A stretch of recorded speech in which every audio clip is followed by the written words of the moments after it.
Okay, you.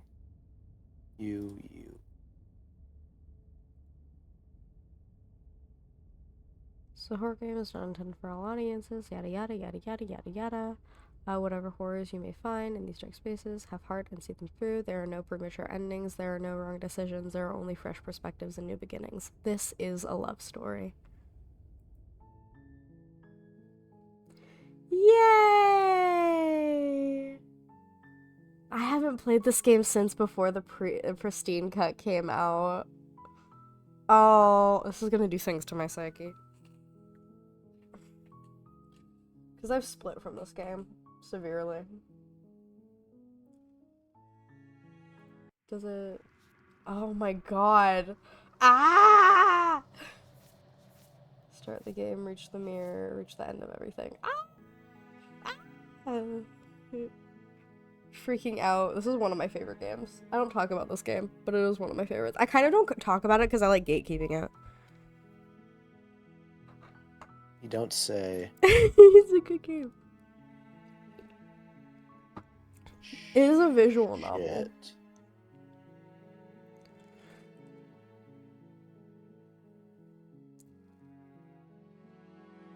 Okay. I'm gonna pester Moon to make sure that they have it open in a corner while they play Minecraft.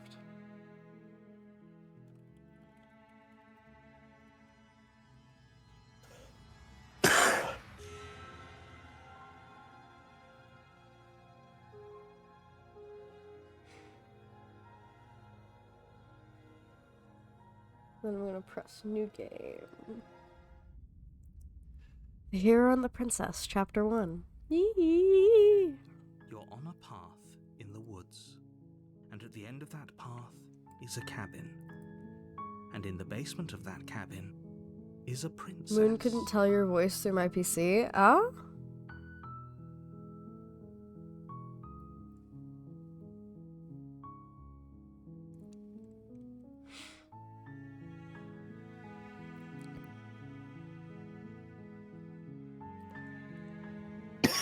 You're here to slay her. If you don't, it will be the end of the world. Actually, I'm also gonna tell Rex that I'm playing this.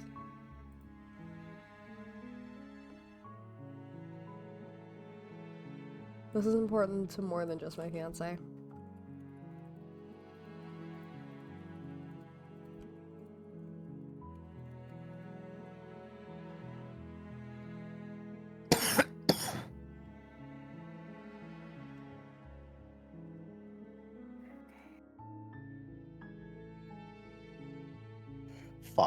Fuck, which lane is it in? Which lane? I found it. What are you playing? Plants vs. Zombies, it's Oh, the yeah. Jack in the Box that just spawned in.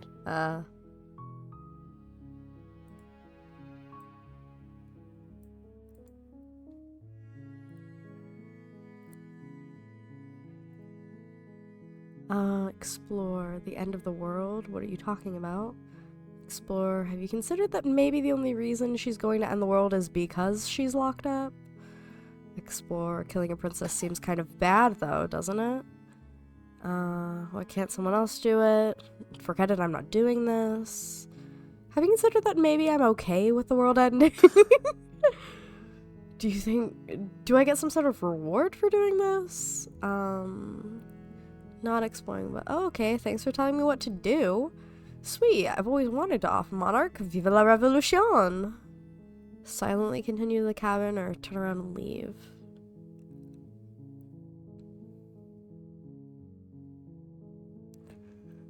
Yeah, have you considered that the only reason she's gonna end the world is because she's locked While I up? appreciate the mental exercise, we are running up against a bit of a ticking clock.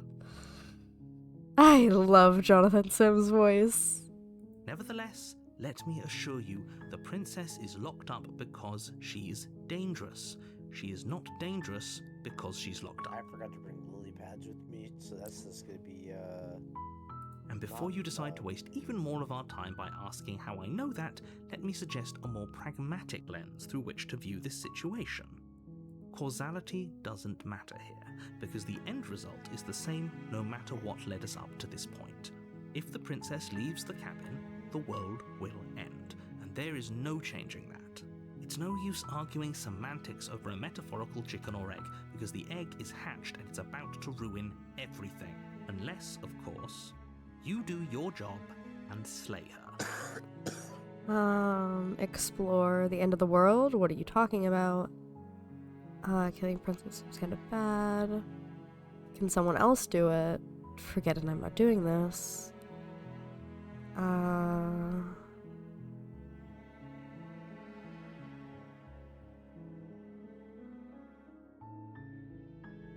What are you talking I'm about? talking about the end of everything as we know it. No more birds, no more trees, and perhaps most problematically of all, no more people. You have to put an end to her. It was so low, please. Huh? I can turn the game audio up. What? What do you mean, Moon?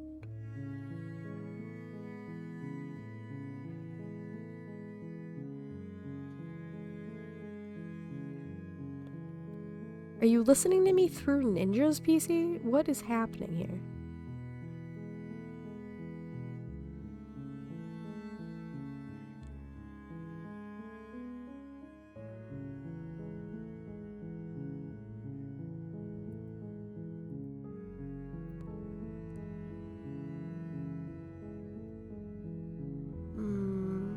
How can a princess locked away in a basement in the world? If you don't tell me why she's dangerous, I'm not going to kill her. Do you have any evidence to back this up? Yeah, if you don't tell me why she's dangerous, I'm not gonna kill her. She's not dangerous. She's just a princess. The danger comes if she gets out. Which she will, unless you do something about it. But also, if I do nothing about it, she won't get out. I'm the only one opening it. I'm the only one opening the door. This is Schrodinger's princess.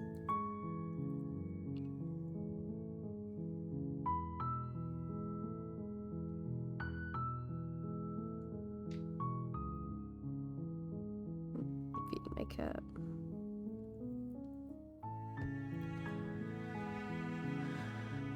Okay, what happens if she gets out? I want specifics. The more specifics you have, the harder it will be for you to do this very important job. She's a princess. People will listen to her, because listening to her is in their nature. And when they do, everything will come crashing down. Or maybe it's because something horrible has happened to her and everyone will feel sympathetic. And you don't like that.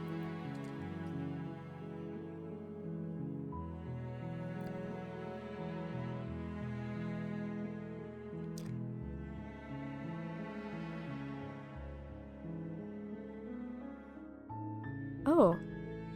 Look, I'll go to the cabin and I'll talk to her, and if she's as bad as you say she is, then maybe I'll slay her. But I'm not committing to anything until I've had the chance to meet her face to face. Okay, I'm sold. Let's get this over with. Okay. Thanks for telling me what to do. Let's slay a monarch. Yeah, no.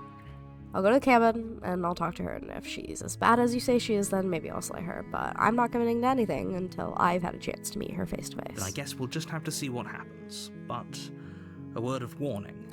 If you go in prepared to hear her out, she could easily trap you in her web of lies.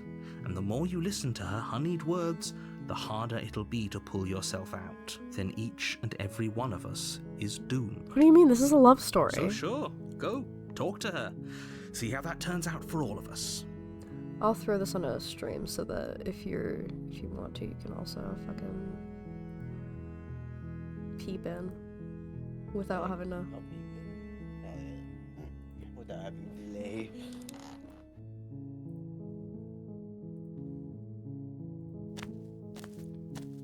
You make your way up the short path to the cabin. You'll find the princess within. We're not going to go through with this, right? She's Yay! a princess. Voice We're supposed to save princesses, not slay them. I have favorites. I have favorites in this game. Let me move you to the other. Let me get away from me, Squid. Move to the other side of the screen. Yeah, I'm okay. I see how it is. The words are in the middle.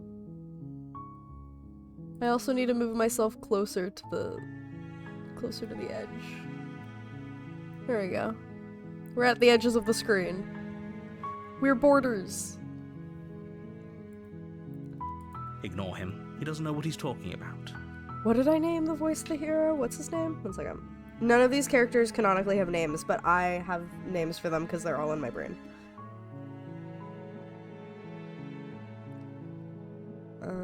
Not like all of them, but the the ones we care about. His name's Heavy.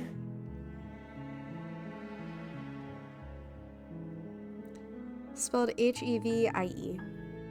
Runs in. Hi Rex. I knew you would want to be here. I knew you would want to be here. I was gonna at you, but I didn't know if you were asleep. Hi, I've never seen this. We just started. Don't worry. We only got through the first, like, Into the Woods section, and we were just fucking being like, I don't think that we should kill the princess. It's kind of weird that we're killing a princess. I'll go and talk to her. I'm completely spoil free. Hell yeah. I do have names for a lot of the voices. I will be using some of them. They're in my brain, man. How could I not? Which one? Here, let me out which ones are in my brain. So we have Heavy, voice of the hero. We have Likewise, who is voice of the contrarian. Illness, yeah. We have Risky, who's voice of the paranoid. Shiver is voice of the cold. Sirius is voice of the smitten. And Tizzy is voice of the opportunist. Those are the ones that are in our brain. I think their names are really cute and stupid, but Long Quiet named them, so it is what it is. Proceeding to the cabin.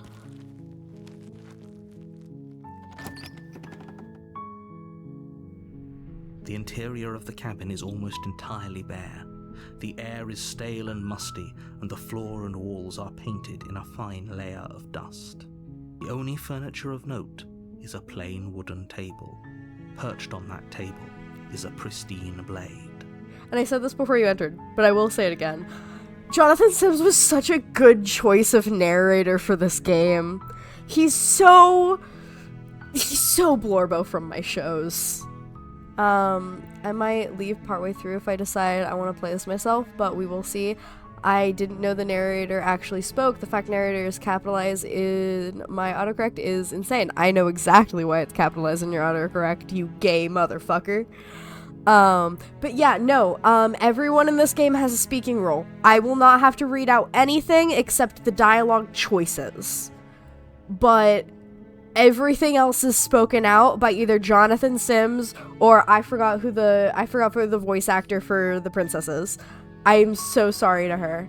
I'm not even the gay one. No, I know Stanley's the gay one, but Why are you why are you gay? gay? The blade is your implement. You'll need it if you want to do this right. Oh, sorry, that's such a thematic quote. The blade is your implement. You'll need it if you want to do this right.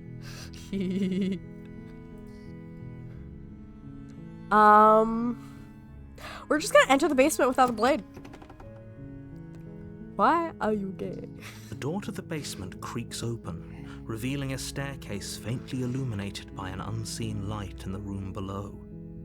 This is an oppressive place. The air feels heavy and damp, a hint of rot filtering from the ancient wood. If the princess really lives here, slaying her is probably doing her a favor. Sure, buddy. Also, I have played this game all the way through before the pristine cut was released. And then I played through at least 3 to 4 endings. And then me and Moon stopped playing for a while. And that was also before the pristine cut was released. So this is my first time playing it with the game 100% complete. I'm very excited. I know how to get a lot of the endings, but I am not using a guide. Catty, your booty belongs to the gato. My booty belongs to the gato? I love cats. Meow. Her voice softly carries up the stairs. Oh my god, if he switches in, that's valid. He's a heterosexual. Hello? Is someone there? She's so precious. I am the gato. Oh my god, my booty belongs to you. I hope you're doing good, Heron. It's hypnotizing. It's the kind of voice you only have to hear once to remember it for the rest of your life. You're doing hyper? Oh? Also, Squid, Heron says hi. Hello, Heron. Too much sweets. Oh, did you go trick-or-treating? I have the alcohols.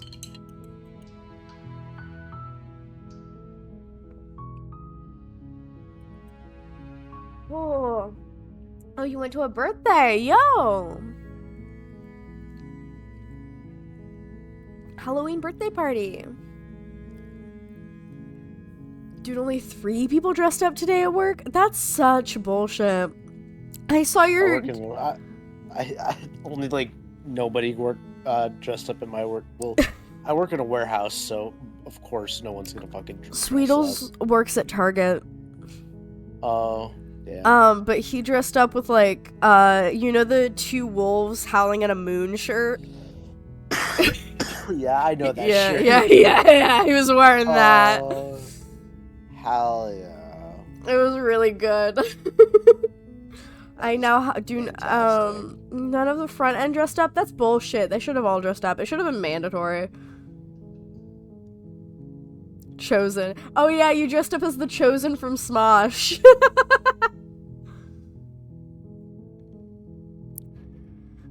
Oh my god, I just drank the rest of my alcohol and I can feel it a bit. I love drinking way too much alcohol at once because it's the only time I can drink right away and feel it.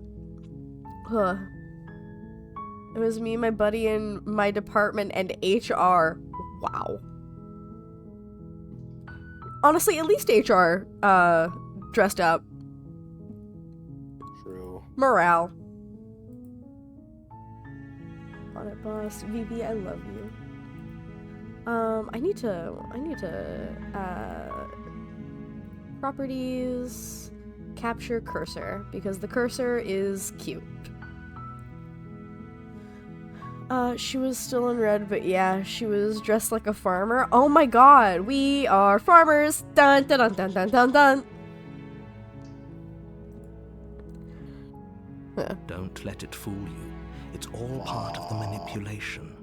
You're playing a dangerous game by coming here unarmed.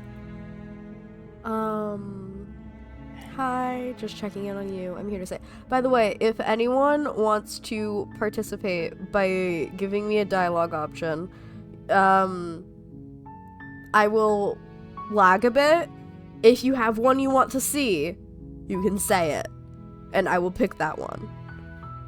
But I will not wait too long, because then we'll be here all day. Hi, just checking in on you. I'm here to save you. Hell yeah. Lie, I'm here to save you. Hey, I think I'm here to slay you. Continue down the stairs. Hey, I'm here to slay you is funny. It is funny. Herod was faster, so we're gonna go, I'm here to save you. Which honestly makes a lot of sense, considering the only voice we have in our head is the voice of the hero, and he was just immediately like, she's captivating. Oh my goodness. How many times do I have to tell you how dangerous letting her out of here would be before it finally sinks in? She's not dangerous, she's pretty. Wait, really? You're here to rescue me? I was starting to think I'd be stuck down here forever. Fuck you, narrator. That's what I'm saying. I'm gonna be real. This is kind of how I always start Slay the Princess out. I always started out super simpy, super empathetic, and then it just devolves from there. Which I feel like is the very natural progression between the player character and the princess. The player character We can call him the Bird, or the Long Quiet. One of them is his actual name, the other is just what he fucking looks like. But, or the hero. Guy who'd pick, I'm here to slay you first for sure. Come downstairs. I want to see the face of my rescuer. Also, this girl's a monster fucker. Just letting everyone know. This is the very opposite of the person being a monster fucker. The princess is a monster fucker. We look like a fucking monster. And she's just like, oh my god, you're my hero. She never is weird about it. She's never sus about it. She's always into it. Actually, I'd take the knife first. Yeah, of course you would. You walk down the stairs and lock eyes. Let me see with the face of my princess. rescuer. It looks like a fucking There's a heavy bird. chain around her wrist, binding her to the far wall of the basement. Here, let me find a fan art that someone has made for this game of the princess and Long Quiet.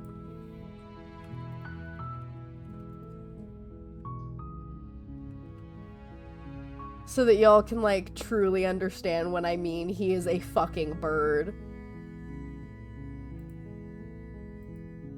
Perfect. Found it.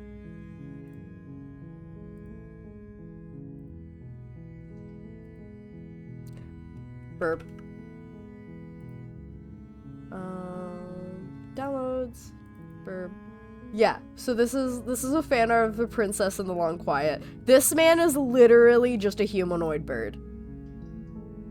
He is a birdman. And she's into it. Dead by Daylight? Help! Caw-caw, Dead by bitches. Daylight. Yeah.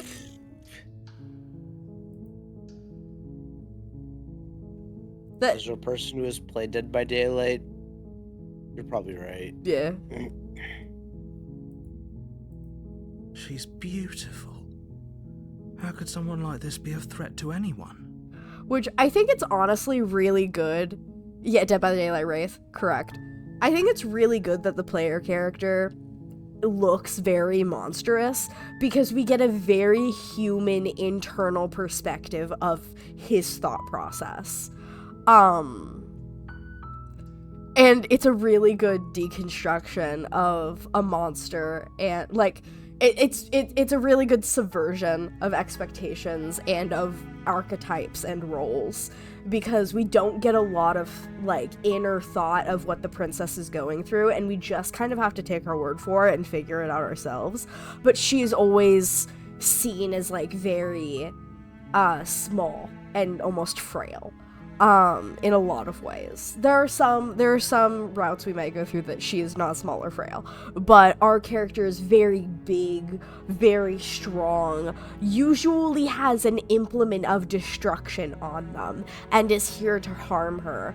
And it's like, this is a love story, man. Like, there's a lot of layers in this, and it's really good, and it tells its story really well.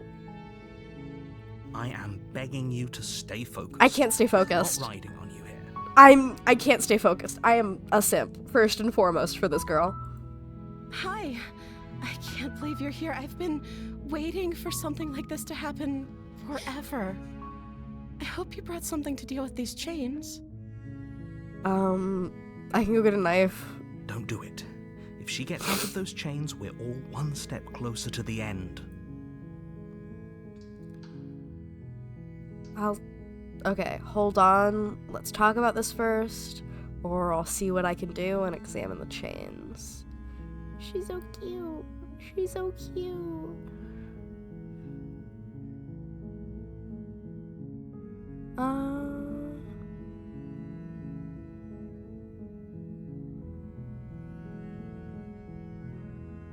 I'll see what I can do. You're only making this more difficult. God, sorry, I was thinking about what happens next, and I'm just like, God, she's hot. Thank you. Thank you. The big innocent eyes freak me the fuck out, You're though. making a huge mistake. No, you're doing the right thing. Thank you, Walk Heavy. up to the chains binding the princess to the wall and give them a tug. They're large and heavy, far too solid for you to even imagine trying to break them apart. Oh, I'm guessing you don't have the key? no. Maybe it's somewhere upstairs. Doubtful. Whoever locked the princess away down here intended for her to never see the light of day. They wouldn't have just left the key to her chains somewhere in the cabin. And if there isn't a key, do you have any other ideas? I'm gonna check upstairs, maybe the key's still lying around up there, and if not, maybe you can at least find something to break you free. If there isn't a key, do you have any other ideas? Maybe there's some way to break the chains? Or if that doesn't work, I guess we can always cut me out of them. She offers the suggestion with almost complete nonchalance. Listen, she's desperate. If we were stuck down here long enough, I'm sure we'd be nonchalant about cutting our way out if it meant we could finally be free. You attempt to make your way out of the basement, but the door at the top of the stairs slams shut. You hear the click of a lock sliding into place. She's so me for real. I know, which is why I wanted you to get into this game. She's so you for real. Is someone else here?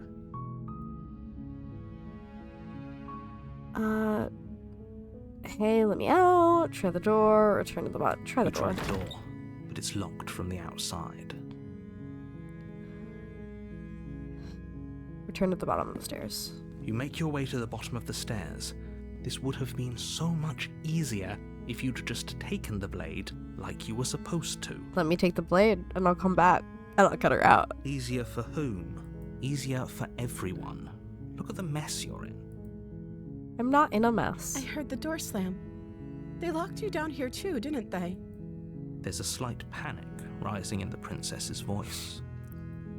If I could just get out of these chains, I know we could force our way out of here together. She barely Yeah! hesitates before raising her arm to her mouth, her teeth tearing through her limb with the determination of a trapped wolf. I'm so into her.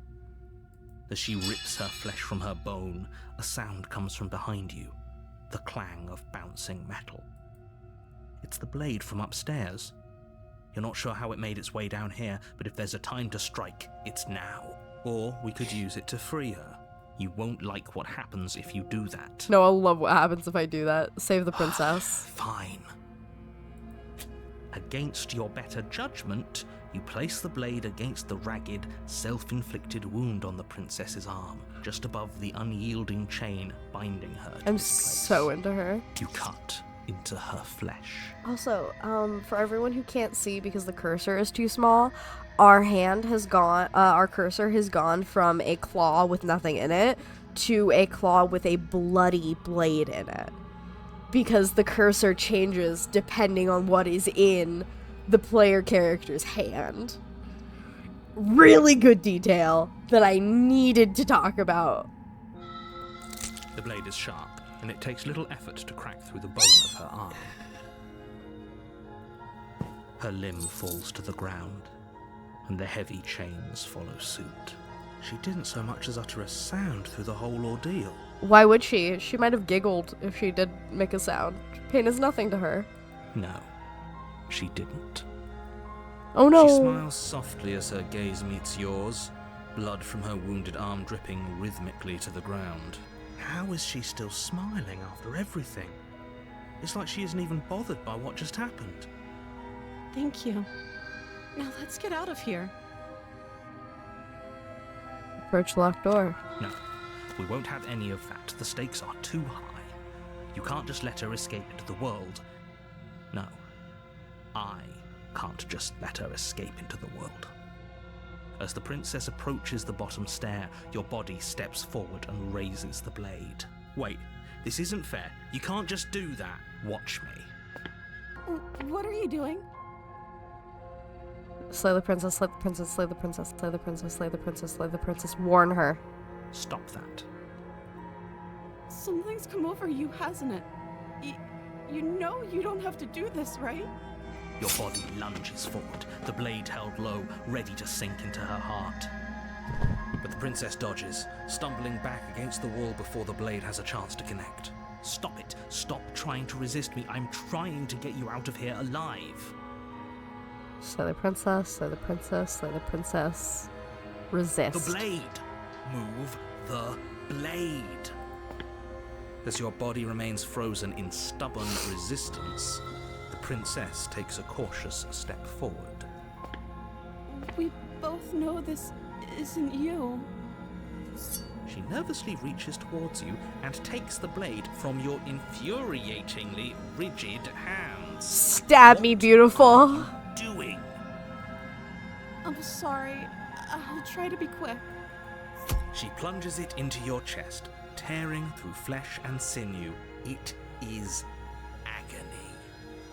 But you aren't dead yet. Aww. Oh no, I'm so sorry. Stay strong. We can tough it out until it's done. For her sake. I also love the narrator getting angry. I will proceed to make the narrator angry throughout this entire fucking ordeal. For her sake. Don't you start pretending that dying a painful death is some sort of heroic gesture. The two of you have literally doomed everyone. Let's go. Whatever. She sinks the blade into your chest again and again and again, and you feel every inch of burning pain that slices its way into your body. I feel like if you said that I died very quickly, then I would have died very quickly. I feel like you have the choice in the matter that is making me die agonizingly, not her. Narrator, I think this is a you problem. I'm sorry. Why is this cutesy? She doesn't know how to use a knife, does she? Apparently not, though it doesn't matter how sloppy her blade work is, does it? A stab wound is still a stab wound, and it won't be long before you bleed out. I'm so sorry. With one last thrust of the knife, your legs give out beneath you. You collapse to the floor, your blood pooling around you, your limbs unresponsive. The princess stares down at your ruined chest as tears carve rivulets of pink down her blood-spattered cheeks. It can't just end like this, right? She's really pretty covered in blood. You know who else would be really pretty covered in blood? My fiance. Oh, that's rich coming from you. As much as I'd prefer for things to have gone differently, I can't deny the reality of what's happened. The two of you made your choice. It's over. Moon, Lip-Bite, I think someone should give you a ball gown and a tiara and then let you stab a man to death. I think it'd be good for you. Everything goes dark, and you die. Yay! Chapter 2, The Damsel.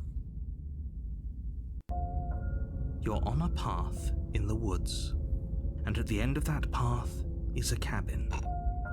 And in the basement of that cabin is a princess. You're here to slay her. If you don't, it will be the end of the world. The narrator has no clue what's happening. Explore. I'm getting a terrible sense of deja vu. Wait, hasn't this already happened? Okay, no. But I died. What am I doing here? Oh, you bastard. You're in for it now. I'm wise to your tricks. Proceed silently to the cabin or turn around and leave.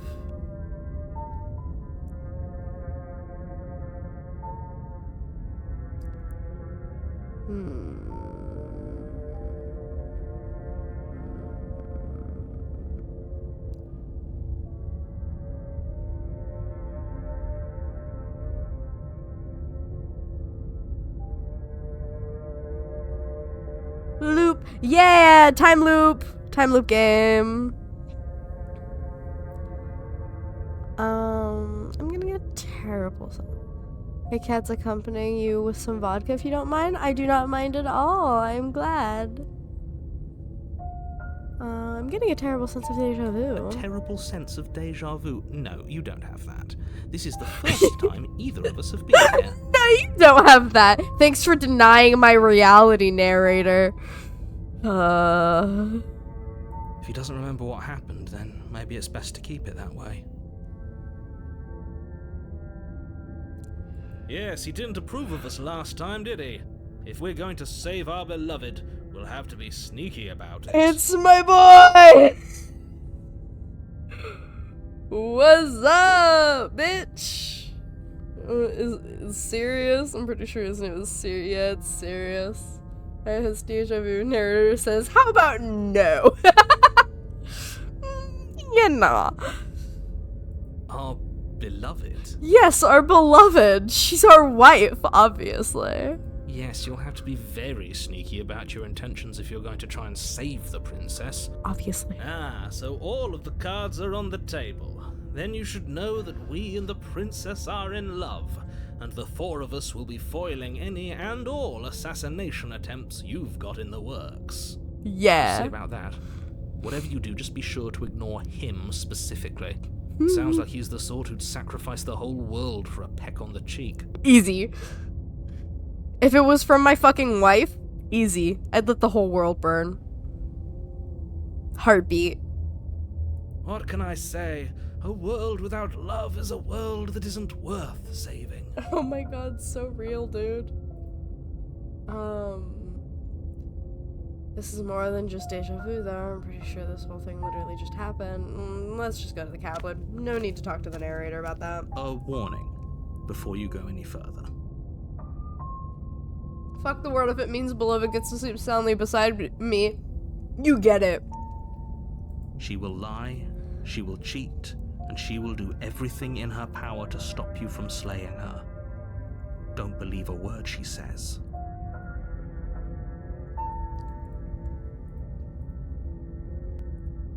We already told you we're not playing along with your little game.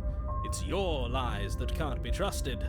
Her beauty is the only thing in the world we can believe in. I think we've already been over this. I'm pretty sure he just likes the sound of his own voice. Oh yeah. I do. But I also speak from the heart. My passions are too great to be stifled. They must be expressed.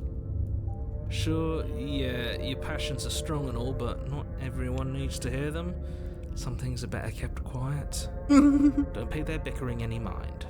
Focus on the task ahead. I will be bickering the rest of the game. Sven is too chivalrous. Yeah, he's kind of my blorbo.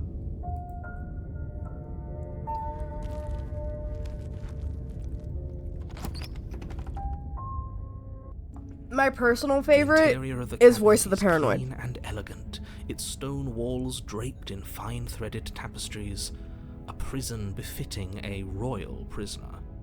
The only furniture of note is an ornate wooden table with a pristine blade perched on its edge. It's different this time. The blade is your implement. You'll need it if you want to do this right. You didn't say anything about the mirror on the wall. That's because there isn't a mirror. There's a table, the blade sitting on the table, and the door to the basement. There's nothing else in here. There's definitely a mirror. There isn't. I'm sure the princess would tell us there was a mirror if she were up here. In which case she'd be lying to you because, again, there isn't a mirror. You just can't see it because you're lame and you don't have the expansion pack that we do. Wow. That sure is a way to talk to your chatters. I'm talking to my narrator. Oh, the narrator? Oh, Yeah. sorry, my bad.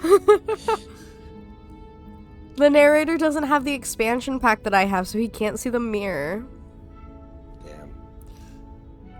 If you were in the stream in Discord, you would know that I was talking I to am the in game. the stream, but I'm also paying very close attention to my... Your Plants vs. Zombies. Absolutely. I want to look at myself. I want to see how handsome I am. That's a great idea. We have to make sure we're looking our best before we save her. We shouldn't waste time preening. If he is lying about the mirror, it might be important. Using the word preening when we are literally a bird is so good. I'll be so real, gang. I'd be simping for the narrator over the princess. Fuck, I wonder why. I'm not lying to you. Use your eyes. There is no mirror. Why would I lie about something so meaningless? What good would it even do?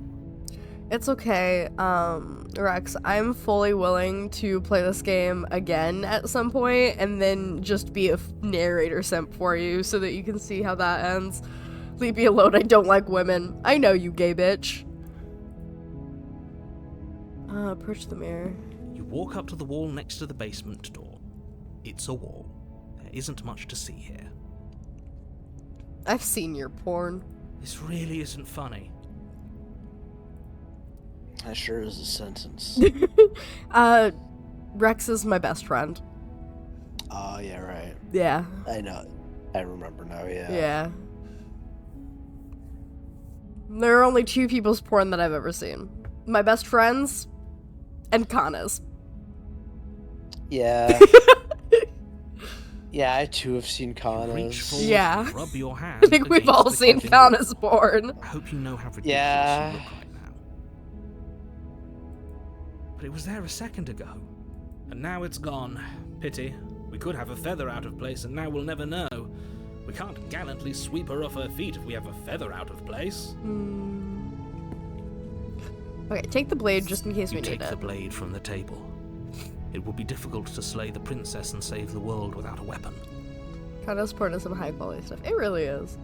I suppose if we're to play the role of dashing knight, we need an equally dashing sword. That way she'll This know is we a can knife. defend her from her enemies. This is a knife, and we are a knight. Hopefully it doesn't put her on edge, and hopefully it doesn't get turned on us. And I say it because she's high 99% of the time. LOL. There's no use arguing over motivations right now. It's good that you took the blade. You'll need it to do your job.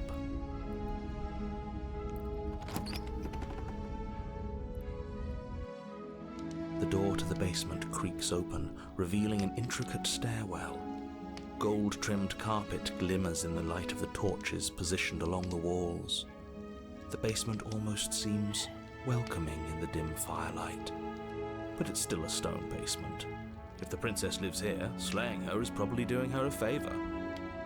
It is unfortunate that you have a porn special interest, Rex, considering the fact that you cannot physically come. Do I need to slide in the DMs for demon form?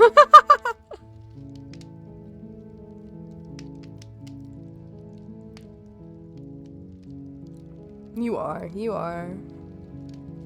A soft voice carries up the stairs. Hello? Is someone there? She sounds sweeter than before. Her voice, it's somehow even more beautiful than last time. I can hear wedding bells already. Okay. I've held my tongue till now, but you're taking this a little too far. We barely even know the princess. We can still do right by her without all this over-the-top fawning. Yes, for everyone's sake, you're not in love. Just remember that her charms are all part of the manipulation.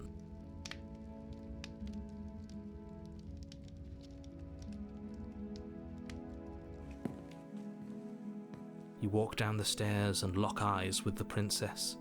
There's a heavy chain around her wrist, binding her to the far wall. Oh my god, her dress is floofier than before. That's so cute. Also very true. My love, we're here to rescue you from your unjust and foul imprisonment. You know she can't hear you, right? He wishes. She may not be able to hear my words, but surely she can hear my spirit. Her hands are stubbier. Yeah, her entire, everything is a bit more cartoony. Oh, your spirit's plenty loud, all right. Her tiara is more simplistic. It's you, my dashing hero. I was so worried you wouldn't come back. Did you hear that? She said we're dashing. And she called us a hero. Flattery really goes a long way with the two of you, doesn't it? Yeah. Waiting for you to come back. I didn't want to believe your ravings back in the woods, but this is next to incontrovertible evidence. You've been here before. That's right, villain. Fine. And you killed us. Well, she killed us. Only because he made us try and kill her. It was self-defense. Our beloved's hands remain unstained by cruelty. And you've died before. So an entire world has been damned to oblivion. I'd really hoped I'd be the first, but what's done is done. What matters is you have a chance to do it right this time. We damned a whole world. But everything reset. Nothing resets, you're just somewhere else. And you can't keep hopping between worlds forever. Especially not without leaving a trail of incomprehensible devastation behind you. This is horrible. Okay. You killed me last time and it hurt a lot. Why'd you do that? Do I have to cut you out again? I really didn't care for that last time. What happened after I died? I have to ask, did you end the world after you killed me back there? I'm sorry about what happened last time. The narrator who sent me here to kill you took over my body. It was extremely unfair. Rescue her or slay her. If Terry's orange, what's that? Huh?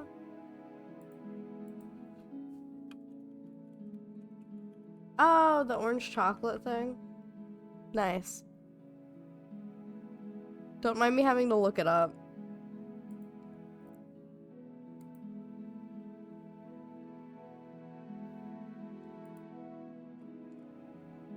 Narrator took over. Okay. If another version of me was pushed to such drastic action, it was for good reason.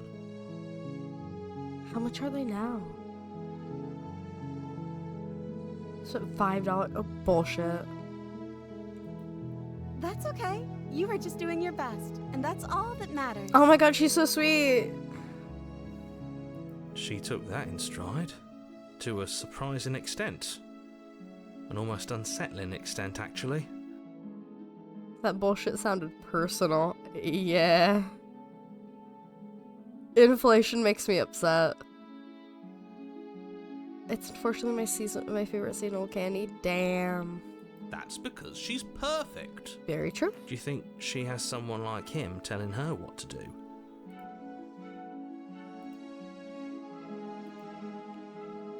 She doesn't. There's no one else like me. I think he's right, because I like it better if she doesn't have some horrid little voice like him, always trying to drive her to violence.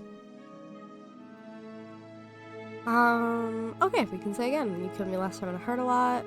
Do I have to cut you open again? What happened after I died? And I have to ask, did you end the world? TSP narrator coded. You love a good narrator. Well, my lovely Dimona, the cat has to leave because sleeps. Good night and love you, Kitty. Take care. Take care, Heron. I hope you sleep well. Do I have to cut you out again? I'm okay with whatever you come up with. You can cut my arm off again. Jesus, she's hot. We won't be laying a finger on her perfect wrists, and indeed, we won't even have to. Do you see how dainty her hands are? We'll be able to slip her right out with no harm done. What? No, she's a prisoner here. You can't just slip her hand through the chains. Why are you two arguing over the logistics of slipping her hand out of her shackles? She just said she'd be okay with any idea we came up with. Am I the only one here who thinks that's weird? She didn't care last time. Why should she care this time? That's our stoic, smiling angel. No, you're right. It's extremely bizarre behavior and further evidence that she's a monster who's not to be trusted. So go ahead and slay her. You're right, Rex. I have to ask, did you end the world after you killed me? I don't know. Was I supposed to have ended the world? Would that have made you happy? Isn't that just like our darling princess? She wants to make us happy. My heart melts further with every word that passes through her beautiful lips. Are you listening to her? That's a confession. No, it's not.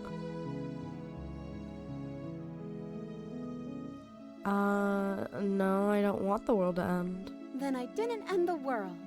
See? She didn't confess anything. She is innocence itself. I'm not so sure. You killed me last time at her lot. Why'd you do that? I'm sorry.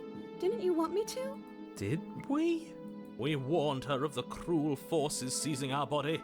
That's practically telling her to kill us.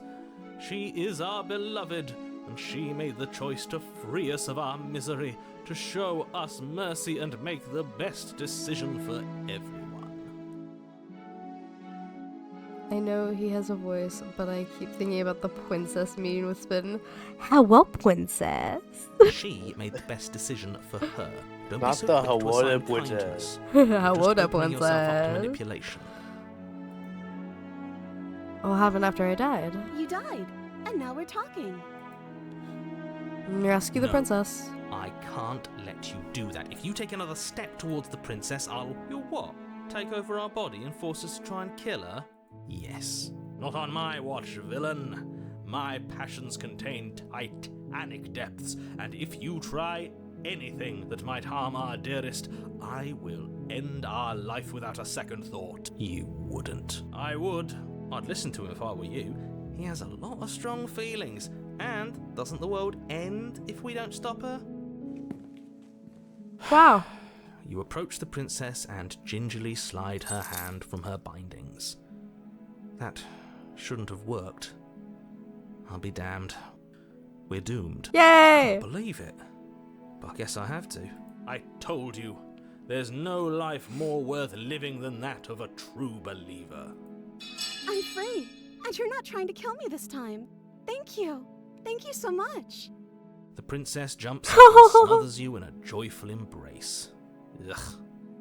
Are you sure you want to do this? Just one slip of the wrist and your pristine blade is buried in her back, No. and everyone out there is saved. Is that a threat? You know what we'll do if you try it. You're going to regret this. What do we do now?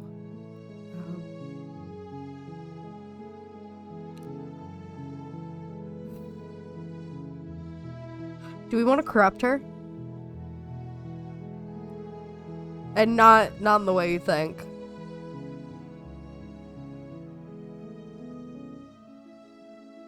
I think we're gonna corrupt her. What do you want to Let me do? guess. End the world? Spoken with the rank cynicism of someone who has never felt love in his heart. I don't actually know. Nobody's ever asked me what I wanted before. She doesn't even know what she wants. We're just along for that. You may have had it all Valid. wrong. What if this whole thing is just a misunderstanding? What if she doesn't want to end the world? You're so gullible. Is the only thing you've ever doubted the actual truth? I think I want to leave. And I think... The princess closes her eyes in deep reflection, and then she shrugs. I don't know. What do you want to do? I've already been prone sneers. Okay. I want you to tell me what you I just want. want to make you happy.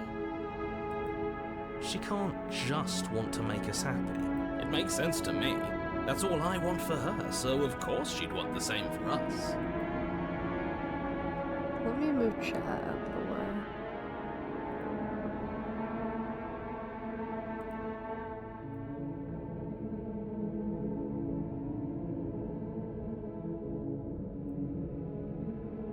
There must be something you want. I just want to make you happy.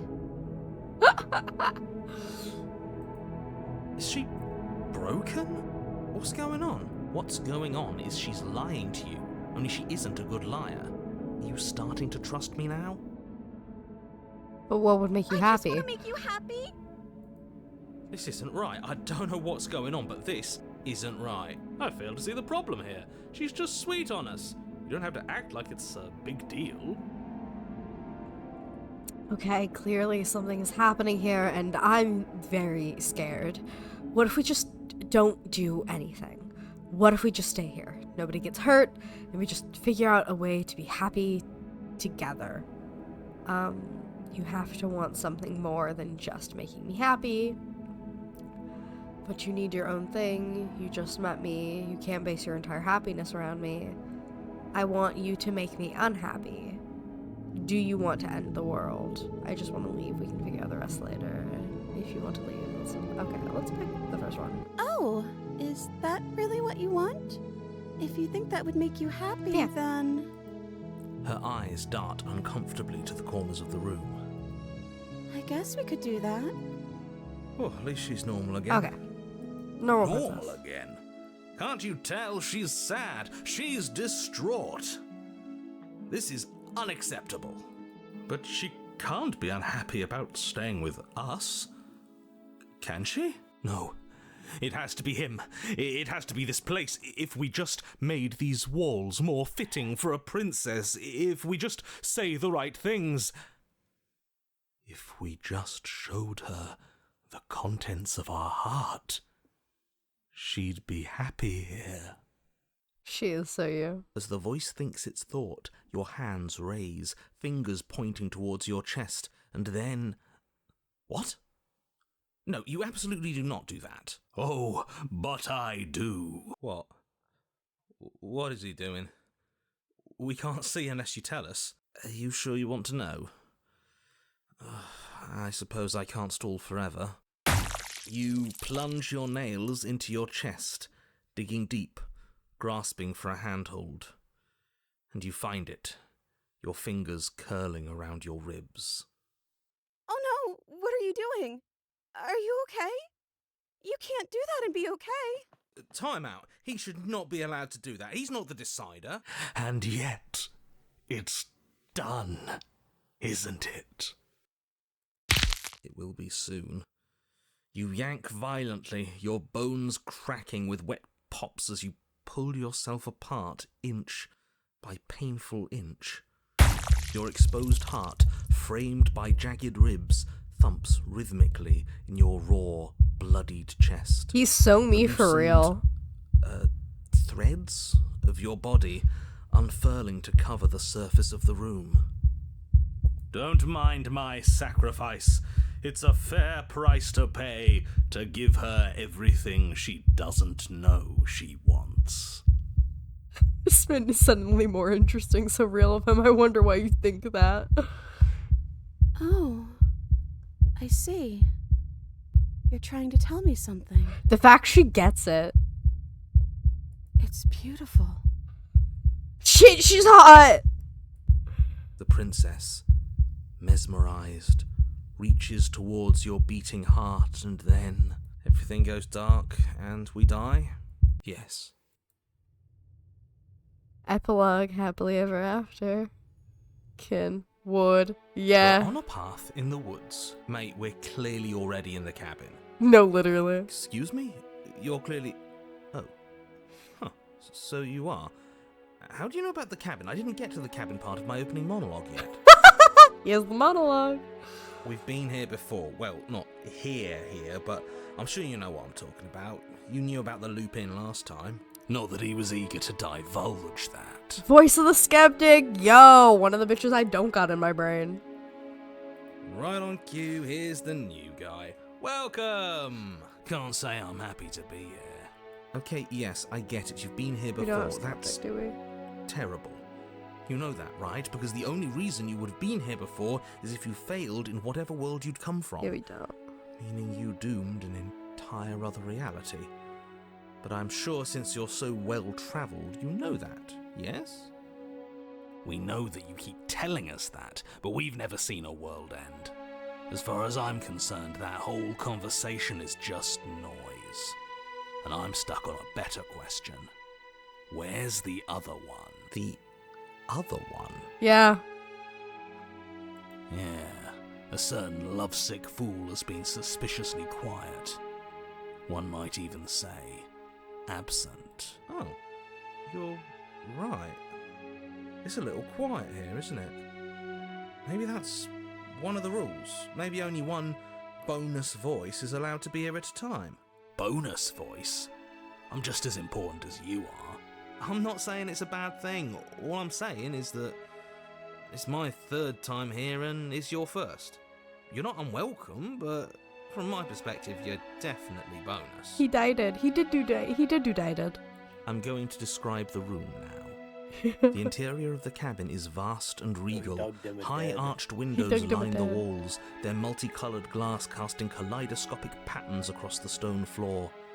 An iron chandelier hangs from the vaulted ceiling, its many candles lit with flickering light, vaguely illuminating the massive room.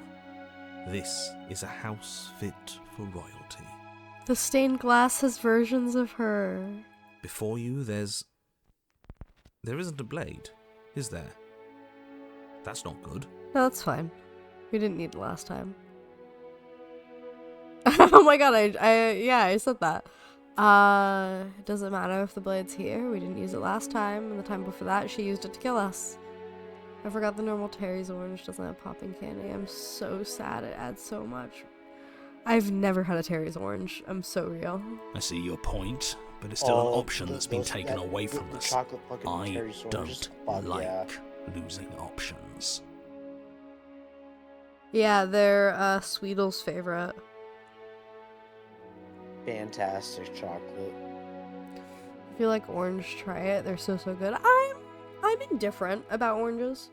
No, literally, how you eat them is you get them in a box. It comes all together. You literally smack that bitch on the table, and then it breaks open into slices. Nice. I genuinely thought Yeah. you were gonna say smack that bench on the taint.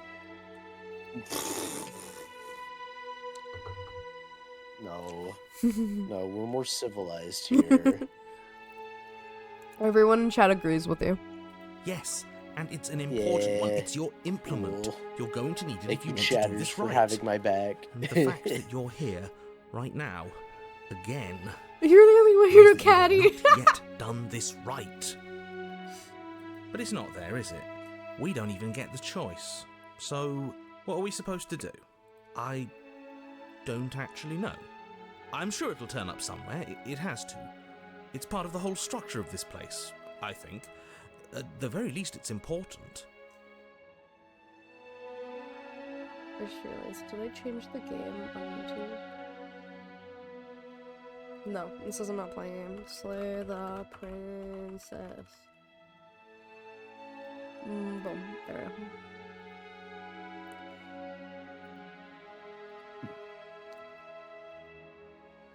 Approach the mirror.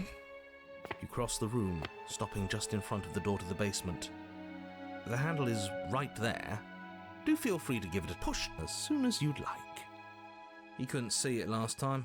I'm sure that hasn't changed. Let's just do our thing, and if it disappears again, it disappears again. About last time. Could he really not see it, or could he not see it? Wow, you sound pretty skeptical, voice of the skeptic. I'm not sure that actually matters. See what? What are you all on about? Nothing. Reach forward. You reach forward, your hand instinctively wrapping around the handle. Oh, that's so pretty. Figures. And then you push the door open. Marvelous. We can proceed. Yippee! It would seem that the stairs to the basement don't lead to a basement at all. Rather, they go up. They're draped in fine carpet, too, one that feels pleasantly soft against your feet. Hey guys, I hate to break it to you, but I forgot this part. So I'm going in blind. If the princess lives here, slaying her would probably... no, that doesn't work here at all. This place is nice. It's fancy, even. I have to say, whatever you did in your previous lives, I deeply dislike how much it's thrown me off my rhythm. I love that it's thrown him off his rhythm. Discombobulate. Well, if all of this has thrown you off your rhythm so much, then maybe we don't have to slay the princess. No, you absolutely do. Just because she lives in a nice house doesn't mean she doesn't pose a direct threat to all of reality. It's in her very nature. How do you know that? Am I the only one who remembers how much she changed last time? Does she even have a nature? Do we? That is precisely why she poses a threat. I don't know, she got weird for a second, yeah, but she didn't change that. We Can't have to add move sub on. again. This Thank is you for a the sub. wildly dangerous line of reasoning. No, you can't just say that and not... Her voice, gentle and warm, with an undercurrent of fatigue, rolls down the stairs. You're home. Dinner's ready. As Huh? much as I desperately want to know what happened last time, we are not going to examine it. The fuck? The more we think, the worse this gets. Dinner's ready! Why are you so on edge? This is much nicer than what we're used to. I'd like to have dinner. Dinner sounds nice. That is the problem. This isn't supposed to be nice, and she's supposed to be a prisoner. I need to stop talking. I need to stop talking. Just go upstairs, okay? And don't eat the food. Proceed up the stairs. This hall, Oh. like the one below, is grand and beautiful. Torches bathe the room in warm, comforting light, just enough to illuminate the tapestries along every wall, woven with scenes of chivalry and courtship and romance. The many cloth eyes are fixed on each other, gazes averted from the long table in the center of the room. The princess, seated at its far end. Courtship and romance, and if you look at the little scribbles, it's us. It's us and the princess. Your pristine blade glints in the weak torchlight, hanging from a golden chain around the princess's neck. So that's where it is. And the tip is already pointed right at her heart. Okay, everything is falling back into place. All you have to do is cross the room, push down a little, and the entire world is saved. That's easy. Isn't that suspiciously easy? There has to be a twist. There has to be something waiting for us. You saw what happened to her last time. She's not what she seems. Oh, gown is massive. You're here. Now we can start being happy together. Why don't you sit down? Wouldn't that be nice? As the words leave her mouth, the torches flare and a chair swings in from behind, knocking your legs out from under you. You're forcibly seated at the head of the table. He's so nice to her right now. Isn't that better? It is better, right? You have to be nice to the princess. It's mandatory. What is this place? What are we supposed to do now? You mentioned dinner on the stairs. Excuse me, get up. Slightly push yourself out of the seat, Ursa, princess. You mentioned dinner. Oh, right, dinner. I totally forgotten about it. The flames burn bright, Oh, and a wow. shadow dives across the table. In its wake, it leaves a feast. Go ahead and dig in. I'm sure you're hungry. Remember what I said. Oh, but it looks so amazing, and after everything we've been through, we could really use a break. Are you sure we need to be so concerned? I'm not sure about anything, and that's the problem. For what it's worth, I generally don't think one should trust strange food that magically appears on a table. But nothing here is exactly what I expected it to be, so make of that what you will.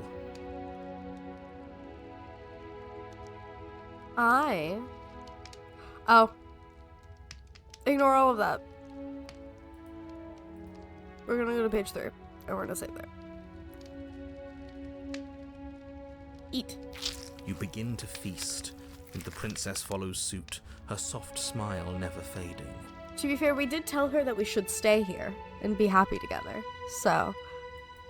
The food is more exquisite than you ever could have imagined. You sample countless otherworldly dishes, sauces and bread and hearty stews whose tastes dance across your tongue.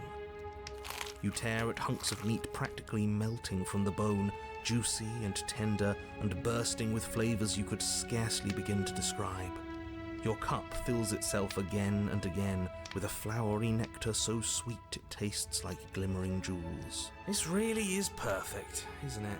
It is the best meal you've ever had. But then it's over, and you're just as hungry as when you began. Wasn't that perfect? We should do it again.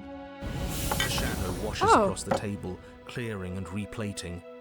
The feast is once again laid before you. The food is good. Again, you tear into golden crispy flesh, dab at the slurry of aromatic sauces on your plate with thick crusted bread, sip your goblet of sparkling gems. But you have done this already. And then it's over. And you're just as hungry as when you began. You're 'Cause it's still not hungry real. too, right? I know this wasn't as good as it was last time, but we just have to do it again. That's all. It'll be perfect if we just do it again. So the shadow sweeps over the table, clearing the old and laying out the new. And so you do it again. The meat is fine, the bread is fine. You sample the side dishes and they're fine too. You finish your goblet, the liquid within no longer glimmering on your palate, instead leaving your mouth coated in a tacky film. You put it down and it fills again. You do not drink more. So we had a mediocre meal. It's not a big deal. That's the trap. It wasn't mediocre at first. It's trending down. We're just getting a little sick of it. So what? We just have to try something new. I'm sure we won't be stuck eating the same meal forever. Regardless of quality, it's over again, and you're just as hungry as when you began. Again. No, something was wrong that time. But maybe I was just tasting it wrong. It looks just as good as it did the first time. It shouldn't taste like this. Again, the shadow replaces your feast. And again you eat. The meat is greasy. The bread is tough, its crust hurting your jaw as you chew. The grey vegetables are barely worth the effort of picking through. You don't even touch the goblet. Its sickly sweet aroma utterly unappealing. I'm so tired of eating. At least you still have the memory of how good it was the first time. Right? I'm so tired of this. As the words leave her mouth, one of the torches on the wall sputters and then goes out entirely. What just happened? Did I do something wrong? A light went out. Maybe a coincidence, but maybe not. As if in response to the dousing of their brother, the other 3 torches blaze brighter, their flames licking at the walls. Their shadows deepen, dancing angrily across the stone. What just happened? Did you make that torch go out? I don't think you did anything wrong. I just think you just said something you wanted to say. It's just a torch, don't worry about it. We still have plenty of light. What is this place? Well, we ate. What are we supposed to do now? Excuse me, push out. I don't think you did anything wrong. I think you just said something you wanted to say. But it was wrong. I took away a piece of our light. I'm not supposed to do that. I don't want him to be upset with me.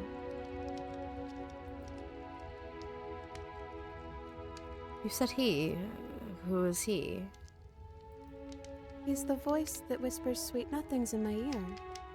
I think he made this place for us. Voiceless Smitten is out of my head and being a monster. It all makes sense now.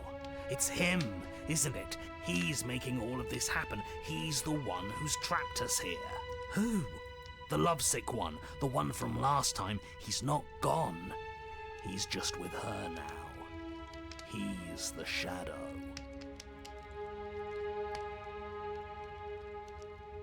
Hey, Smitten. You were real chatty last time. Don't you have anything to say? Smitten? The torches flare and the shadow grows for a moment, but you don't receive a response. No, I saw him smile. That's him. Regardless, it would seem that he, if there is a he, isn't something you can talk to. He says his words are just for me, but he wants me to ask. Isn't this enough? Isn't this what you wanted him to do? He says he's tired. I don't think he'll answer anything else you have to say.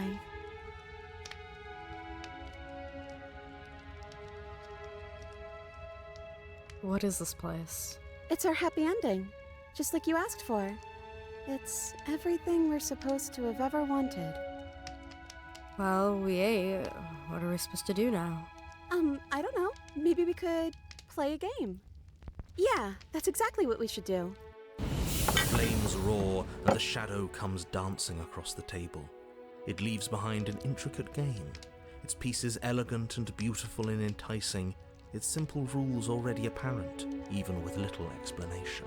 I think this is an ending that is exclusive to the Pristine cut, because this was not in the base game. And this gives so much more lore to the power that our character has in comparison to, like, the type of extra otherworldly power the princess has. Because obviously the voices in our head can manifest outside of our head. Love it. Love it. Smitten, you're a freak. Let's play Magic the Gathering. I pick black. We can probably work together to figure this out as we go. That sounds like a lot of fun, right? Yet another waste of time.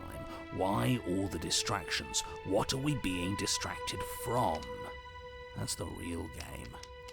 And I feel like I'm 2 steps behind. You're overthinking it, mate. I feel like this is just something to do. We might as well try to have some fun. You and the princess do indeed figure it out as you go. And what a game it is. The tension between turns, the triumphant highs of moves well placed, and the tragic lows of miscalculations and careless plays. The warmth of trust and the cool texture of deception. And then, the climax, as she places her final piece. Oh, I think we got the rules wrong. And so you start over.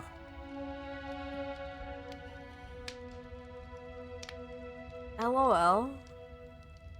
No, I'm having fun. Time passes. You play the game. You win. Hey! Oh yeah, look at that.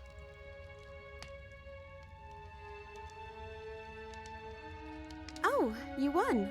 I guess we can play again. Time passes.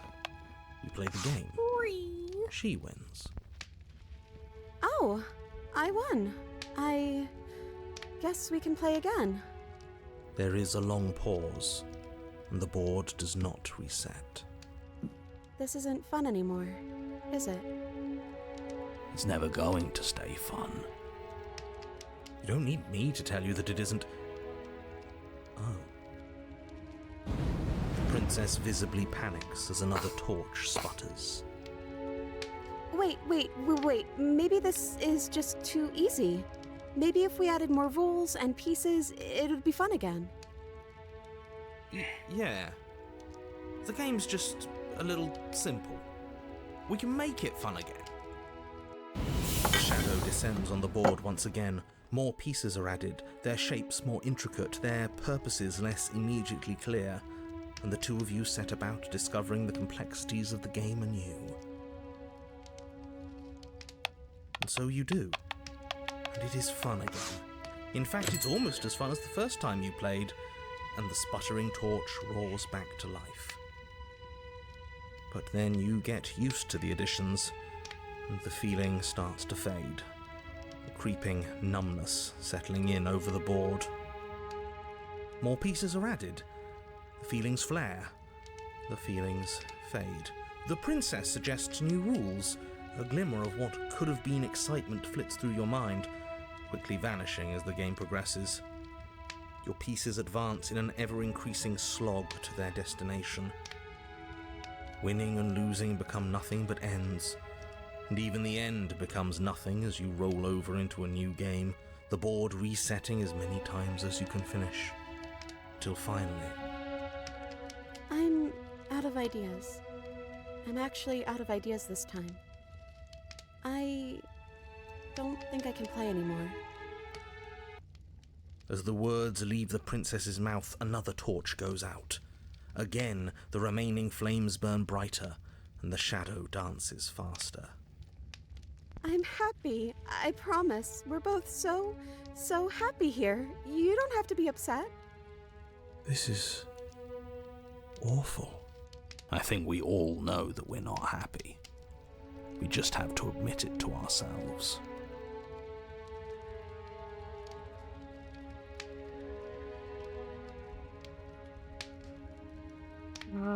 It's just a torch. Don't worry about it. We still have plenty of light. This place isn't right. We have to put the rest of them out. We have to get rid of that shadow. Are you actually happy here? Okay, so we play games. Now what's next? I'm gonna save. What's next? I don't know. But we can't do those other things anymore, can we? Maybe we can just spend time together? Princess smiles as the two of you wait. Come on, there has to be a way out of this. This can't be the rest of our lives. And wait. We live in a changing world. We know that. Something has to happen. And wait. You keep saying that, but we can't wait forever. There is no waiting forever. and wait. I can't do this anymore. Oh no. The third torch sputters out. The princess's shadow dances furiously against the far wall. There's just one left. What's going to happen when it goes out? What do you think will happen? Don't worry about what's going to happen. If you could do anything in the world, what would it be? What would you choose? Whatever the shadow has been showing us isn't real. We need to see what happens when the light go out. You don't have to let it go out. What do you choose? I think I'd like to dance under the stars. That sounds lovely. But there aren't any stars here. I'd have to leave. As she says that, the shadow rushes forward and tightens its grip on her wrists. I'm not happy here. I don't think I ever was. The princess sobs, burying her face in her hands as the final torch blows out. I feel empty. So that's that, huh? Why are you crying? Are you okay? All this sucks. You can open your eyes. I'm still here, you know. Nothing's changed. We're just sitting in the dark now. I'm sorry. I feel like this is all my fault.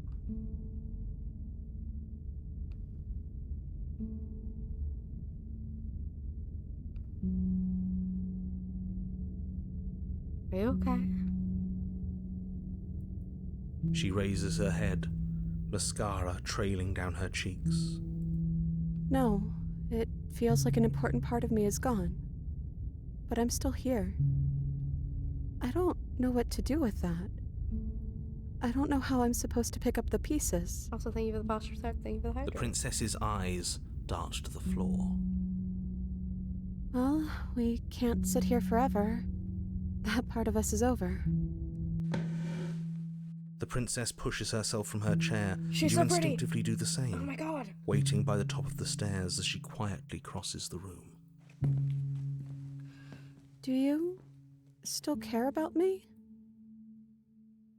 Of course I do. I don't think I'll ever stop. Whatever we had between us wasn't real. This is real. I don't know if I ever have, but maybe I can now. I'm not sure I ever had the chance to figure out how I feel about you. Just wanted to leave since the moment I found myself in the woods. No.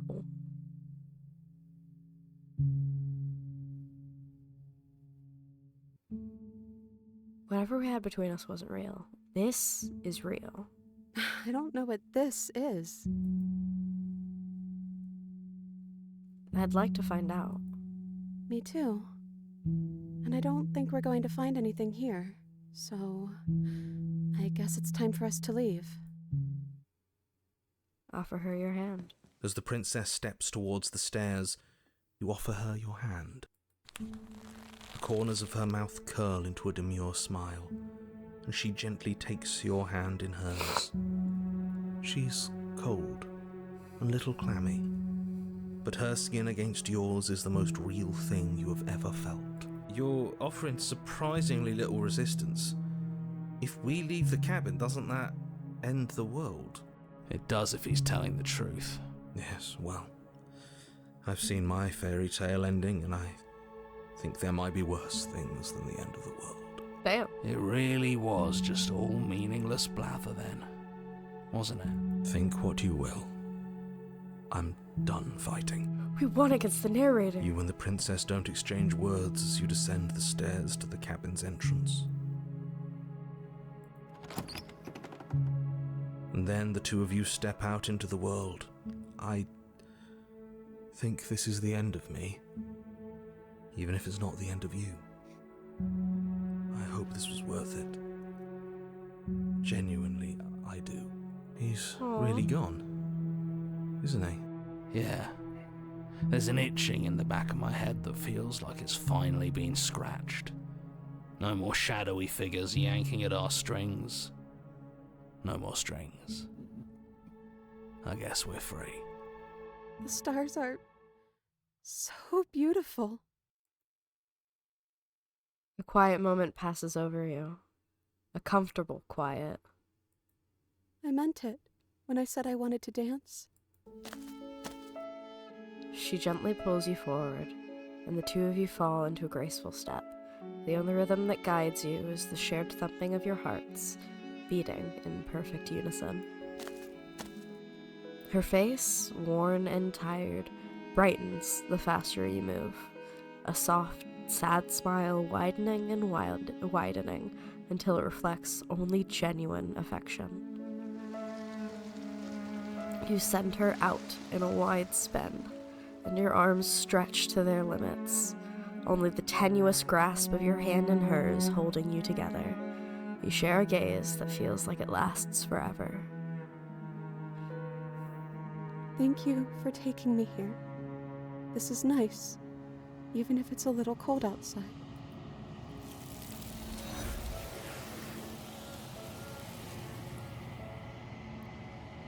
I meant it. Share a dance with your happy ending. Yay! But you do not get the chance to respond. Something has taken her away, and it's left something else in her place. She's gone. Where did she go? Should we try and find her? And is that a mirror? Why is it here? Why now? I don't know where she went, and I don't know how we'd even go about looking for her. If there's even a her to find anymore. You're right. She's gone. It's just us and that awful thing. I think I'm supposed to look at the mirror. There's something dreadful about it. I don't think you should. You're right. Part of me wants the truth, but something stronger is holding me back. Fear. Approach the mirror. I'm begging you, don't do this. Ignore him. You approach the mirror and gaze into your reflection. Silence as you reach forward. They're gone, but the mirror remains. It's time for you to see what's in it. It's you. You are alone in a place that is empty. It is quiet here. Proceed to the cabin. You are at the cabin. Approach her. Something finds me in the long quiet and brings me the gift of a fragile vessel. What are you? I am solitary lights in an empty city. What are you? Solitary lights? What do you mean? Thoughts without connections. A dim and nascent network. I wish to be more.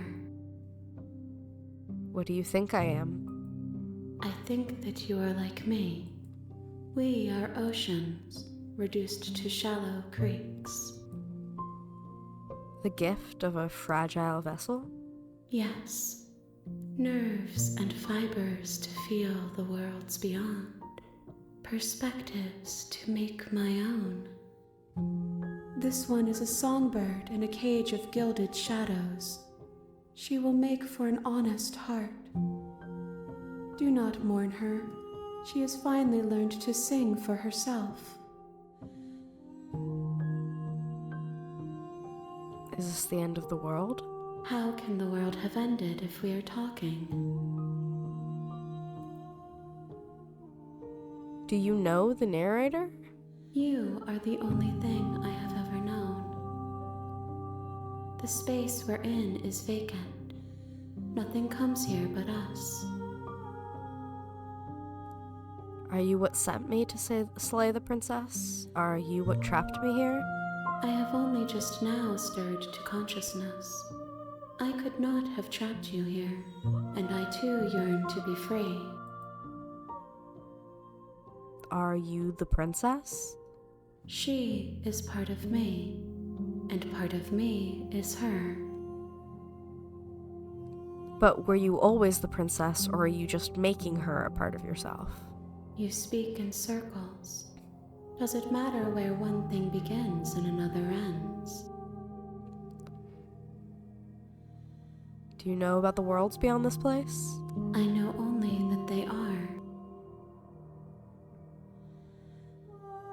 Do we know each other? You are familiar, but you are not me. I feel sadness, longing, hope as I witness you.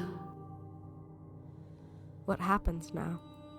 Nothing, as we are. But I know that there are worlds beyond us, and that we are meant to reach them. There is no exit, but this vessel is a creature of perception. She can make you forget, if only you believe her to be able to. Bring me more perspectives, so that I may be whole, and perhaps then we will know our freedom. Aren't you scared that I'll find a way to kill you? I have not lived. I am not afraid to die. How much will I forget? Everything, until we meet again. How many more pieces of you do I need to find? More than you have found, but less than there are to find. I am infinite. The rest will find their own way home.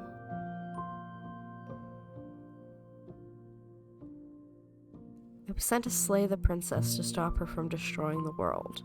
If I help you, is that what you're going to do? You ask of things that cannot be done.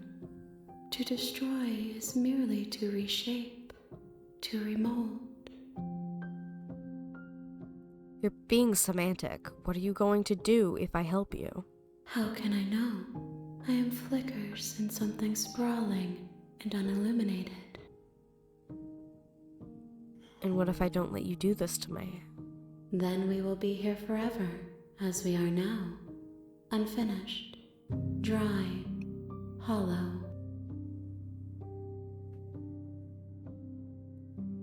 Okay. Make me forget. She asks that I tell you to remember her. You won't. Everything goes dark and you die. An honest heart, share your happy ending with her. Yay! You're on a path in the woods, and at the end of that path is a cabin. And in the basement of that cabin is a princess. You're here to slay her. Note, you can skip previously seen dialogue by hitting tab on your keyboard, or R1. Yay.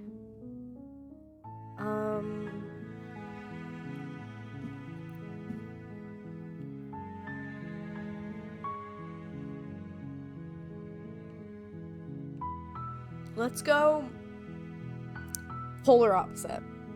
I've always wanted to offer Monarch Viva la Revolution! Spirit. You make your way up the short path to the cabin. You'll find the princess within.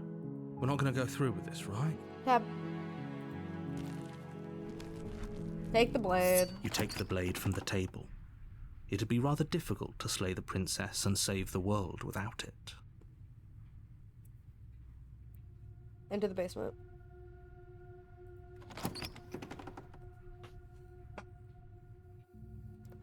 The door to the basement creaks open, revealing a staircase faintly illuminated by an unseen light in the room below. This is an oppressive place. The air feels heavy and damp, a hint of rot filtering from the ancient wood. If the princess really lives here, slaying her is probably doing her a favor. Her voice carries up the stairs. Who's there? She sounds dangerous. It's almost as if she's the one in charge down here. Oh, gosh. Don't let it fool you. It's all part of the manipulation.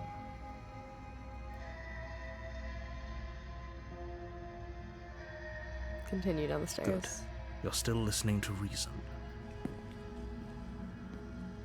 You walk down the stairs and lock eyes with the princess.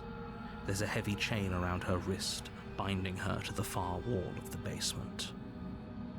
Focus on the task at hand. And there you are. Are you here to kill me or something? God, she's hot.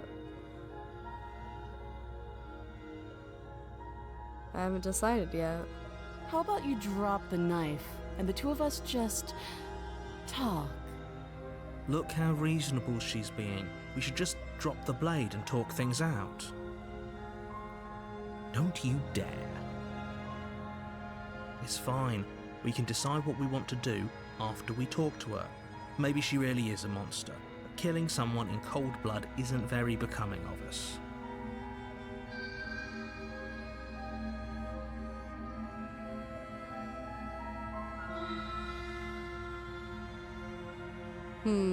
Tighten her grip or drop it?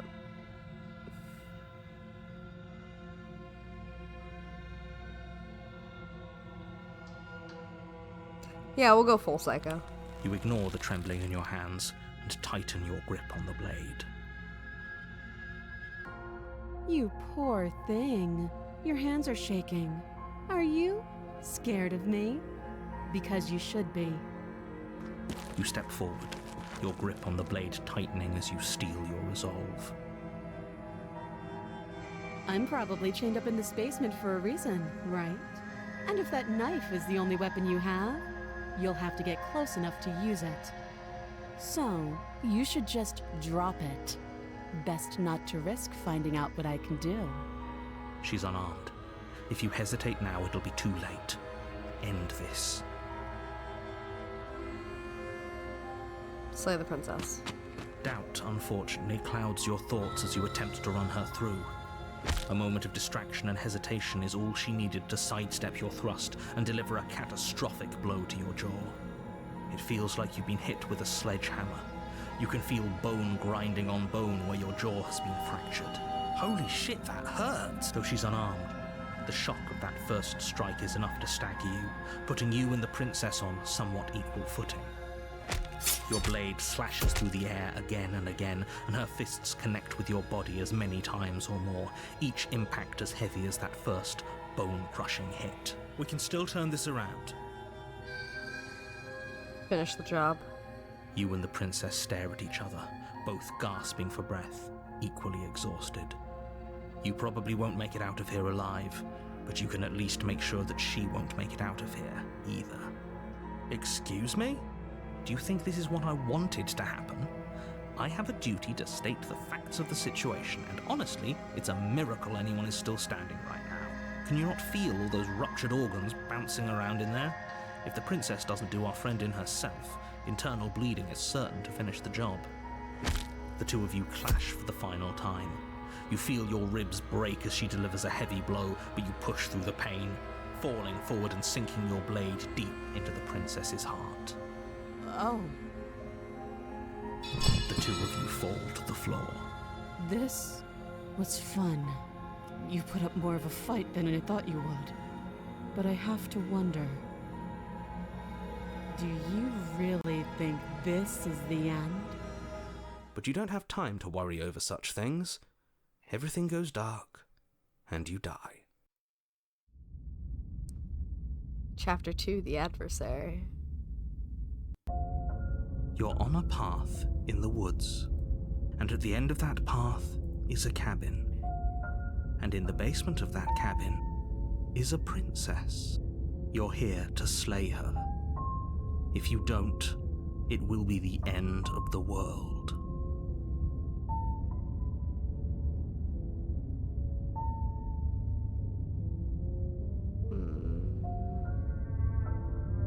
But I died. What am I doing here? I can assure you that you're not dead. And to answer your second question, you're here to slay the princess. I literally told you that a second ago. If he doesn't remember what happened, then maybe it's best to keep it that way.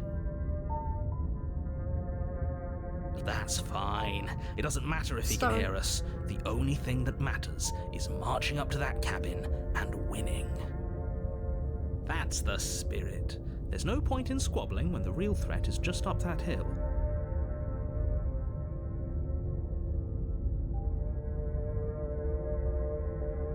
Let's assume I'm telling the truth and all of this really did already happen. Why should I listen to you? Why should I bother doing anything? Those are two very different questions, but fine. I'll indulge you if that's what it takes to get you moving. Let's say for a moment that this really is the second time you've met me, or at least a version of me. died last time, which probably only happened because you didn't listen to me. We did our best with the information we were given. And we did kill her. And yet you still died, didn't you? So congratulations. You've been given another chance to actually do this right. And I believe your other question was something along the lines of, oh, what's the point of doing anything? If you're asking that, it sounds to me like you're making the rather dangerous assumption that your actions last time around didn't have any consequences. What do you mean? Of course there weren't any consequences. We killed the princess killed us, and now everyone's right back where they started. That sounds pretty consequence-free to me. Yes, but in this purely hypothetical scenario, that begs the question of how you got back here. Did time simply rewind itself, or were you instead transported to a different world entirely? Had you failed to slay the princess, what would have happened to everyone in the place you left? Ugh, enough with the talking. We've got a fight to win. Nothing else matters. I couldn't agree more. The cabin and your destined confrontation with the princess awaits. Let's talk about this princess. Just be quick about it. We each killed each other last time. How can I make sure that doesn't happen again? Like I said, if she killed you, it was probably because you didn't listen to me. Don't talk to her, don't trust her, just go in, do your job, and save the world.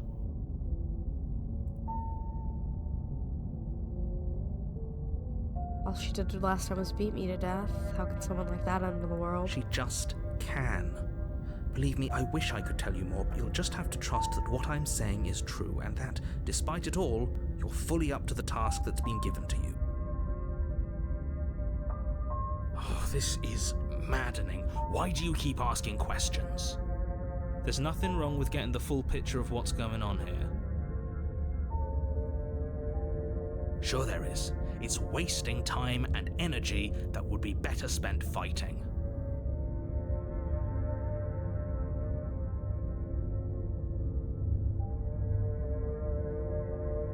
Who locked her in the basement? What is this place?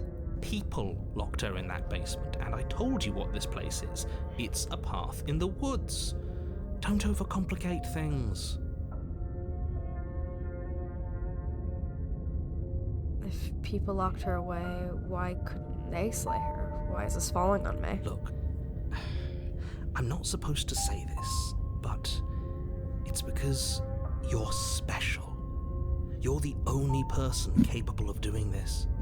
Call it a prophecy, if that helps, but it's just the way things are. Oh, I didn't know we were special. Yeah, I like the sound of that. Of course you're special. Why else would you be here?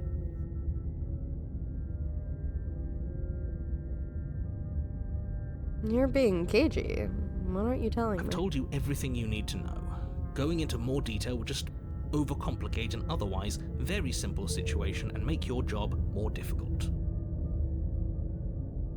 What else would we even need to know? We've got all the reason we need for a rematch. Exactly. The less you know about her, the better. That's all. Great. Now, if you don't mind, the whole world is waiting with bated breath for you to save it from ruin. Proceed to the cabin. A warning before you go any further. She will lie, she will cheat, and she will do everything in her power to stop you from slaying her.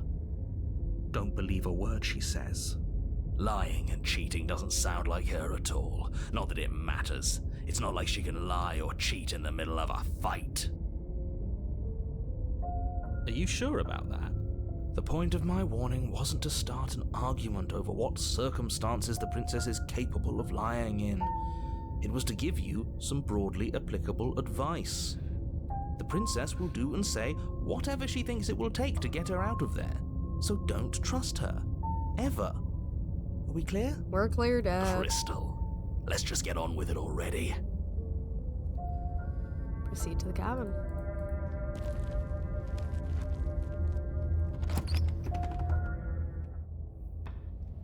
The cabin is tighter than its exterior would suggest. Its cold stone walls press in on you, as if trying to forcefully direct you towards your destination. The only furniture of note is a black iron altar with a pristine blade perched on its edge. See? Even the cabin has the right idea. Let's get moving. The blade is your implement. You'll need it if you want to do this right. Yeah. Just take the blade. You take the blade from the altar. It would be difficult to slay the princess and save the world without a weapon.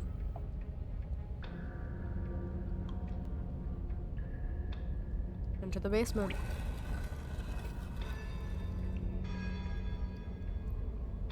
The door to the basement creaks open, revealing a rough stone staircase, its walls pressing at your sides and tightening as you descend. The air seeping from below is heavy and oppressive, with an almost sulfuric odor to it. If the princess lives here, slaying her would probably be doing her a favor. Her fierce voice carries up the stairs. Is that another challenger? Finally. It's been ages since I've had a good fight. This isn't what she sounded like last time. Her voice is a little deeper, almost threatening. Good. Sounds like my kind of princess. As much as I appreciate the enthusiasm, just make sure you don't let your bloodlust get to your head. You need to stay focused and keep your wits about you. Remember, you're here to slay the princess, not to have a good fight. Yeah.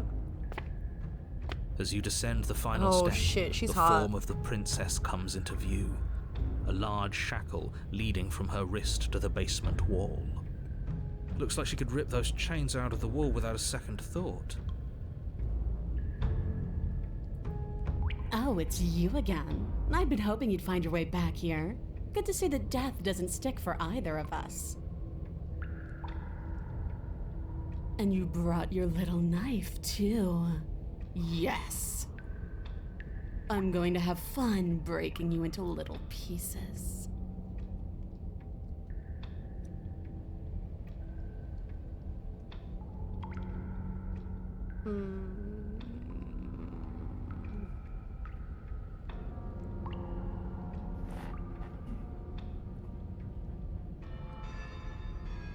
She is hotter like this. Help!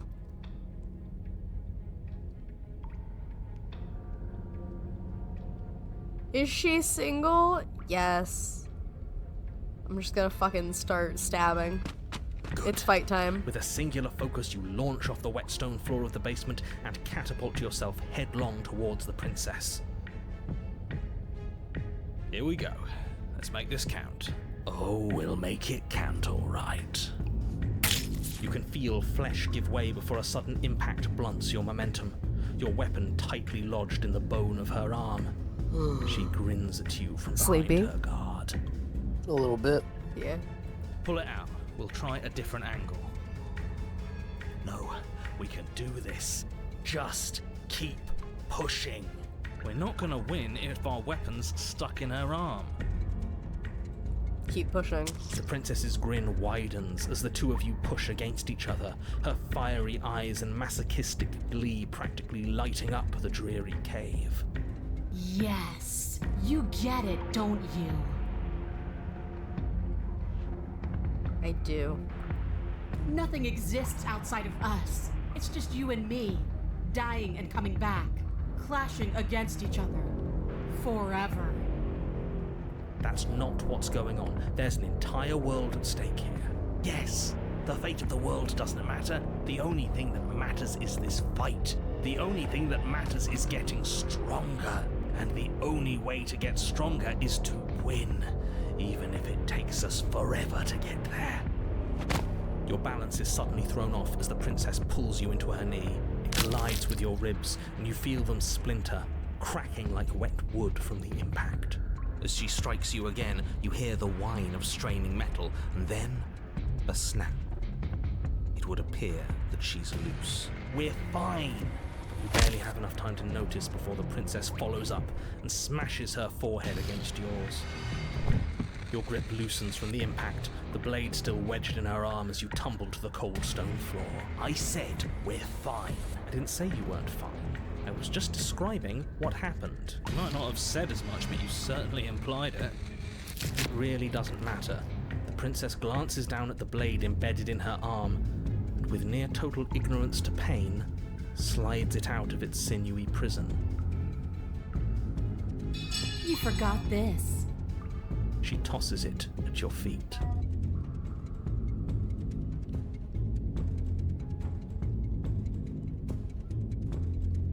Pick up the blade and attack her again.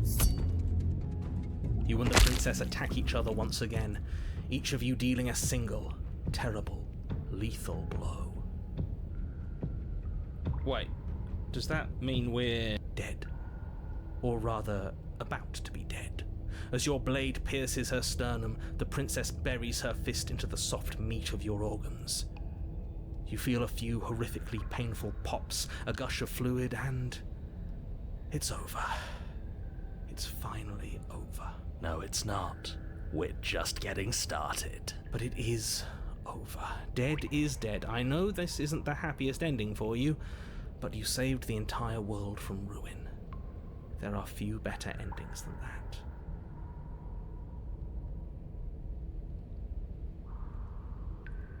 Well, are you going to listen to him? Or are you going to listen to me? Get up. Get up. Wait, no, that can't be right. Your eyes bolt open and you push yourself back to your feet. Alive. Ah, I told you. I told you this wasn't over. What about her? The blade went right through her heart. What about her? If we're fine, then she's fine. No, she's dead. She has to be... No! Right. We're all shit out of luck, aren't we? I knew it. I told you we should all believe in her. This is perfect. The princess rises from the ground, staggering slightly, one hand wrapped around the hilt of the blade still buried in her heart. We don't even need to start over anymore, do we? Let's go again.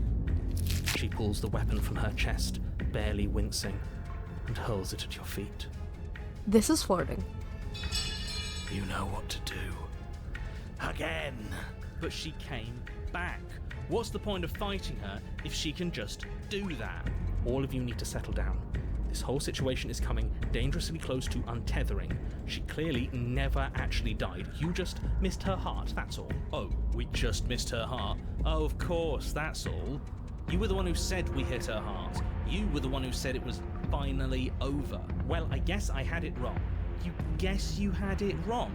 Aren't you supposed to know everything? I never said I knew everything. Close to untethering. What's that supposed to mean? Club Penguin Squid, huh? Oh my god, yeah.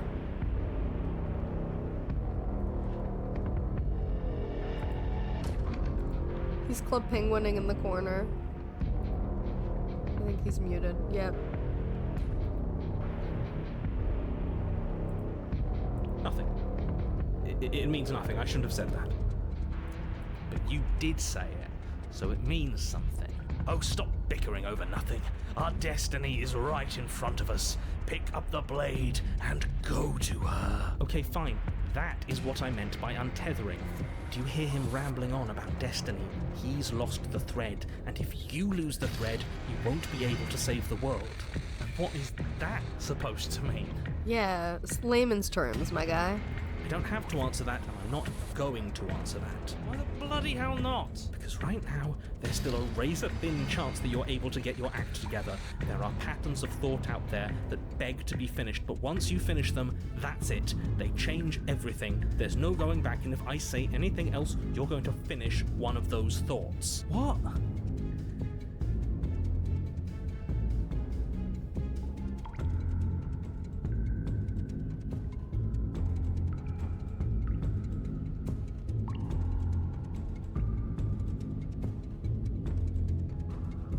Princess can't die. Yes, exactly. Like, the princess can't die. I tried, you know. I tried very hard to make this work. I don't like that resignation. Are you sure we can't just unthink it? Yes. Like I said, I'm afraid some thoughts can't be unthought. I'll be back in a moment. I'm going to pour myself a stiff drink. If I'm going to see the end of everything, I'd rather not be sober. I love that. So I was right. Why are all of you so glum? This is perfect, isn't it? We get to experience greatness and battle and triumph forever. But I think it was the stubborn one who said, your destiny awaits, right? No, hold on. There has to be another way. What if we just leave her down here? What if we run away? What if we convince her not to end the world? You can't reason with her.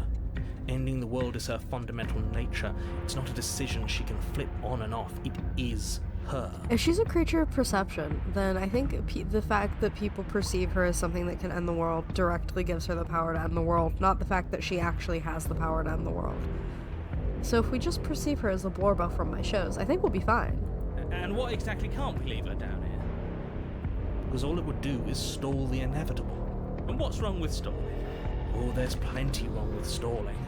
The end is still the end, and I'd rather face mine head on. Oh, you mopey ass.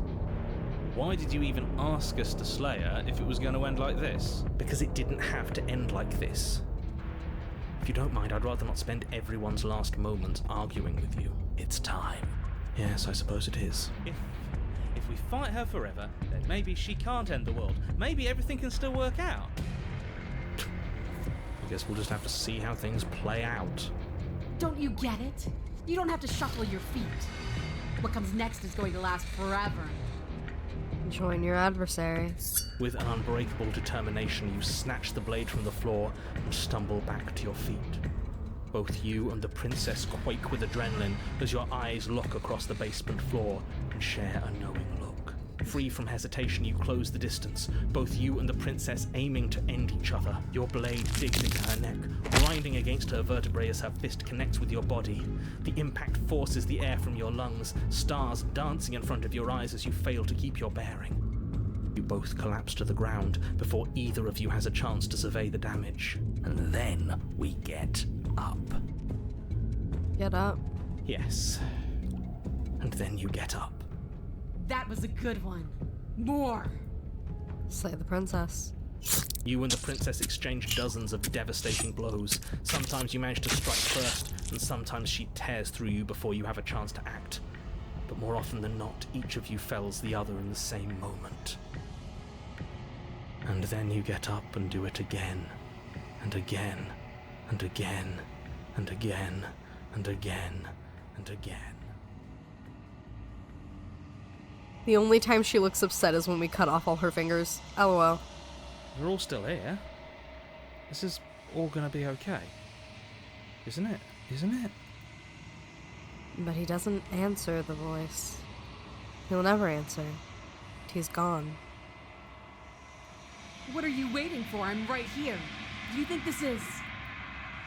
What is this place? Did we do this? Huh.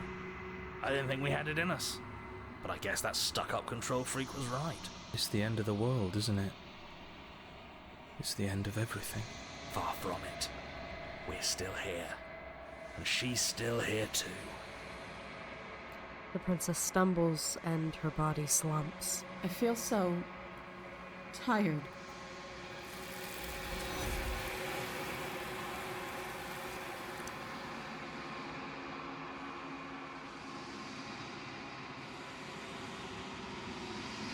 You do not get the chance to respond, nor will you ever. It's time to leave. Memory returns. She's gone. Where did she go? Should we try and find her? And is that a mirror? Of course you're scared. This is the end for you, but it's not the end for me. What is that supposed to mean? Whatever awful thing I felt before, it feels so much worse now. Screw that. This can't be the end. It just can't. Approach the mirror. You approach the mirror. Gaze. Silence as you reach forward. They're gone once more. The mirror always makes them leave, but you need to see what's in it. You've grown. You find yourself in the long quiet once again. Proceed to the cabin. You're at the cabin. Approach her. Flickering lights and empty cityscapes become pockets of vitality and movement. I am more than I was before. Whenever you are ready, I will wipe your slate clean once again. Are you the same being as you were before? How much has changed? Is a child the same as an infant? I am an unbroken pattern, but every vessel gives fresh perspectives and carves new avenues of expression. I am different, but I am the same.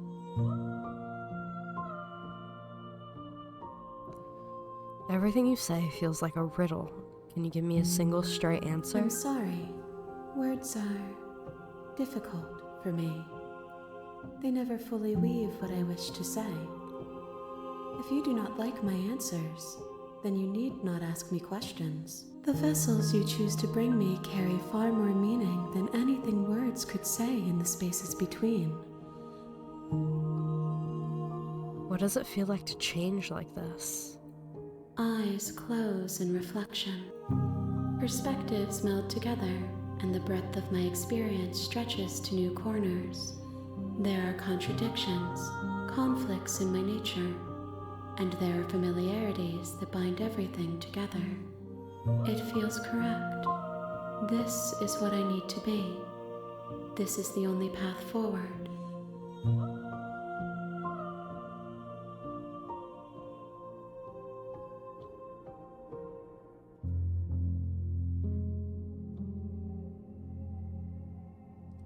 You've been kinder to me than anyone else I've met. Thank you. Why wouldn't I be kind to you? You are the only thing I know that isn't me.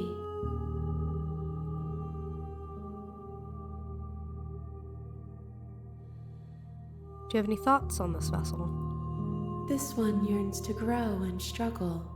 Even now I feel a will pushing against mine, not realizing that we are one. She will make for a bold heart. Do not mourn her. We will provide her with the growth she fought for.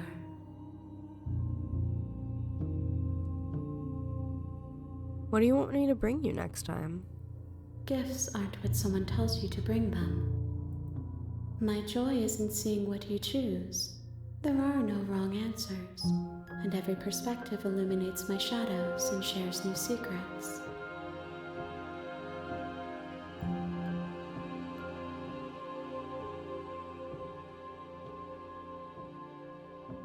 What do you feel about me? These vessels I've been bringing you, I've hurt them. The vessels are shaped by memories of you, but their impulses are drawn to the edge of the long quiet.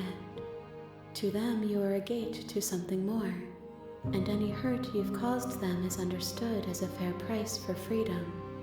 But they are only thoughts and perspectives. They are not me. The wounds they've suffered carve texture around my heart. Without them, I would be as I was before.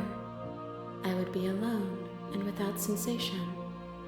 I could not feel the joy of having you by my side, for I would not know your absence. Dude, I'm so into her.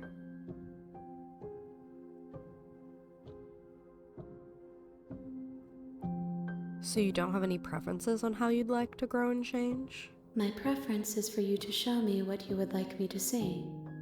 I cannot know the ways I wish to grow, for I have yet to feel them. It is you who guides me down the thin trail of perspective and memory.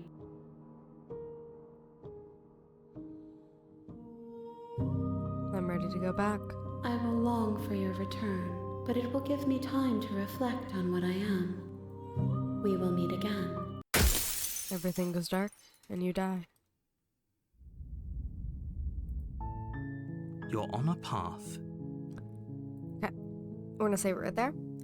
And that is going to be the end for the stream today. I think when I stream again later today, it will be more Slay the Princess. Because I'm having a lot of fun with this. Figure out and along the way. I just want to make sure that I'm getting into fun order. We've gotten 2 princesses.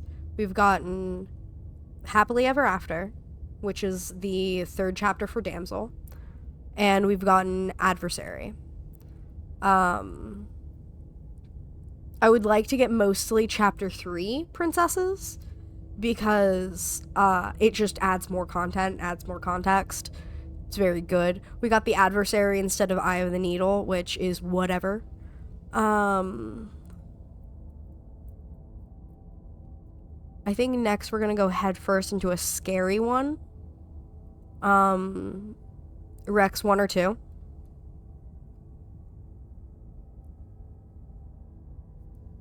Just pick a number, 1 or 2.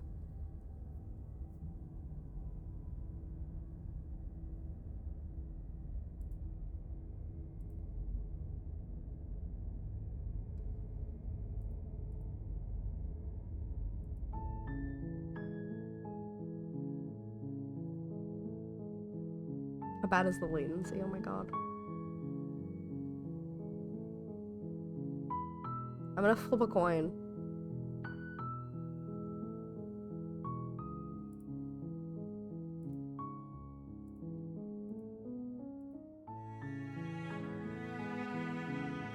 Boy. Let's see. Okay. Here on the Princess. We don't have the end of everything. We got the Adversary, the song we write in our blood. The Damsel, unquestioning commitment to the other. Happily Ever After, everything you didn't know you wanted. There's so fucking many. Die pathetically to an abrasive prisoner. Slay her without a moment's hesitation. Lock your fears away. She isn't armed, is she? Fall to a feral captive. Betray her before she can betray you. You can't know someone you've never met. Free an abrasive prisoner. You need more space. A narrow cave is no place to fight, and it's no place to stay forever. Angels and demons are cut from the same cloth. It's best not to deny a proud being. One might resist the divine, but it is very hard to kill a god. There is no shame in failing. Sometimes when you cut something out of you, a piece of you leaves with it. Kill your worst dreams, or be killed by the ghost of your past. Better to linger with your nightmares than to let them run wild. I do not think you were listening, so I'm just gonna go this way.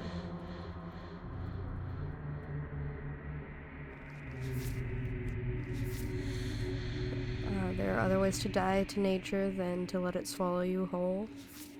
Become one with the princess in a very literal sense. May involve, but does not necessitate, being eaten. Sometimes, the only way to break a vicious cycle is to put your heart on the line. When you've seen the worst sights the prison of the world can offer, you can always choose to walk away empty-handed. There are many reasons spirits may linger. The flames of passion, the flood of words left unspoken. 1 or 2. That's all I asked. Pick number 1 or number 2. I'm specifically leaving it vague. Yes! You picked the one I wanted you to pick! Awesome.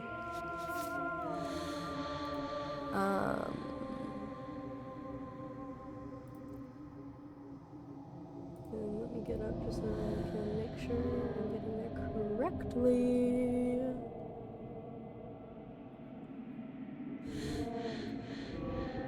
Because also, I want to experience the new content that the Pristine Cut brings in. Because there are 3 endings that the Pristine Cut brings in. One of which we've already experienced, which was Happily Ever After.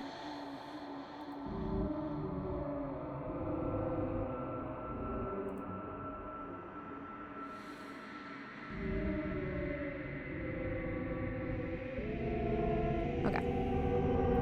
I know what we're doing.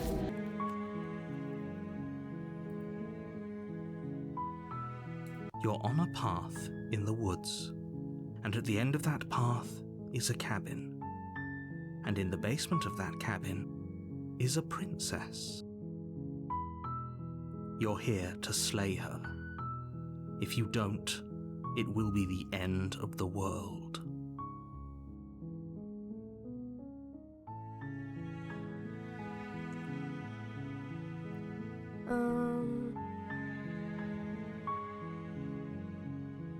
Okay, we're gonna want to silently continue to the cabin.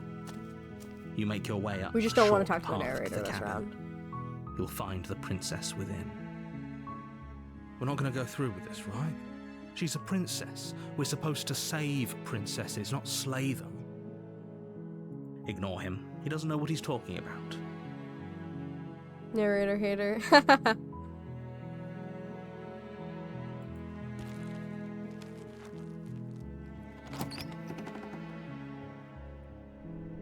The interior of the cabin is almost entirely bare. The air is stale and musty, and the floor and walls are painted in a fine layer of dust. The only furniture of note is a plain wooden table. Perched on that table is a pristine blade. To be fair, I understand why you're a narrator simp, just because you really do like the narrator in the Stanley Parable. If you did know why the narrator is doing what he is doing, I would hope you would not like him. The blade is your implement. You'll need it if you want to do this right. We're just gonna enter the basement.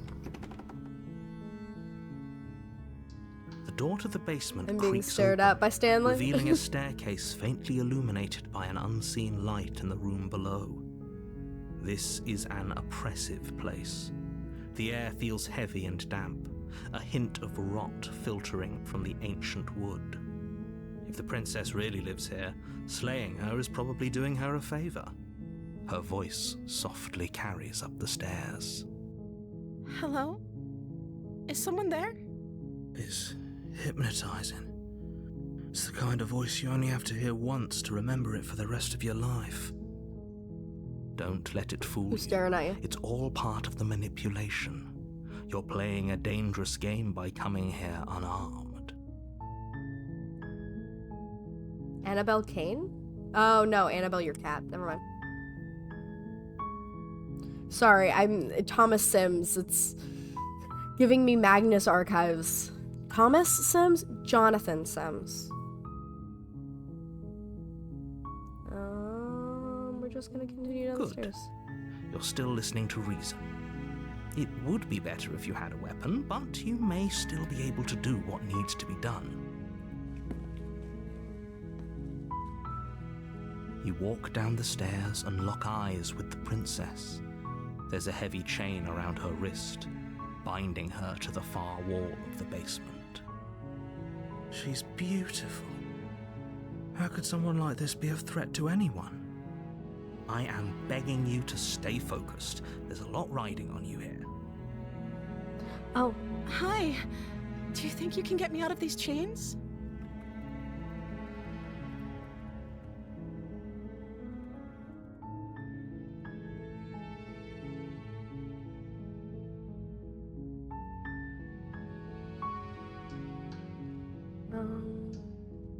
hold on, let's talk a bit first. Okay.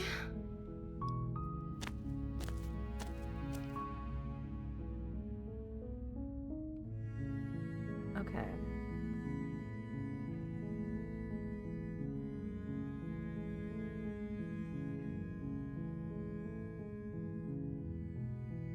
Also, I'll be real, there's a chance I'd still like the guy despite what he's doing. Yeah, you're, I can't say that word.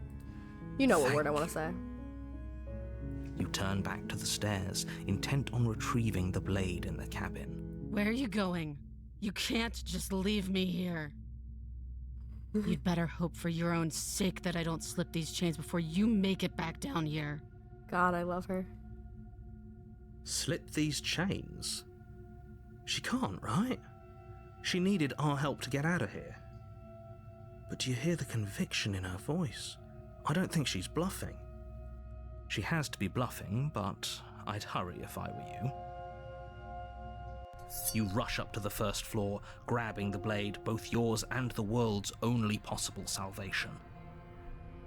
Okay, if we're sure about this decision, I'll support it. I suppose we have a world to save after all. You slowly creep down the basement stairs. It's quiet. Where the princess sat only a moment ago, there's only a severed arm, its cooling flesh still chained to the wall. And she is nowhere to be seen. Is it just me? Or did this room get a lot bigger? She's lost an arm. I'm locking her down here and letting her bleed out. This is a dangerous play. Who's to say she'll actually succumb to her wounds? She doesn't have a weapon, and she's missing an arm. You can finish this right here, right now. She bit her arm off. That's scary. Lock her away. Tell you what, I'll even stay here for a while to make sure she's dead. You close the basement door, locking it behind you and quickly barricading it with the heavy wooden table that once held the blade. Okay, we can make this work. She has an awful wound, and we have all the time in the world. Playing jailkeeper for a while might make things a little easier. You settle in against the far wall to watch the basement door. It isn't long before you start to drift off, your eyelids heavy with fatigue. But sleep doesn't come. Instead, your rest is broken by a piercing, wailing voice calling out to you from the other side of the door. I know you're still there. Why don't you make things easier on yourself and let me out? It's not like this little door will hold for very long anyways. It's probably a good idea to try to get back on my good side. She sounds terrifying. Like she's less of the princess you saw and more like something out of a nightmare. As she violently rattles the door, you do your best to shut her out of your mind. When I get out of here, I'm going to pick you apart piece by piece. I won't forget what you did, and I'll never forgive it. You don't know the kind of enemy you've made tonight. Oh yeah, she's hot. It doesn't sound like she's getting any weaker. No, it doesn't.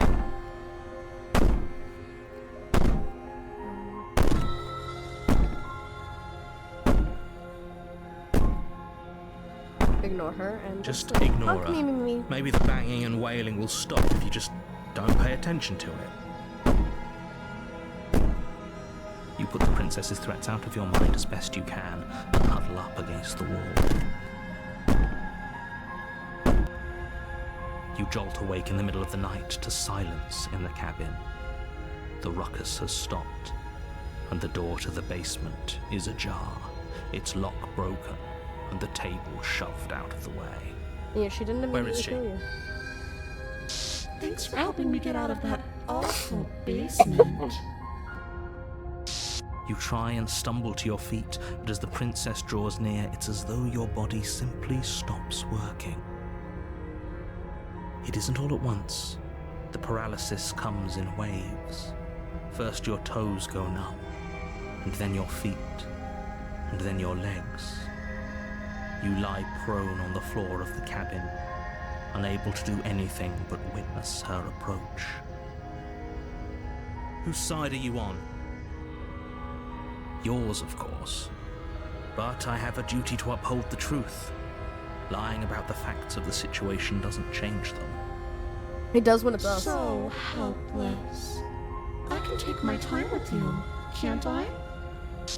She steps closer, one silent footfall at a time, cocking her head in curiosity as you feel your organs shutting down one by one. Or maybe I can't take my time with you. You don't look well. A little green around the gills. What a shame. If you'd only helped me get out of here, we could have done such wonderful things together. Your lungs stop drawing in breath, and your heart freezes in your chest. You have seconds left. I'd say better luck next time, but we both know this is the end, don't we? It can't be. This can't actually be how everything ends. I'm sorry, but it is. everything goes dark, And you die. and you die. Chapter 2, The Nightmare. You're on a path in the woods, and at the end of that path is a cabin. And in the basement of that cabin is a princess. You're here to slay her. If you don't, it will be the end of the world.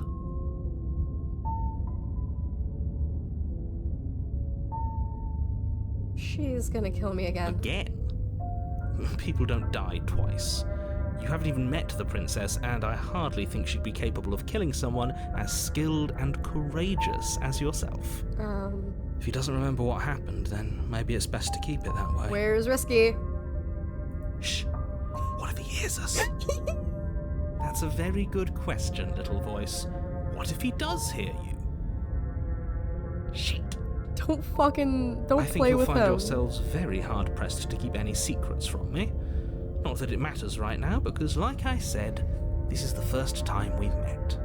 Still, I'd rather not get off on the wrong foot. We've a world to save, after all. See to the cabin. Let's A go. warning before you go any further.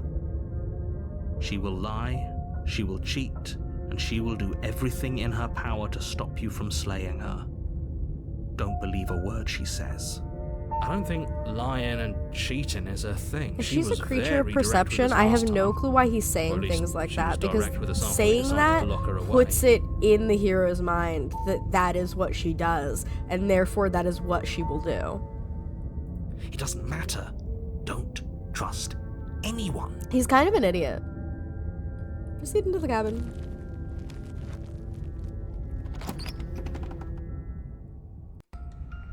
The Oh. interior of the cabin is plain, the smooth wood of the walls almost featureless. The only furniture of note is a lone table, knocked on its side in the corner of the room.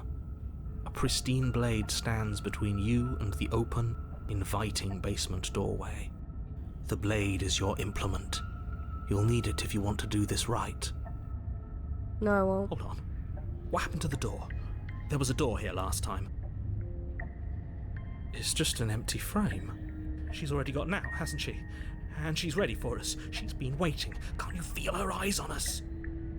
I'm going to need all of you to pull yourselves together. The princess has not already gotten out. But if you keep getting stuck in your head like this, you're going to struggle to get the job done. So deep breath in, deep breath out. Your task awaits, and only you can do it.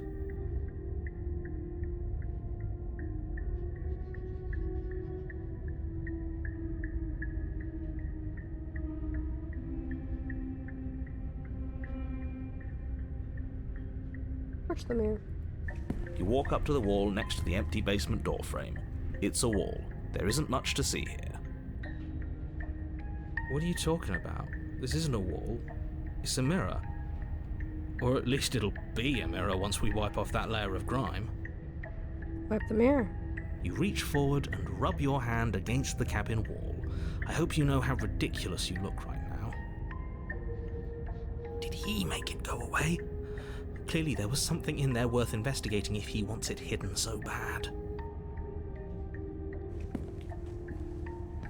Enter the Oh, basement. we should have taken the knife. I don't think going down there unarmed is going to do us any favours. You cross over the threshold and onto a series of isolated steps, suspended in darkness. Oh. More eyes, too. You never mention the eyes. Her cruel and playful voice.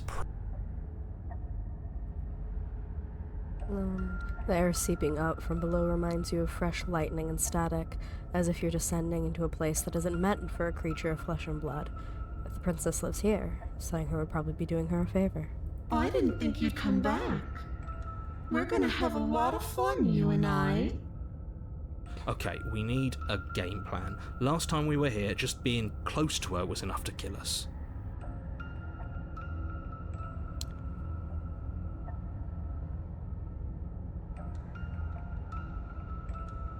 Continue down the stairs in silence. You make your way to the bottom of the stairs. We're not talking to them. As you emerge, you find yourself between two loose rows of white wooden planks suspended in nothingness. A smattering of cobblestones visible against the inky black of the basement mark where the floor should be, forming vague pathways. At what seems to be the end of the room, they diverge in opposite directions, left and right. She could be anywhere, and there's nowhere for us to hide. We're completely exposed. Are you really not going to comment on how weird this place is? No, I'm not. Somebody needs to be the voice of reason here, and it certainly isn't you. It's not you either. Excuse me, I'm being incredibly reasonable. You're the one who's just matter-of-factly describing whatever the hell we're looking at like it's an ordinary basement. We're going to die down here. I don't want to die again. Please stop saying that. You're only going to make things worse. Just pick a direction and start moving. I wouldn't give it too much thought if I were you. It doesn't really matter. Because either way you go, I'm going to find you. Terrifying. I'm leaving. You turn back to the stairs, only to find that they aren't there. A faintly outlined path lies before you. There you are. I told you I was going to find you. As the princess approaches, your legs suddenly go numb. Your arms quickly follow. This is it, isn't it? It's almost like you want me to get you. There has to be a way out of this. Think! What did you do? Pull yourself together. She isn't supposed to be like this. I wonder how many times I'll get to play with you before you break. One more. Your vision cuts out as your blood begins to coagulate. It's as if every part of your being is coming to a lurching halt. Heart. No. Lungs. No. Liver. No. Nerves. Your lungs pull in a desperate gulp of air as your eyes shoot back open. Nerves. What are you doing? No. I'm working. Do you want this body to function, or do you want... And then experience stops once more as your body reapproaches death. Okay, whatever you were doing, please just start doing it again. Are you sure about that? Are you sure that's what you want, or do you want to interrupt me some more? Risky, I love you. You have seconds left. Yes, I'm sure. Heart, lungs, liver. Again, your eyes shoot open as you gasp for breath. Can't decide what you want to do, can you? Heart, lungs, Oh well, standing there gasping like a fish is more fun than dead. Even if you look ridiculous. She isn't attacking us. Why? The why doesn't matter. She's already proven her ill intent. Don't lose sight of your mission. And how are we supposed to do that? We don't have a weapon. And the way out of here is nowhere to be seen. That isn't my fault. It doesn't matter whose fault it is because fighting her isn't an option right now. Run, bitch. You should get looking, shouldn't you? Heart, lungs, liver, nerves. Heart, lungs, liver, nerves. Heart, lungs, liver. You know. Run, bitch, run! Doing your best to put one useless leg in front of the other. You poor thing. Wrong choice. You get nowhere before the princess is in front of you once again. You're always going to be a coward. She raises a hand to her mask and pulls it down. You don't get the chance to see what lies beneath before it envelops you. Like a creeping mold, the complete reality of your existence threads its way through your mind. Birth, death, birth again, decay and bloom, a million stitches from a million microscopic wounds you've inflicted on everyone you've ever met, with every muscle you've moved and every word you've ever spoken. No. Let me out. Your existence hurts them. Let me out.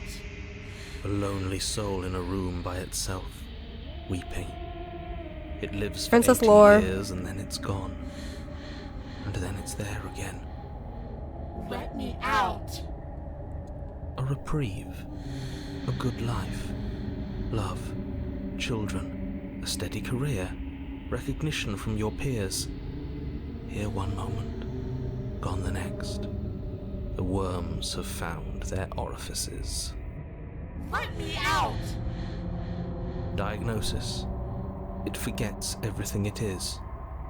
Anger, rage, distance, poverty. The lonely soul is lonely again. Love turns to mockery. It dies. It is reborn. Worse. Lonelier. Let me out! No. What's happening to us? Let me out! This is all too much. I can't keep going. You can't keep going? Well, what are you talking about? He doesn't respond. Oops, I think I broke you. I'll see you soon. You'll know what to do. Your body is dead, but you live on. Chapter 3, Chapter 5, Chapter 6, Chapter 7, Chapter 8, Chapter 9. The moment of clarity. You're on a path in the... Shit! What the hell was that? Who are we? What are we doing? There was a princess, I think. It's all so fuzzy. It hurts when I try to remember. You shouldn't know about the princess. At least, not until I... You've already been here, haven't you?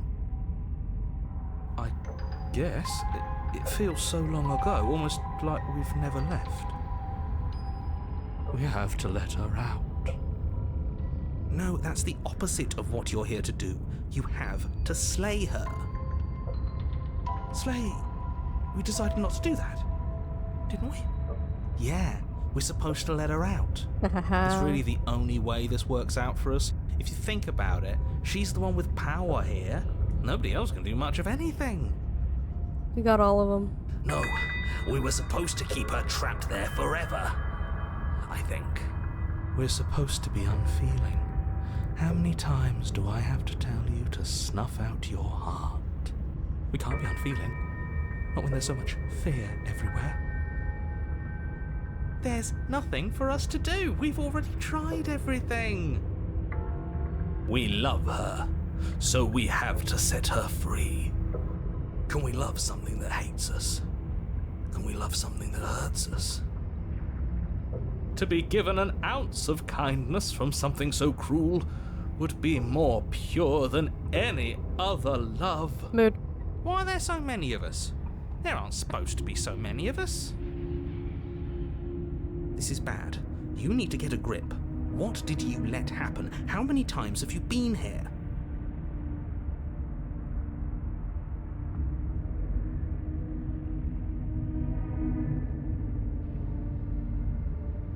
I think they're all wrong.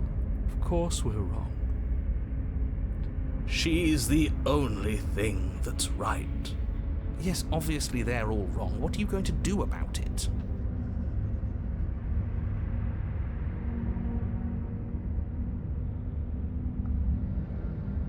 Getting back to his earlier question, how many times have you all been here? Many times. It feels like we've been here forever. But it also feels like we've barely been here at all. It doesn't matter. Yes, we just have to do what she says and then everything will be fine. It won't. It will be for us. She said so. You're part of everything. If things aren't fine for everything, they won't be fine for you. There's no difference between fine and not fine. It just goes on and on.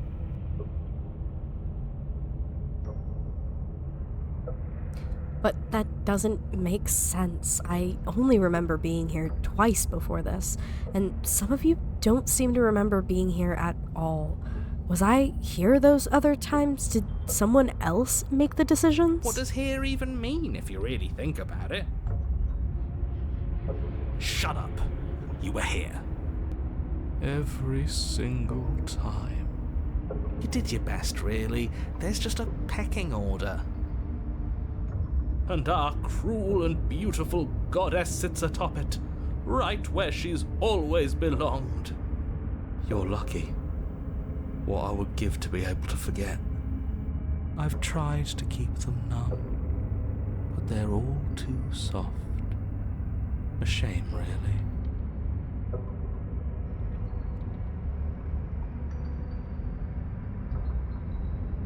Bitch, DID is a thing. And memory issues are also a thing. Just proceed to the cabin. You slowly make your way through the umbral forest, bumping against unseen trees as you grasp through the darkness for a way forward. But eventually, you do make it to the cabin. Or rather, you make it to the place a cabin should have been. Instead, all you find is an empty hill. No, this isn't right. There's a cabin there. There's always supposed to be a cabin there. He always says he never sees it. Don't ask him about the mirror. He always lies. And he always makes it gone. Stay focused. You still have a job to do, and it's best not to be distracted by fraying thoughts. There is no mirror. You know that as well as I do. She's still here, buried deep inside the earth. Just walk up the hill. You always give too much space to the others. It's why you always lose.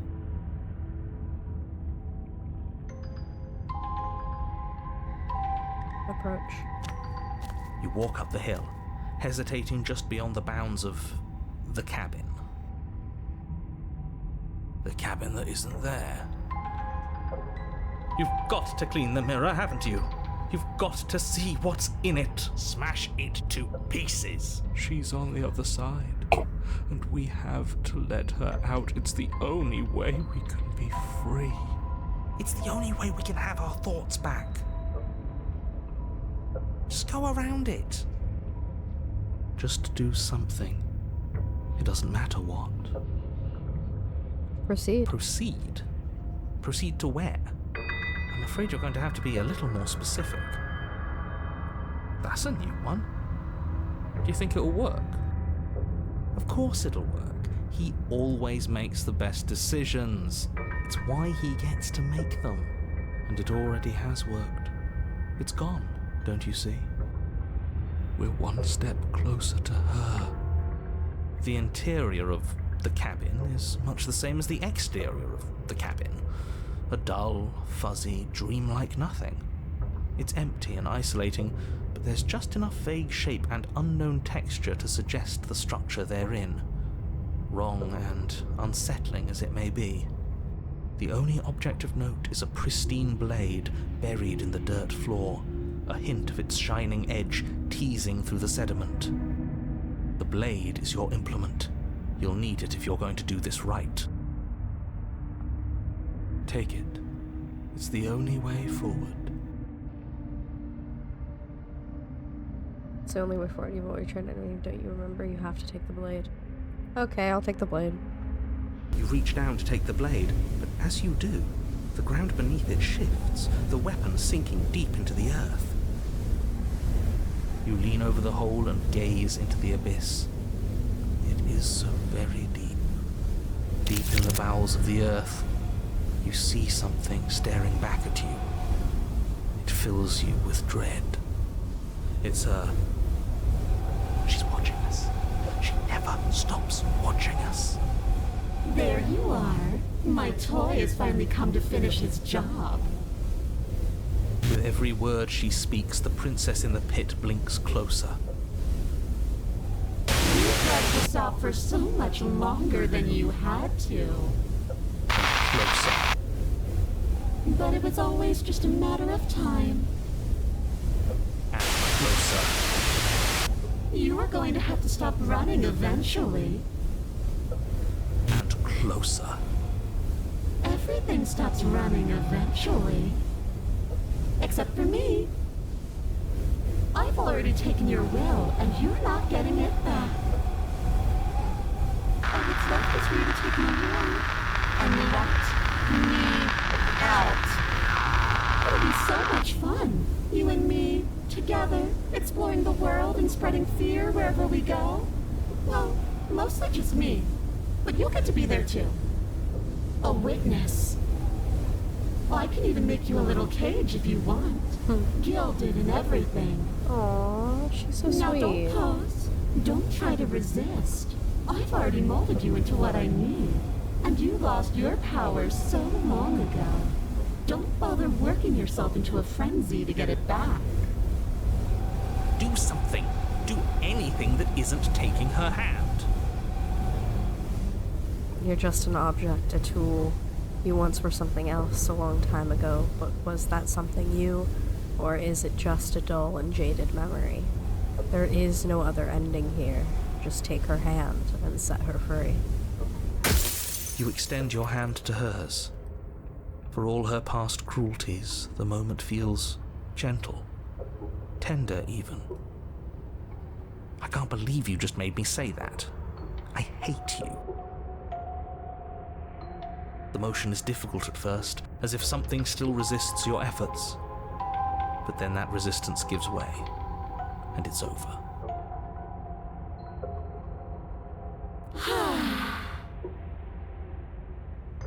And that's the end. I wonder what we're going to do next. I didn't think I'd be so tired. The princess, exhausted, slumps. Why is it so cold?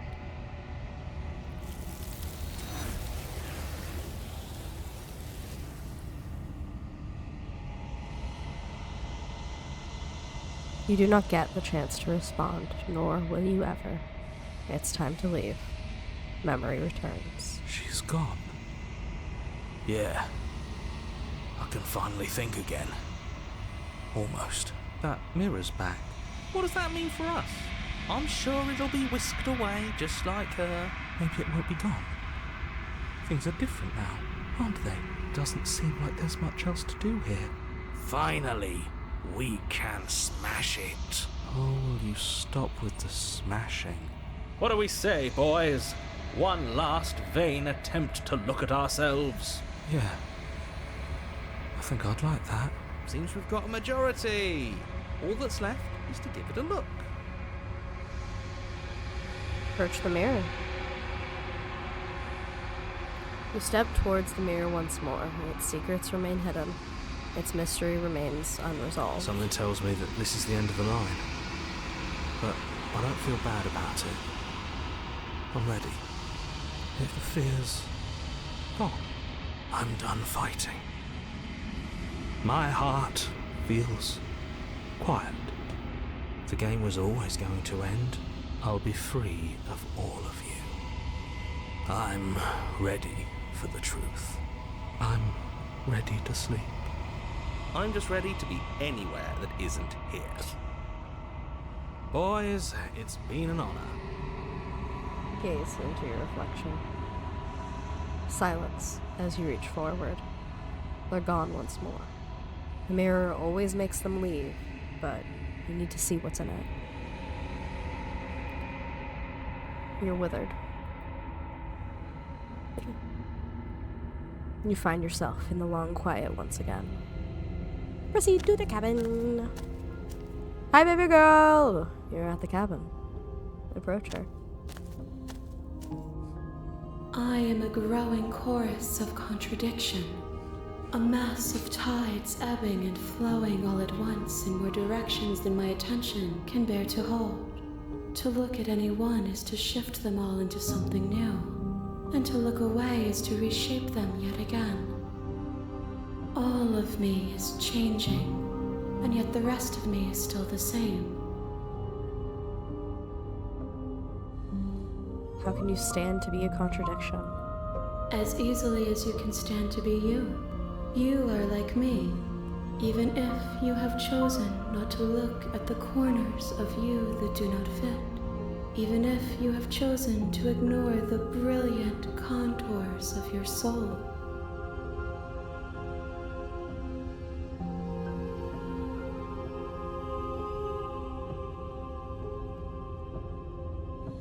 It doesn't matter how many times I go back, at least one of us always hurts the other. Doesn't that change you? Doesn't that make you worse? It changes me, but it doesn't make me worse, nor does it make me care for you any less. Does it make you worse? Do you resent me?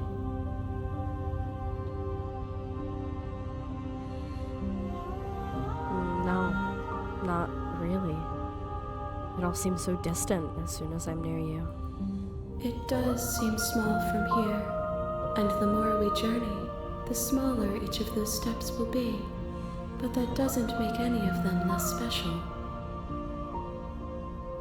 What do you think of this vessel? This one is a waiting maw, an inevitable destination where all roads end. She will make for a wise heart. Do not mourn her. She is exactly where she needs to be.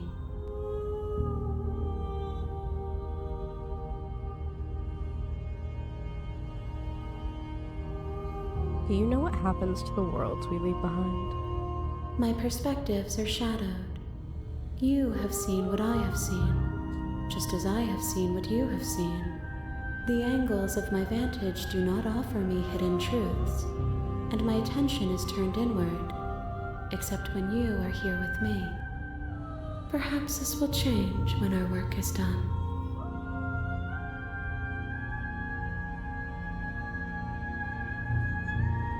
How many more vessels do I need to bring you? We will know when we near our destination. My kitten may be stupid. Oh no. Do you still not care what I bring you next? I care about your gifts, but I have no preferences to burden you with. Even if I did, I would never dare to tarnish our relationship by assuming myself above you. So you don't have any preferences on how you'd like to grow and change. The tides do not dictate where they are pulled. A river does not dictate its outlets. My gift to you is to let you choose your path, and my task is to treasure the gifts you bring me. I'm ready to go back. I will be here when it is time for us to meet again. Everything goes dark and you die. And that princess did not ask for us to remember her. We're in the princess. Okay, You're on a path in the woods, and at the end of that path is a cabin. And in the basement of that cabin Got it. is a princess. You're here to slay her. If you don't, it will be the end of the world.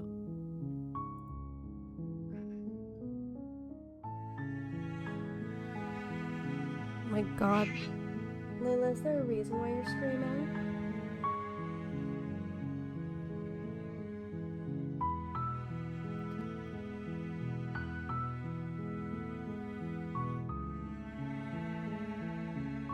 Actually, I'm curious. Do I get some kind of reward for doing this? Yes, but you'll have to slay her before you get it.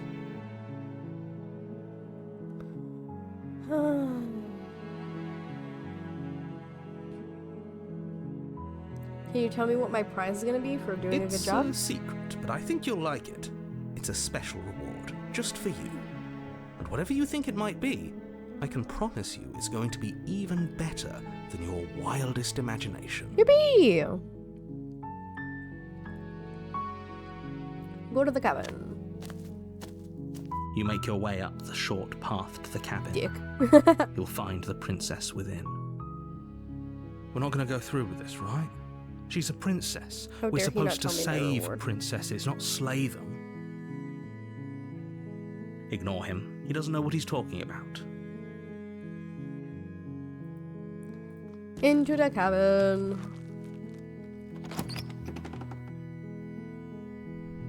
The interior of the cabin is almost entirely bare. The air is stale and musty, and the floor and walls are painted in a fine layer of dust. The only furniture of note is a plain wooden table. Perched on that table is a pristine blade. The blade is your implement. You'll need it if you want to do this right.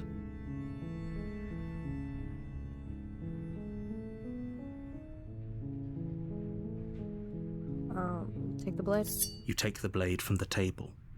It'd be rather difficult to slay the princess and save the world without it. Enter the basement. The door to the basement creaks open, revealing a staircase faintly illuminated by an unseen light in the room below. This is an oppressive place. The air feels heavy and damp, a hint of rot filtering from the ancient wood. If the princess really lives here, slaying her is probably doing her a favor. Her voice carries up the stairs.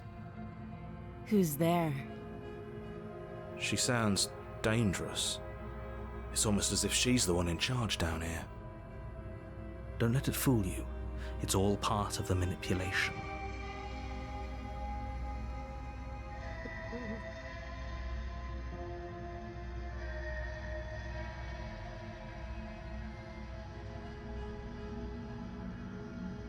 Continue down the stairs. Good.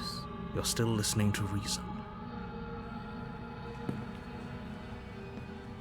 You walk down the stairs and lock eyes with the princess. There's a heavy chain around her wrist, binding her to the far wall of the basement. She's so coldly beautiful. Is she really a threat to the world? Focus on the task at hand. And there you are. Are you here to kill me or something? What? No way! Why would you even think that? That giant knife you're holding kind of gives it away, doesn't it? The blade. Of course she doesn't want to talk. Who'd want to have a conversation at knife point? We should drop it. Don't you dare. It's fine. We can decide what we want to do after we talk to her. Maybe she really is a monster. But killing someone in cold blood isn't very becoming of us. Drop it. The blade tumbles out of your trembling hands and drops to the floor with an unceremonious clang. Thank you. Maybe now we can just talk. Against your better judgment, you step forward to speak with the princess face to face, unarmed.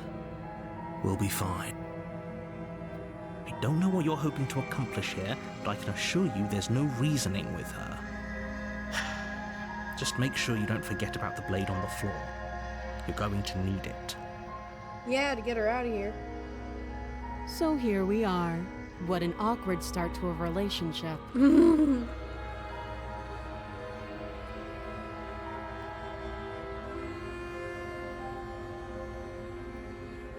I'm here because you're supposed to end the world. Don't just tell her that. Is that why they threw me down here? But I don't want to hurt anyone. I like the world, I think. I don't remember much about it, to be honest. I've been down here a long time. Poor girl. Just how long has she been down here? If I'm supposed to be capable of ending the world, then how did I wind up here, chained to a wall? Have they told you why I'm allegedly so dangerous? Literally no.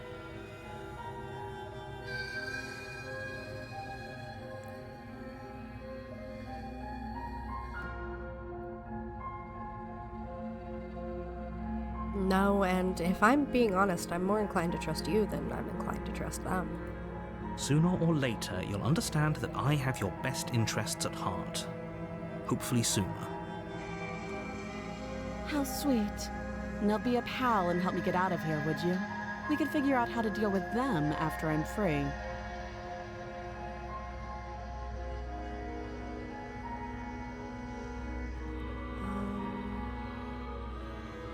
Still have a few more questions before I decide what to do. Fine. What do you want to know? And then, we've talked enough. Oh, have you decided what to do with me? You know why you're here. I'm going to get you out of here. Oh, you have to be kidding me. You walk up to the chains binding the princess to the wall and give them a tug. They're large and heavy, far too solid for you to even imagine trying to break them apart. I'm guessing you don't have the key. Maybe it's somewhere upstairs. Doubtful. I'm Whoever concerned we locked might the not princess actually be away able to down get here this intended route, for her to never see the light of day. but we'll see They what wouldn't route have we just get left the key to her regardless. chains somewhere in the cabin.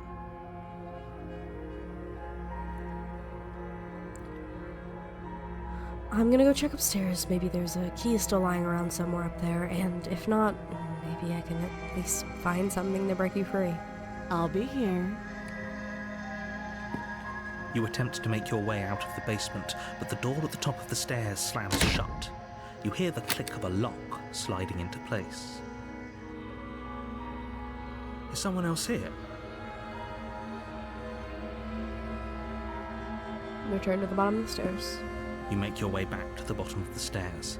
This would have been so much easier if you'd simply slain her like you were supposed to. Easier for whom? Everyone? Easier for everyone. I heard the door slam. They locked you down here too, didn't they? The knife. Pick it up and cut me out of here. You won't like what happens if you do that. Save the princess. Against your better judgment, you place the blade against the princess's arm, just above the massive, unyielding chain. You cut into her flesh. The blade is sharp, and you make quick work of it. Before long, you're able to crack through bone, and she pulls the bleeding stub of her arm through the iron gauntlet. She didn't so much as utter a sound. Free from her bindings, the princess turns to face you, her fierce gaze meeting your eye. How is she so composed after losing an arm? It's like she isn't even bothered by it. Thank you. Now let's get out of here.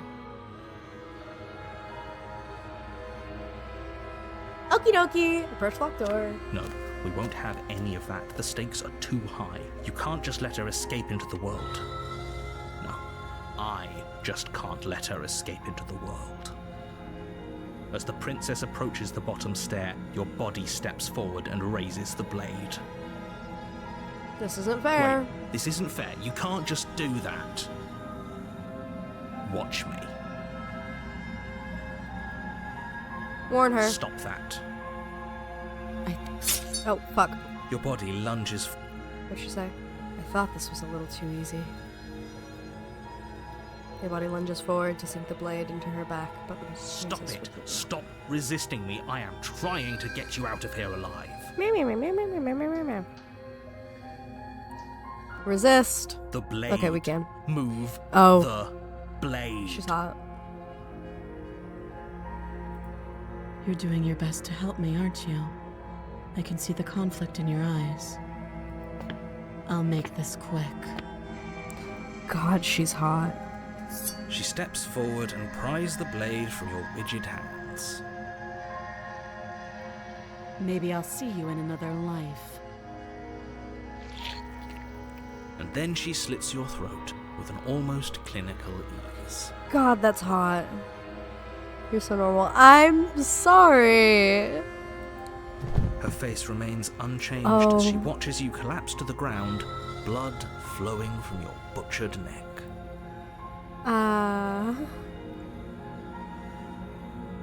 This is the end, isn't it? Okay, accent. What do you mean? I don't have an. What? What? Huh? I'm afraid it is. Huh? Everything goes dark, and you die. I hope it was worth it.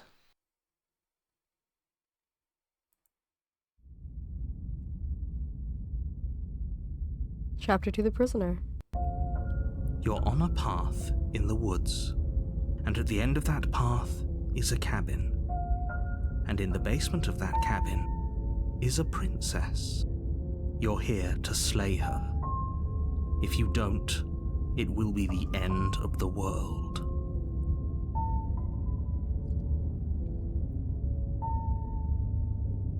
You bastard, you're in for it now. I'm wise to your tricks. My tricks? What on earth are you talking about? We've just met for the first time. I've wasted no such thing. Don't Fuck forget you. what he did to us the last time around. I wouldn't trust a word out of his mouth. There's got to be a way out of here, for us and for the princess. We just have to keep trying.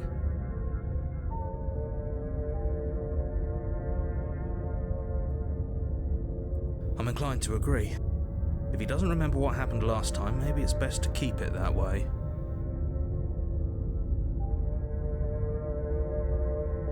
You know I can hear you two, right? It's going to be a lot harder than you think to keep secrets from me. And as far as trying to help her goes, need I remind you how catastrophically dangerous she is to the world at large? I told you about the stakes of this situation less than a minute ago.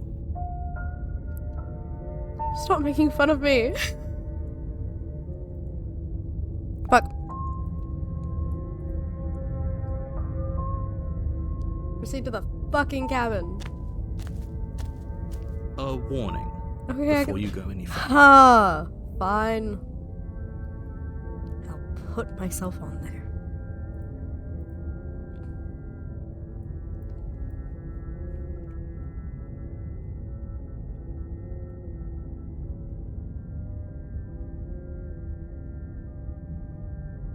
Ah.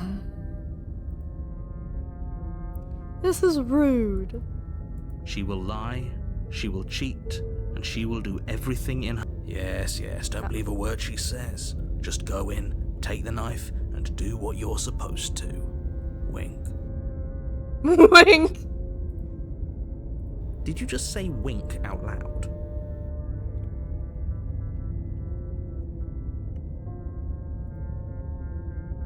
No, I didn't. Wink. Just ignore this clown and focus on the princess. Wink.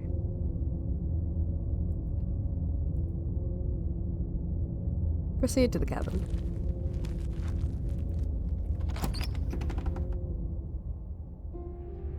The interior of the cabin is less a cozy woodland retreat and more like a dungeon. A few pathetic wisps of starlight attempt to illuminate the cold, uninviting stone walls, and thick, wrought iron bars barricade the windows, reminding anyone who enters that this is a prison.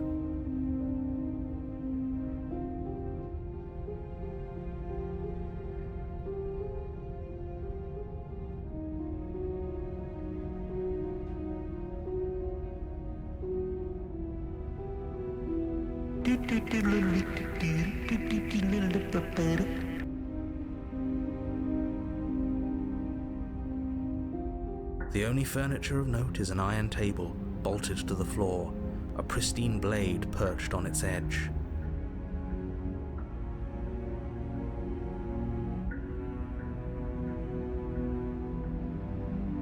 The blade is your implement. You'll need it if you want to do this right.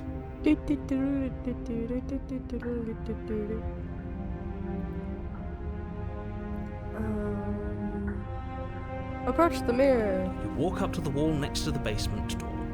It's a wall. There isn't much to see here. What are you talking about? This isn't a wall. It's a mirror. Or at least it'll be a mirror once we wipe off that layer of grime. Wipe the mirror. You reach forward and Dragon rub Claw. your hand against the cabin wall. I hope you know how ridiculous you look right now. But there was a mirror a second ago. And now it's gone. If he doesn't want us to know about it, it must be important. We should keep our eyes peeled. Maybe Sure. it'll be back. Take the knife. You take the blade from the table. It will be difficult to slay the princess and save the world without a weapon. Good idea. Much better to be armed than to go in with blind hope alone. Into the basement. The door to the basement creaks open, revealing an old stone staircase. A few sputtering torches attempt to vaguely illuminate your path, dancing across glimmering patches of slimy moss on the stone steps. If the princess lives here, slaying her would probably be doing her a favor. No, shut up. You always say that. Her voice, harsh but controlled, carries up the stairs. Is that a visitor I hear? Please, come downstairs. It's been a while since I've had company. Does she remember us? You walk down the stairs. Look at and her! lock eyes with the princess. She looks up at you, the heavy collar around her neck clanking loudly as she moves. The chains binding both her wrists to the far wall, joining the metallic chorus as she adjusts her hands in her lap. Should we be worried about the one around her neck? Why would you be worried about her restraints? If anything, they'll make your job easier. Have you noticed the empty chain on the wall? Odd that in a place where everything seems to serve a distinct purpose, there would be something so obviously useless. Unless it isn't. What an interesting development. Why don't you have a seat? The two of us should chat before you bury that thing in my heart.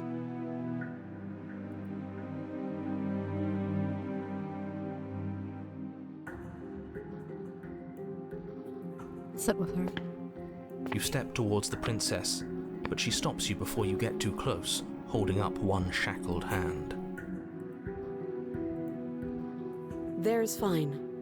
I'd prefer we keep some distance until we've sorted this out. That's reasonable. We do have a weapon. Might as well put her at ease. Sit where you were told to sit. You do as she asks and sit on the floor, still a good distance away from her. Thank you. Now, what are your intentions for me?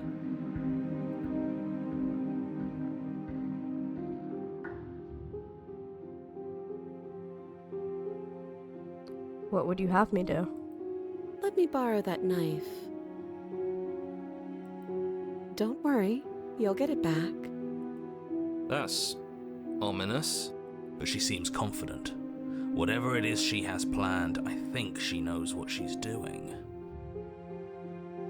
Oh please, she's just putting on an act to disarm you. That much should be obvious. In case you need to hear a voice of reason, it would obviously be unwise to give away your only weapon. Though if she isn't bluffing, whatever she has planned might be for her benefit alone. There's no guarantee that what's good for her is good for us. So, what should we do? I don't know. I'm just spelling out our options, listing the pros and cons. Then let me help you. I'll start with the cons. If you're handing her your weapon, the cons are that she might use it to escape and end the entire world. And she might use it to kill you. Free my girl, she ain't done shit! That doesn't sound great. What about the pros? She is very Athelia coded. Oh my god. No, she's incredibly Athelia coded. I know more lore than either of you know, and I'm trying not to spoil anything, but goddamn, you've hit the nail on the head. There are none. The pros are that we can't trust him, possibly even more than we can't trust her. And whatever she has planned could do something to mess with what he has planned. Or maybe they're both screwing us over in their own ways. Athelia is the Daedric prince of change and possibility and past, present, future. In Elder Scrolls. She only appears in the Elder Scrolls Online.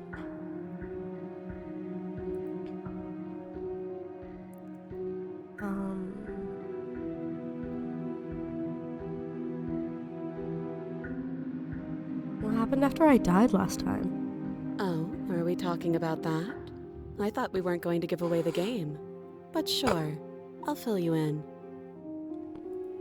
Nothing happened. You died. I went upstairs. I couldn't leave. I found myself in a new place in chains again. More of them. And now you're back. Is that really all she knows? It's not like we have much of a clue about how things work. And she's probably even more in the dark than we are. You're looking at me like I might be hiding something. I'm not. I guess it's possible she really doesn't know anything. Maybe both of us are stuck in this loop without any idea why or how. First you make a comment about having been here before, and now this.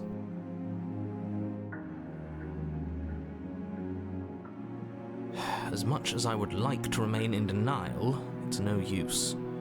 This has complicated things. It's complicated things how, exactly? Ideally, this was supposed to be one and done. You go to the cabin, you heroically slay the princess, and in the process you save the entire world from being damned to oblivion. The situation right now, where you're getting a second shot at things, is a contingency.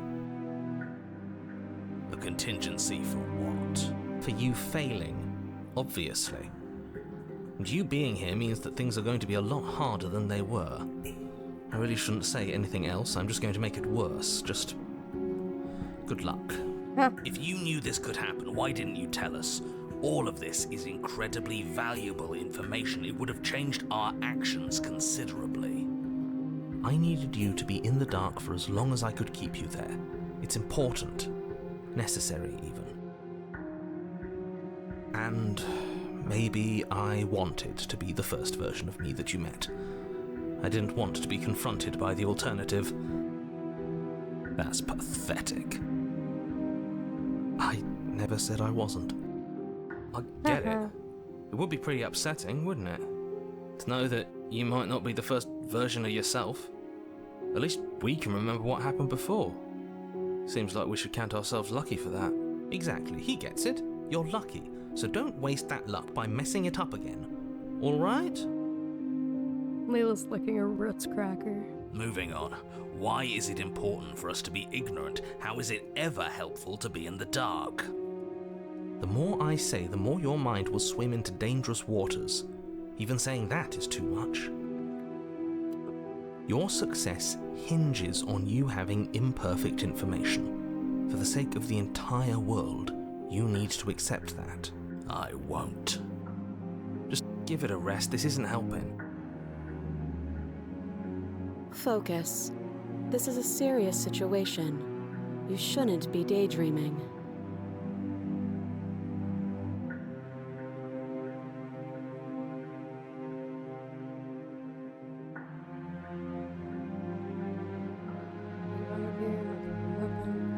Okay, I'm trusting you.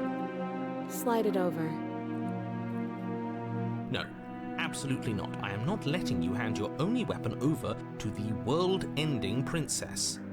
Until you come up with any other idea, like, say, I don't know, doing your job and slaying her, you remain rigidly in place. You tried this last time. Do you want to know how it went for you? Oh, I remember. She killed us, which, by your estimation, ended the world, right? Take over, buddy. Exactly. If I were you, I wouldn't be too keen on repeating your mistake. Hell, we could even force your hand and do it ourselves. I'm not afraid of dying again. Are you? A little. I think you got your point across. Fine. You slide the blade across the floor. The princess maintains unsettling eye contact as she reaches down to pick it up. Thanks.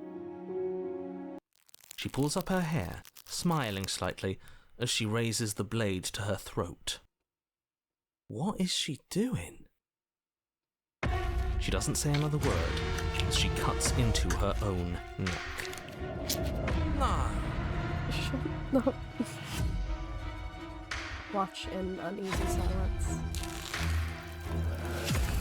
Her eyes stare forward, unblinking, as she saws through skin, veins, cartilage. At last she reaches bone, the blade grinding audibly against her vertebra as it continues to slice its way through her neck. Why is this kind of I'll hot? be damned. She's actually doing your job for you. Why would she do that? Huh. So that's her play. Killing herself? She isn't dead yet. Finally, you hear a snap. Her eye twitches. There's an uneasy silence. She remains motionless for a long moment, her twitching eye the only movement in the room, until at last it stops in an unsettling half-wink. Her head twists slowly to the side, flopping to her shoulder, and her neck opens.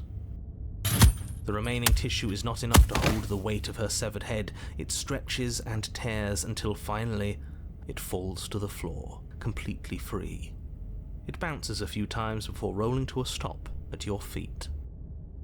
Oh no, oh no, oh no, what did we do? Can we put it back? Please tell me we can put it back. The princess's eyes stare up at you, dead. Congratulations! You saved the world. Huh. So I guess that's it. What a way to go. But she is gone, isn't she? I hate this. Can we just get out of here now, please?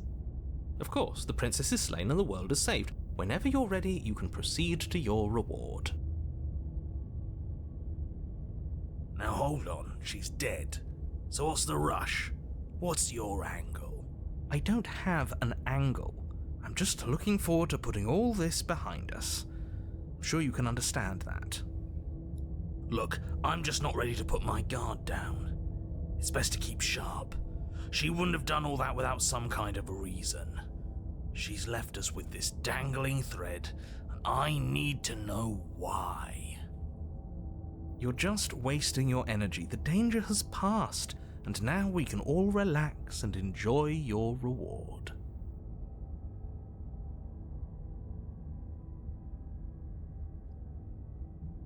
Leave the basement to claim your reward. Fine, but if we're leaving, then we're taking the blade. I feel exposed without it. With your work done, you remove the blade from the princess's corpse and make your way back upstairs, closing the door to the basement behind you.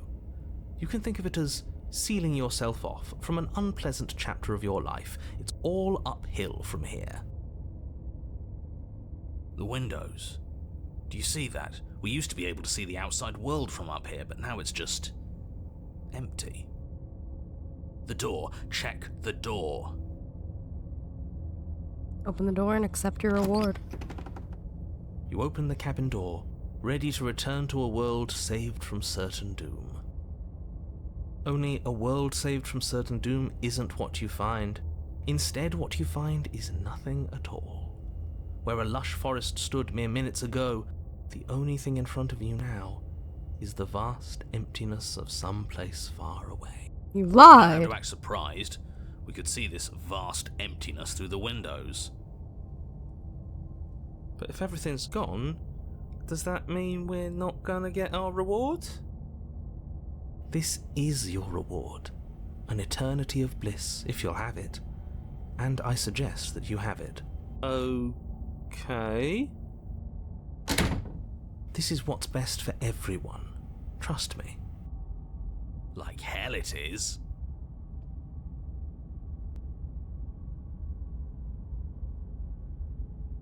That's bullshit. Let us out of here. What's done is done, and there's no going back now. Time passes. You can't be sure if it's days, or months, or years, or even decades.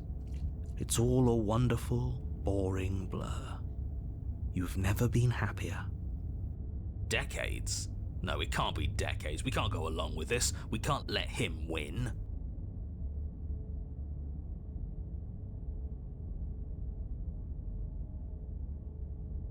I don't want to die again.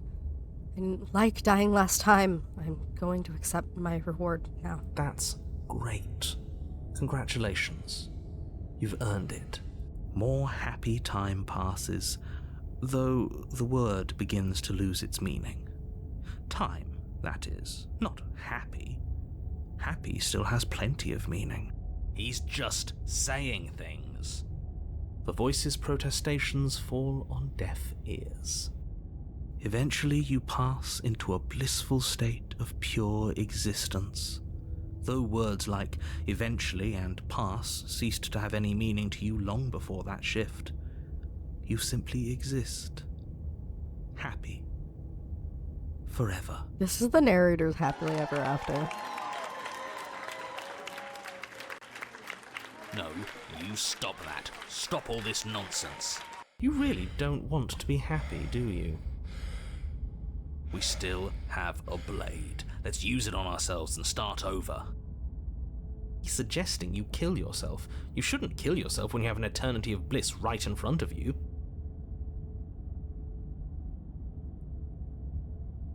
Sorry, but we're not doing that. Don't apologize.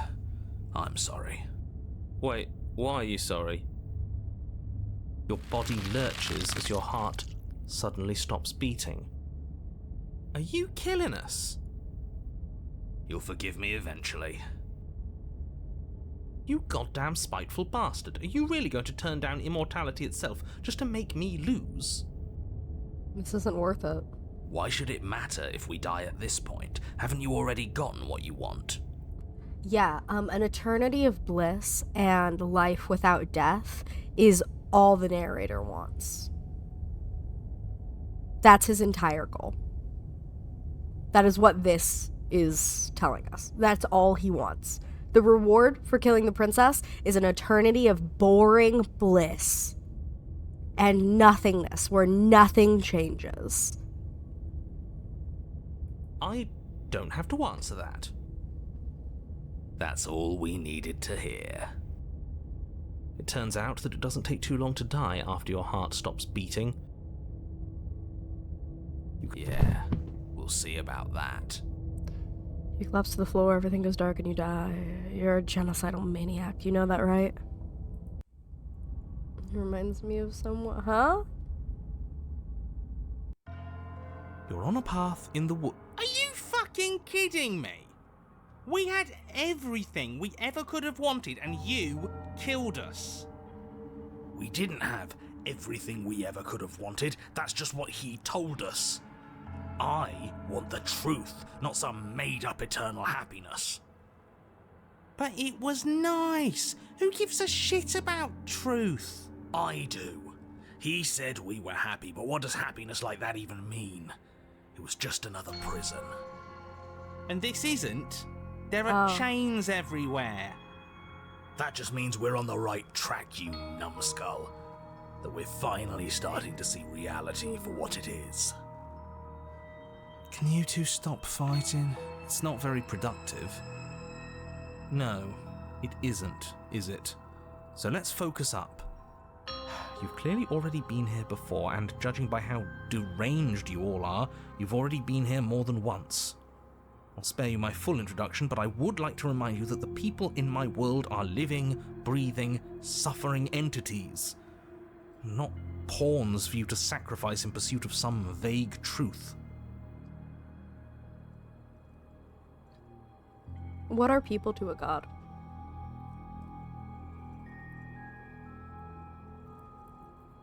Should we talk about how we still have the blade? We've never started with the blade before. Huh. I hadn't actually noticed. Holding it's starting to feel natural, isn't it? It doesn't matter if we spawn with it or have to trudge all the way up to the cabin to get it. It's not even a blade, really. It's just a dinky little knife. The real threat here can kill us without it anyway. I didn't kill us without reason. Well, you still killed us. This is strange. You're not supposed to start with the blade. It says right here that you're supposed to find it at the cabin. Oh well, I suppose that doesn't make much sense anyway. It's better if you start with a weapon, so this is probably for the best. Mm-hmm.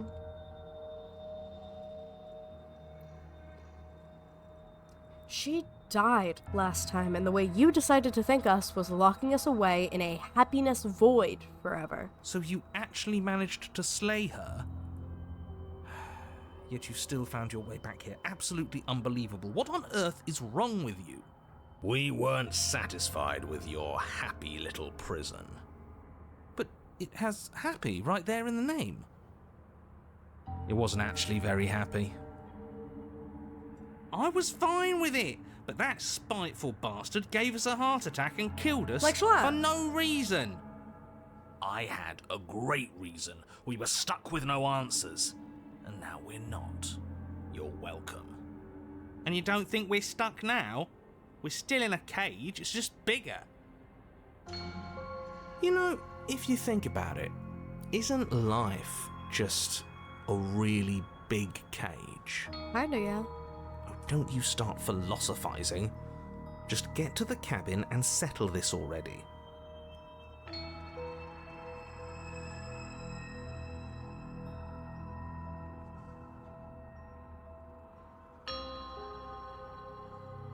I'm not taking the blade again. Are you serious? The blade is your implement. You're going to need it if you want to do things right. He sounds so upset. You know what? Yeah, screw this. We won't play along with any of you. You're all being ridiculous. Why would we disarm ourselves at a time like this? Don't you dare. Do it. Are you even listening to me? Does my opinion count for nothing? We're never getting out of here if you don't listen. I'm intervening. We're not tossing the blade. I'm in charge, and I say we're tossing the blade. You had your chance last time, and we all saw how that worked out for us. Without another word, you foolishly hurl your only chance at victory far off into the woods, never to be seen again.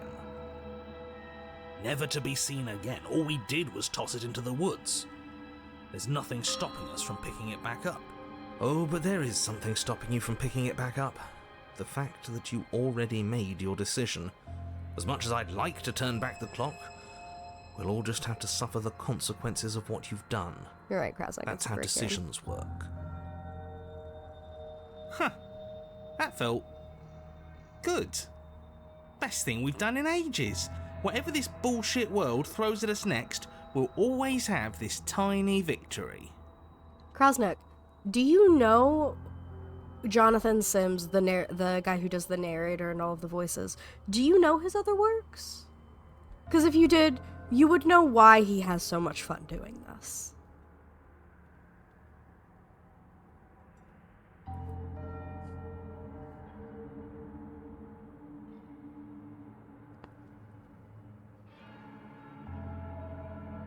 Silently proceed. You stand at the edge of a cliff. An abyss yawns beneath you, empty and endless. The only path forward, a rusted metal bridge. The cabin looms on its far side. I think you already know what waits for you within. So I'm not saying that Jonathan Sims is in other games. He is not usually a video game voice actor. So the first thing I ever knew that he was in was a band called The Mechanisms, which is a storytelling band. It's very good. But what I know him the most for is his podcast called The Magnus Archives, which he plays the main character, Jonathan Sims, who is named after him but is his own distinct character. And it is a psychological horror podcast. It is amazing, but you can tell that a lot of what he did there kind of helped him do what he did here. Zach, thank you for the lurk. I don't actually have Mix It Up. I will. My PC crashed and all of my stuff. All of my stuff turned off. So, but thank you. But yeah, he did a podcast called The Magnus Archives, horror podcast. It is really good. It is about fear and how fear interacts with the world, and the concept of what if fear itself was an malevolent entity that was hungry and needed to be fed, and how that would interact with our world. I'm not going to spoil any of it because I do think that you should listen to it. It is an amazing podcast and it is one of my favorites. But that is what I know Jonathan Sims from. Sounds like something I enjoy. I'll have to give it a listen. Of course, it's really good. I will always recommend it. There are transcripts online. The transcripts are fully done in a Broadway script layout, so you know exactly who's talking. It gives you audio effects, all of it, and there are trigger warnings at the beginning of all of the transcripts, because they get into some heavy fucking topics, and they get into some very scary topics, especially if you have certain phobias, because they delve deep into a lot of things that make humans viscerally uncomfortable. I am a horror nerd, so I didn't care, and I listened to all of it. And I had a grand old time, and I need to re-listen to it. Because I need to listen to all of it so that I can listen to the Magnus Protocol, which is the sequel to the Magnus Archives. Guy who hasn't listened because of his bug phobia. I have told you, time and time again, the transcripts tell you which ones have the bugs. You do not have to listen to the bug episodes. I love you so much. You can just read the synopses, or if not, just skip them, and I can go over them for you. Also hasn't listened because I'm easily spooked by everything. Yeah, it's still sad. Especially because your reading speed is so fucking fast. I think you could, like, barrel through the transcripts. And, like, when you find a transcript that you actually really enjoy, then you can listen to that one. But I think that you would have a really easy time listening to the transcripts, and it is not as scary when you cannot hear it. 960 words per minute, bitches who want me to... Yeah, I want you so bad. Great. A creaky old bridge and a bottomless ravine. Because getting to the cabin was too easy last time. I wonder what other sick jokes are waiting for us. Maybe that ravine doesn't even go anywhere. It'd be par for the course if we slipped and wound up falling forever. I will literally mark every single episode you'd have to not listen to. I'm so deadass. I will go through and I will find every single one with a bug trigger. There's nothing to find out here. Time to check in with the missus. Ha! I'm going to pretend you didn't just call her that. The missus. Proceed into the cabin. Every surface of the cabin is draped in chains, the air filled with the mock birdsong of metallic clinks. Where there should be walls, you can see only endless ropes of metal, with hooks dangling from their ends. A fitting cage for a monster, destined to end the world. I just want him to get into it so bad, Krasnek. Because Sweetles is my best friend. I have been trying to get him into the Magnus Archives for years. He has not gotten into it because of his bug phobia. I want him to get into it so bad because I know he'll love it. There's nothing for you to do but step forward into the basement. You already foolishly threw away your weapon, but still, your objective awaits. Oh, not the damn mirror again. I hate the mirror. It gets us nowhere. You'll watch D&D, you'll watch fucking Dimension 20. And you'll watch fucking Adventure Party, you'll watch all of that. You'll watch A Court of Faithful, you'll watch all of that, but you won't listen to a podcast. The mirror? What mirror? There is no mirror. Why would I lie about there being a mirror? Whose fucking idea was this? It's awful. I think fucking, I want to call him Newell because, I think it's Andrew Newell. No, the Magnus Archives Newell. Alex J. Newell, yeah. Alexander Newell. I want a visual of him and Jonathan Sims live reading. I'm sure whoever put it there for a reason. It's obviously important. It has to be. I'm not going to waste time arguing with you. Just get to the basement, okay? The door's on the other side of the room. Then, I guess there's nowhere for us to go but forward. Approach the mirror. You step out onto the floor. Or what should have been a floor. Should have been? Yes, unfortunately. You realise too late that there is no floor beneath the metal. There is only a loose web of chains suspended over some unseen space. An unseen space that you are now rapidly plummeting through. Whee! Oh, now this is just absolute bullshit. Can't even walk across a room now without being plunged into an abyss. You're too emotional, it makes us sloppy. We have to focus on details right now, and we can't focus on details if you're raging about every little thing that happens. Are we supposed to focus on details while we're falling into a bottomless pit? Don't be ridiculous, it obviously has a bottom. Your fall is suddenly, painfully halted as rusty chains pull taut against your skin, their hooks digging into your muscle. You find yourself suspended in what appears to be a vast, dark space. The glinting of yet more chains merely hinting at its full dimensions. You dangle a few feet off the bare concrete floor. If the princess lives here, slaying her would probably be doing her a favor. Oh, shut the fuck up! You say this every time. As your eyes adjust to your new surroundings, you make out a figure standing in the gloom, obscured in shadow. Easy now. We don't know what sort of situation we're dealing with. We should let her make the first move. Let observation give us an advantage.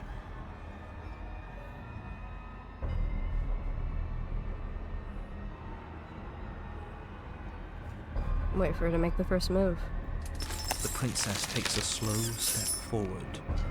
As she does so, the heavy chains shift, tightening and tearing at your flesh, your joints screaming in agony as the rusted hooks dig deeper.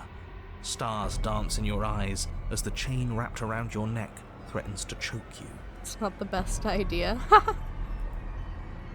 As your vision comes back into focus, your eyes fall on the body of the princess, finally emerged from the shadows. Don't worry, I know what I'm doing. The body of the princess is a weird way to describe a person. It's only accurate. The form in front of you is a body, draped in raiments of chains, her head dragging along behind her in an iron cage. The head stares up at you but says nothing, and the chains squeeze ever tighter. Yowza. Oh, we're being strangled already? You haven't given us a chance to do a damn thing. What's the point of any of this if we don't even get to make a single choice? I think someone feels cheated. I'm not here to give you chances. I'm here to set the stage and to dictate to you what happens. I can advise you on the correct course of action, but there are limits to my direct involvement. The choices, if that's what you like to call them, have always been yours. Except for when you take over my body and try to kill her. A riddle while we're dying, isn't that just like you? Now to figure out what exactly you mean by choices. Oh, for the love of stop thinking and do something!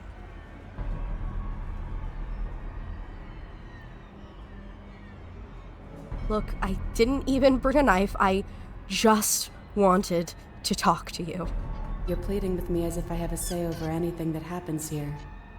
Shouldn't you know by now that I don't? And neither do you. The body takes another step towards you, the chains around you tightening, the hooks boring deeper into your flesh. They constrict dangerously around your throat. You find it harder to breathe. I don't think she's happy you're here. But what do I know? I'm just a set of eyes and ears. I don't make choices. At least not any that matter. Oh, well, isn't that just convenient? It makes sense to me. She's a severed head. What control could she possibly have over her body? There's no connections, no nerves. So bodies can work on their own. You know, I wouldn't mind that, actually. Maybe when the chain pops our useless head off, we'll get to run around without it. This was all doomed from the start, wasn't it?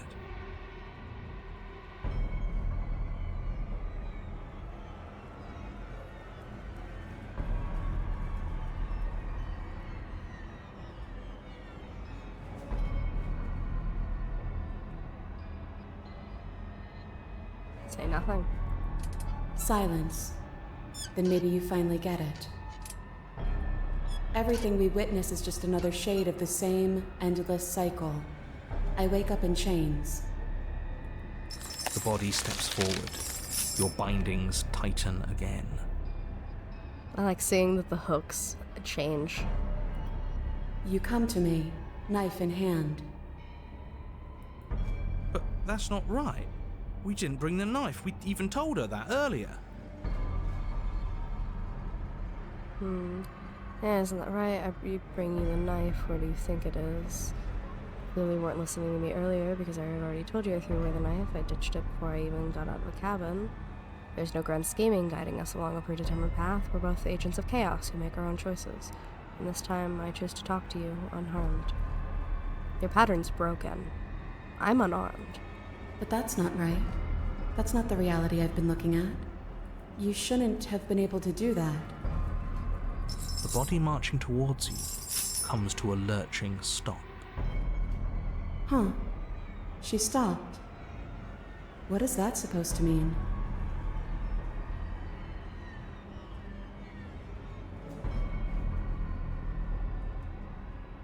You've been the one listening to me, you made yourself stop, and now you can decide to finally let me down. What do you actually want? The only way we can get out of here is if you drop a card, just like I did. I think you know what it means. Are you ready to talk? Yeah. You're staring at me like the answer is self-evident. But it can't be. Not after all that violent repetition. Oh.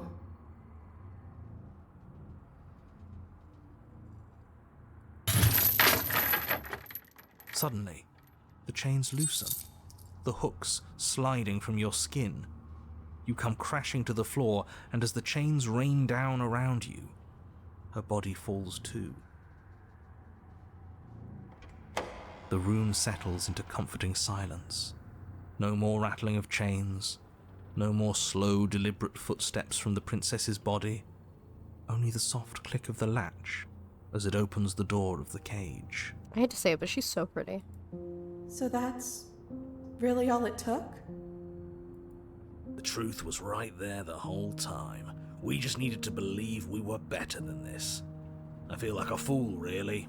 But it's always the most complicated problems that tend to have the simplest solutions. Same. I love the art style of this game. That is absolutely not how this works. I prefer drawing with thick lines, so the stuff like this always mesmerizes me.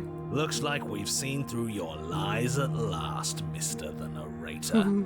If that even is your real name. Oh, shut up. We got lucky. And you especially got lucky. Both of you talk too much. Give her a chance to say what she wants to say.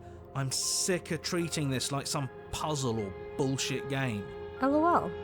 I want you to take me out of this place. That's all I've ever wanted. The princess's body doesn't stand, instead holding the cage aloft, beckoning you to come near.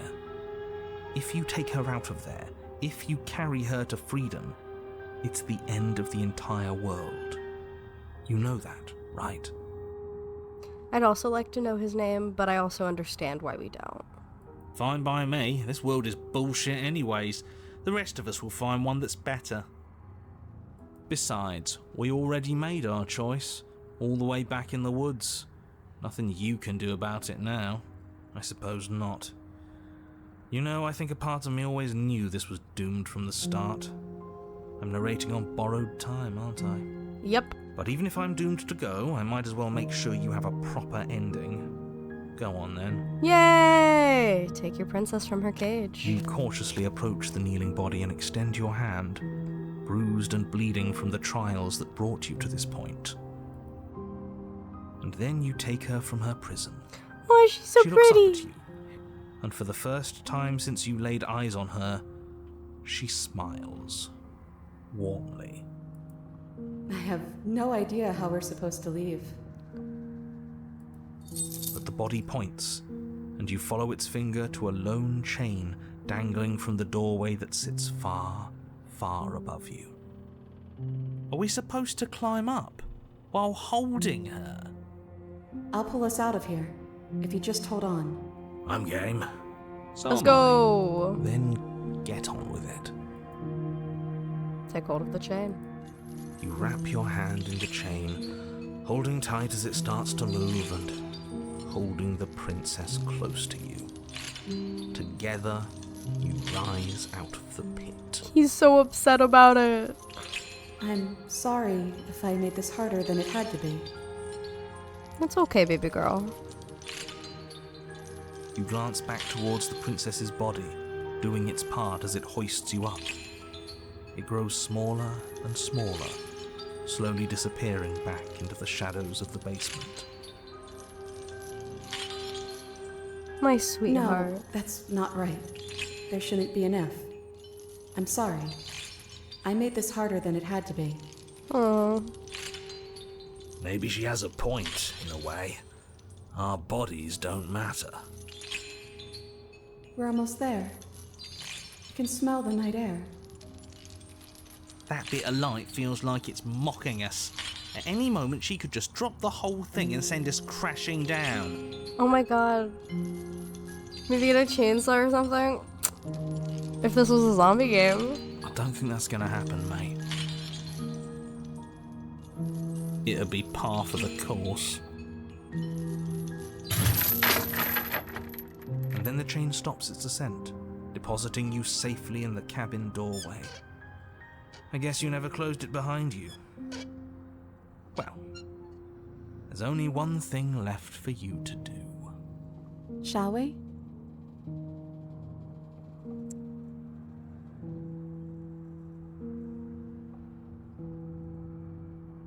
Tap into your freedom. And so you step into a world ended by your hand. What a travesty. Goodbye. It's been awful. Bye. Is he still there? I think he's gone. I wish we could keep her on our hand. Her face forever consuming ours. That's gay. I like it.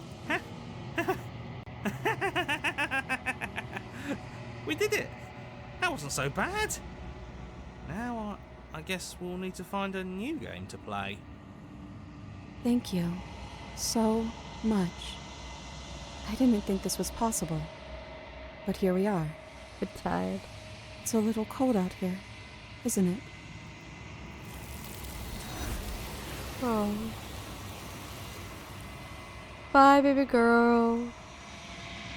Cat blocking my view again. Damn cat. You don't get a chance to respond, nor will you ever. It's time to leave. Memory returns. She's gone. Where did she go? Should we try and find her? And there's that mirror again. Why is it here? Why now?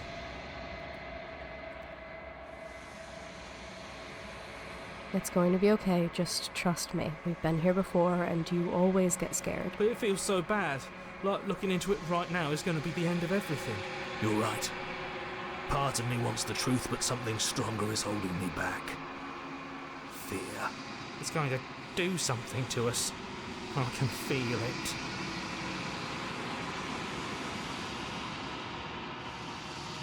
I'll see you on the other side. It's going to be okay. Okay.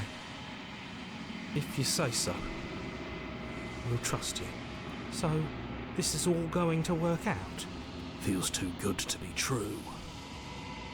Approach the mirror. You approach the mirror. Gaze into your reflection.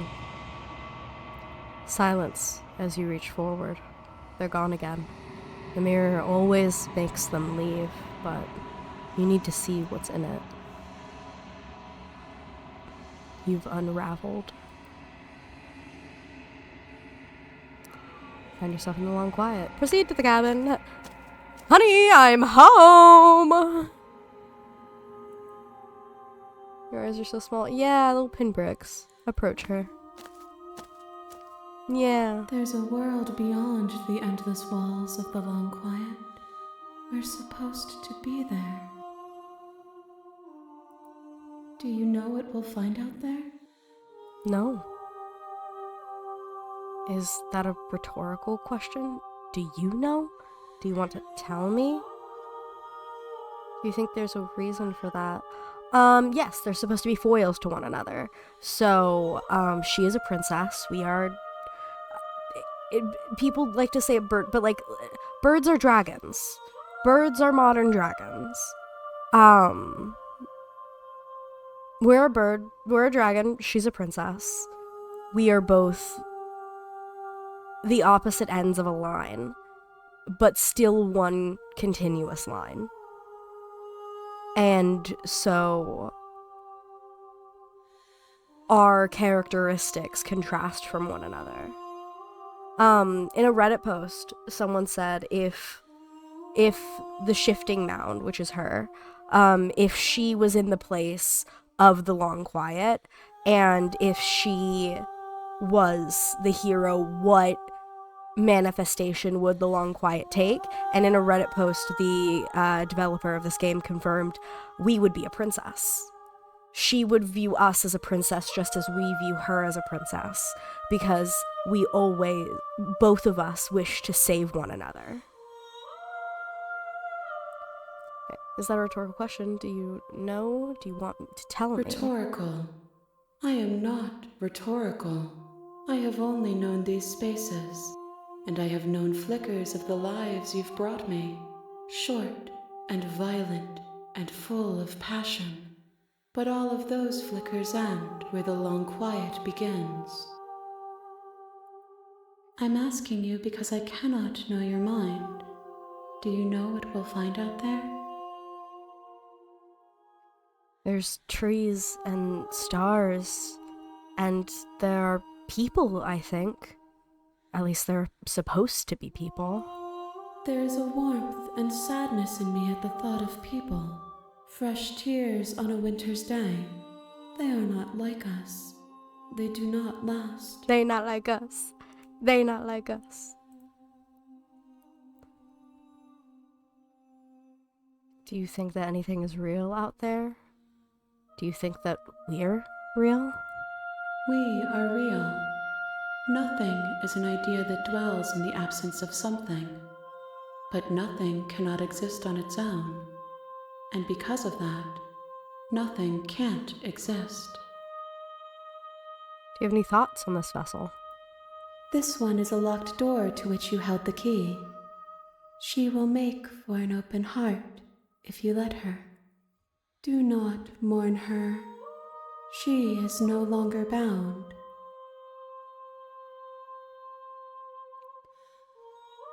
When you send me back, I'm not alone. There are voices that speak to me. Some of them are me, but one of them is something else. I call him the narrator, and he wants me to kill you. Do you have a narrator?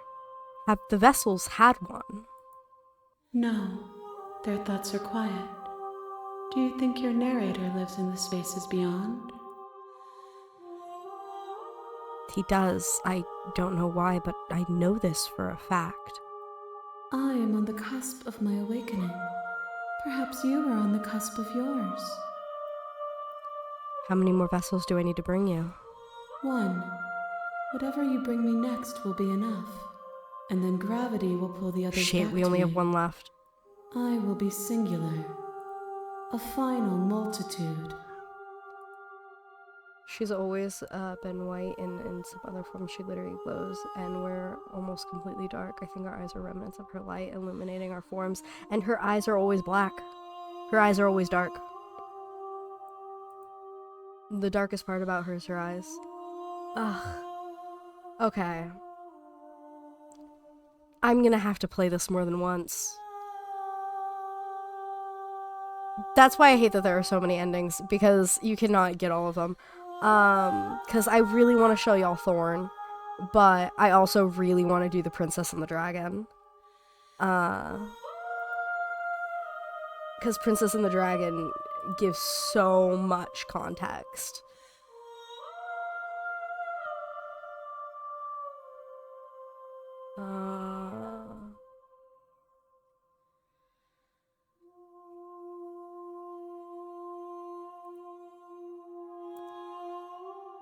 I'm happy it didn't sound like I was talking on my ass. It doesn't. You're correct.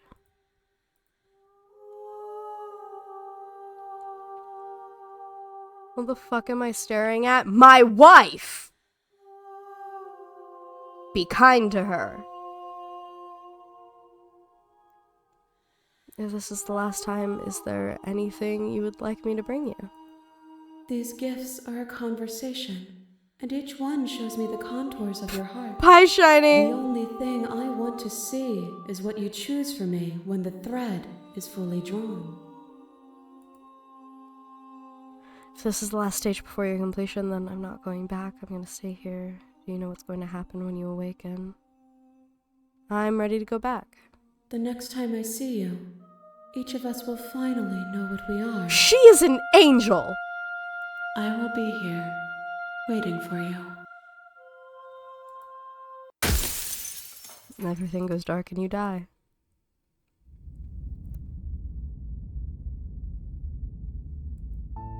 Can you imagine You're on cuddling a her? path I in the can! woods.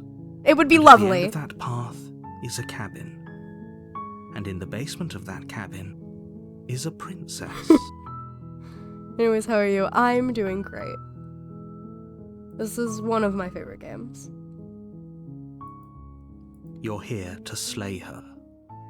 If you don't, it will be the end of the world.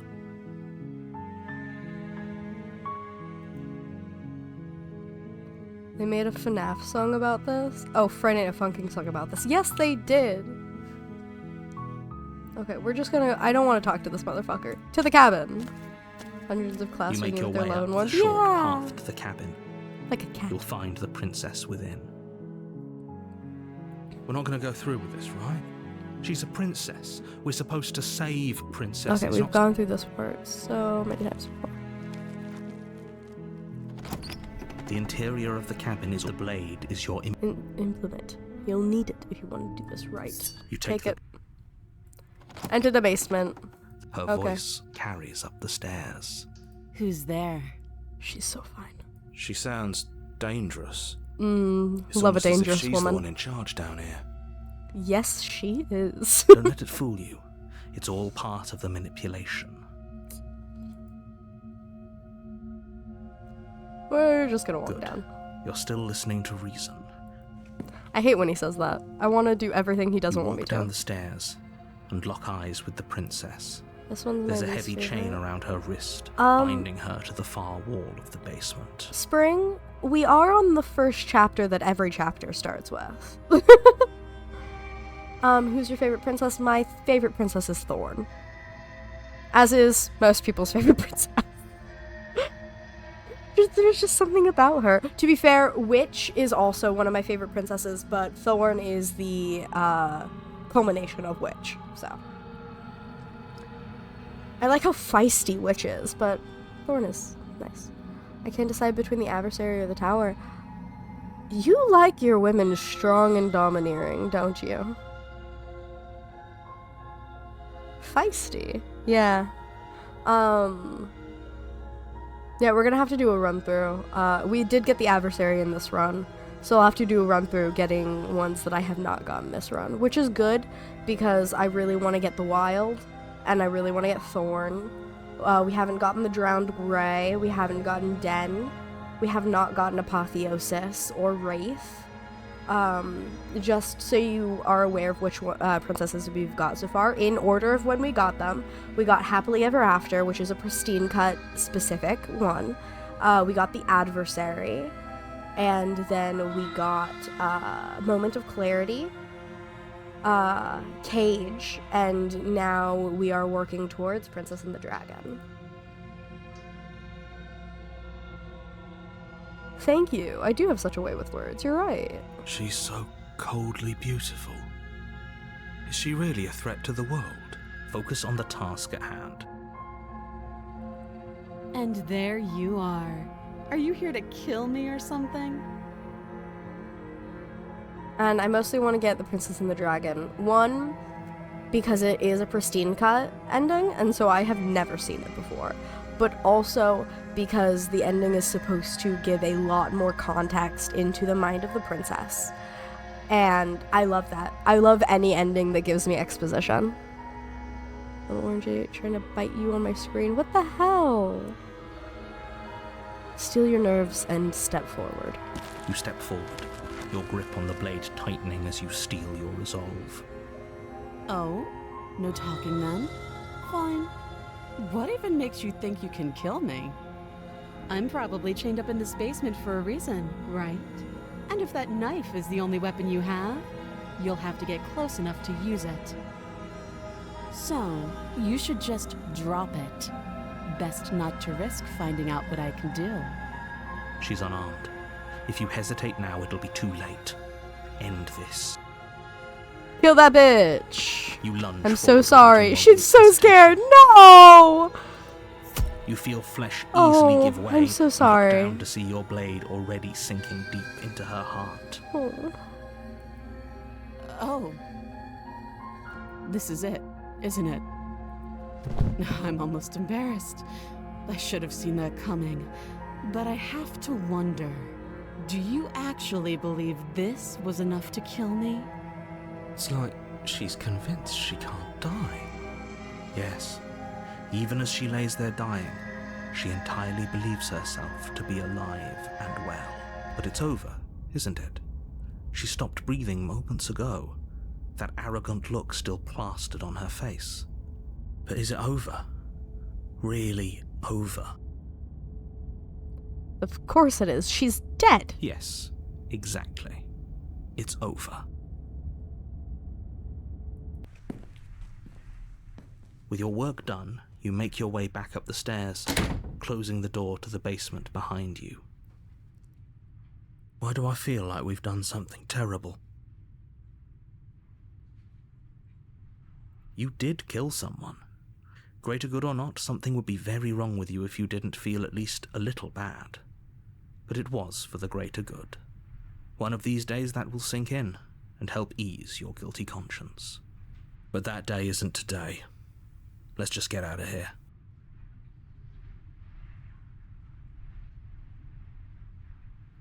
Do you think he is a wizard? I do not think he is a wizard.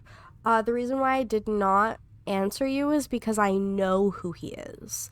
And I did not want to spoil it.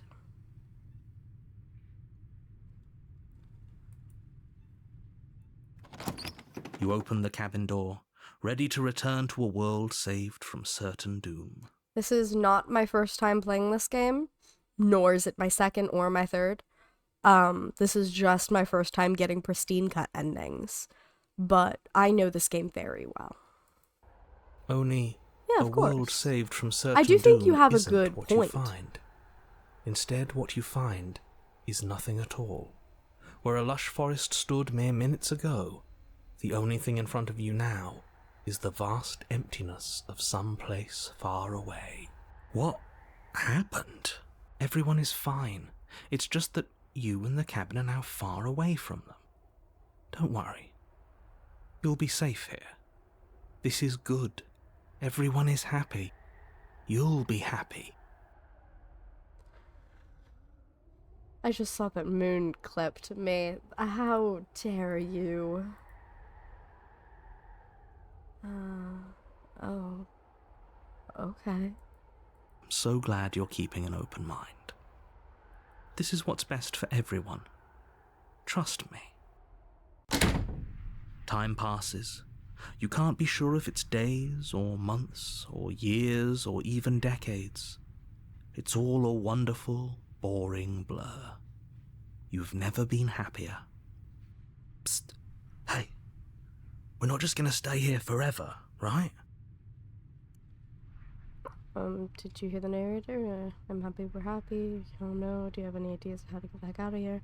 Of course we are. I like it here. Really? Well, if you ever change your mind, just let me know, I guess. More happy time passes, though the word begins to lose its meaning. Time, that is, not happy. Happy still has plenty of meaning. Please, shake yourself out of it. We have to get out of here. The little voice's pleas fall on deaf ears. Eventually you pass into a blissful state of pure existence. Though words like eventually and pass ceased to have any meaning to you long before that shift, you simply exist. Happy. Forever.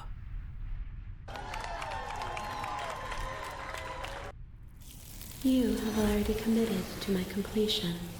You cannot go further astray. Oh. Past the point of no return. There's no going back now.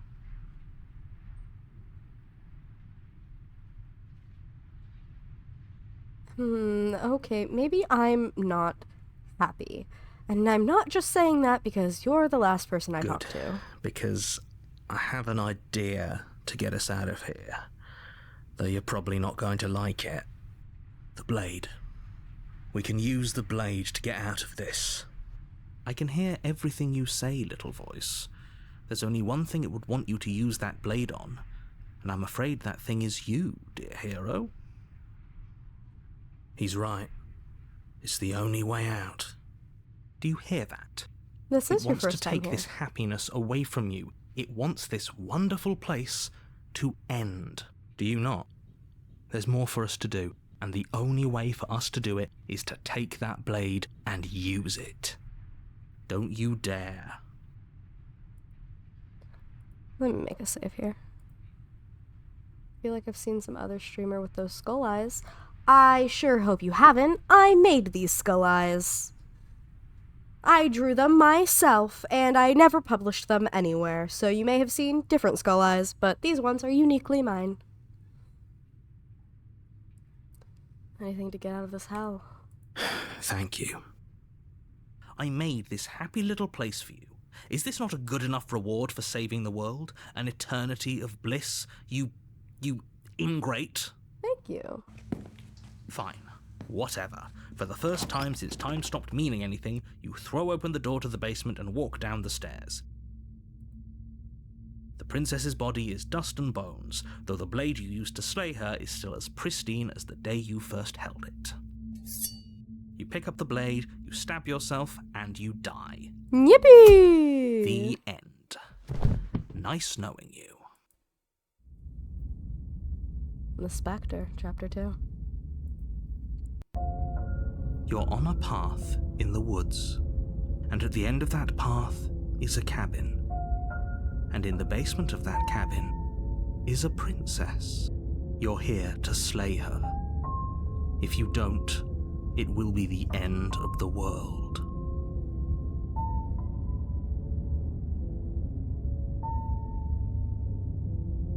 Okay, motherfucker. A warning before you go any further. She will lie, she will cheat, and she will do everything in her power to stop you from slaying her. Don't She believe a won't word be she a says. problem. Oh, hi, Cold. Proceed into the cabin.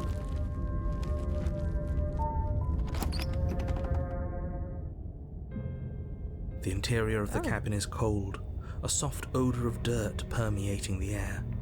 Cobwebs flutter in the corners. You can hear wind whistling outside, banging the shutters against the windows. The only furniture of note is an elegant antique table with a pristine blade perched on the edge. The blade is your implement. You'll need it if you want to do this right. Okay, I'm actually saving right here. It feels like no one's been here for a long, long time. Harsh Like or I've been gentle? saying, she's dead. We killed her already.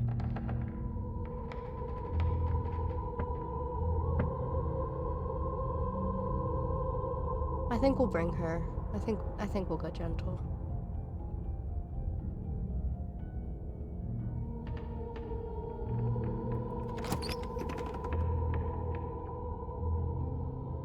The door to the basement groans open, revealing an old banister and a creaky wooden stairwell. Everything is coated in a thick layer of dust, and you can feel it settle into your lungs as you breathe in the stale air. The very building itself feels dead. If the princess lives here, slaying her would probably be doing her a favor.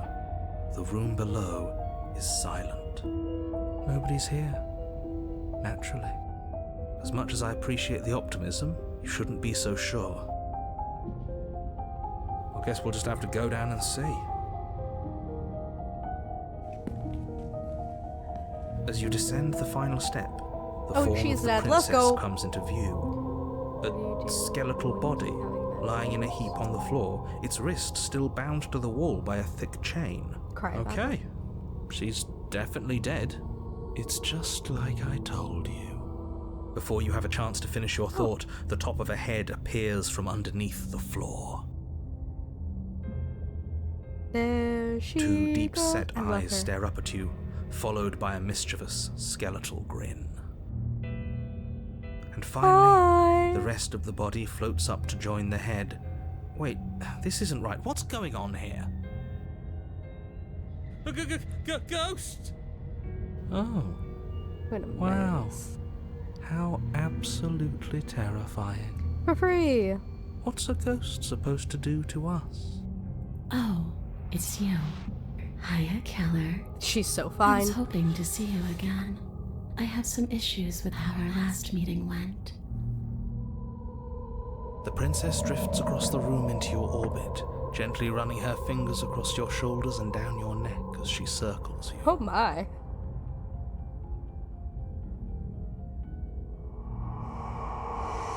Her touch is cold and ethereal, formless yet real enough that her icy fingertips send shivers dancing across your skin. So she has a body, and she's right there. We could probably grab her and kill her again, if we wanted to. We don't even need a blade.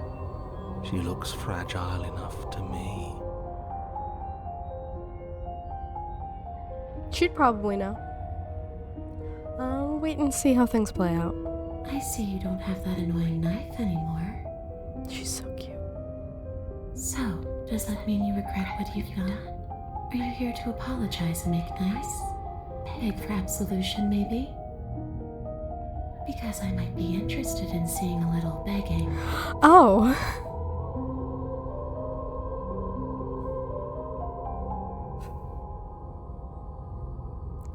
I am sorry I killed you last time. I shouldn't have done that. Oh. I'm sorry. Is there any way I can make it up to you? Of course there is. You can give me the only thing I've ever wanted.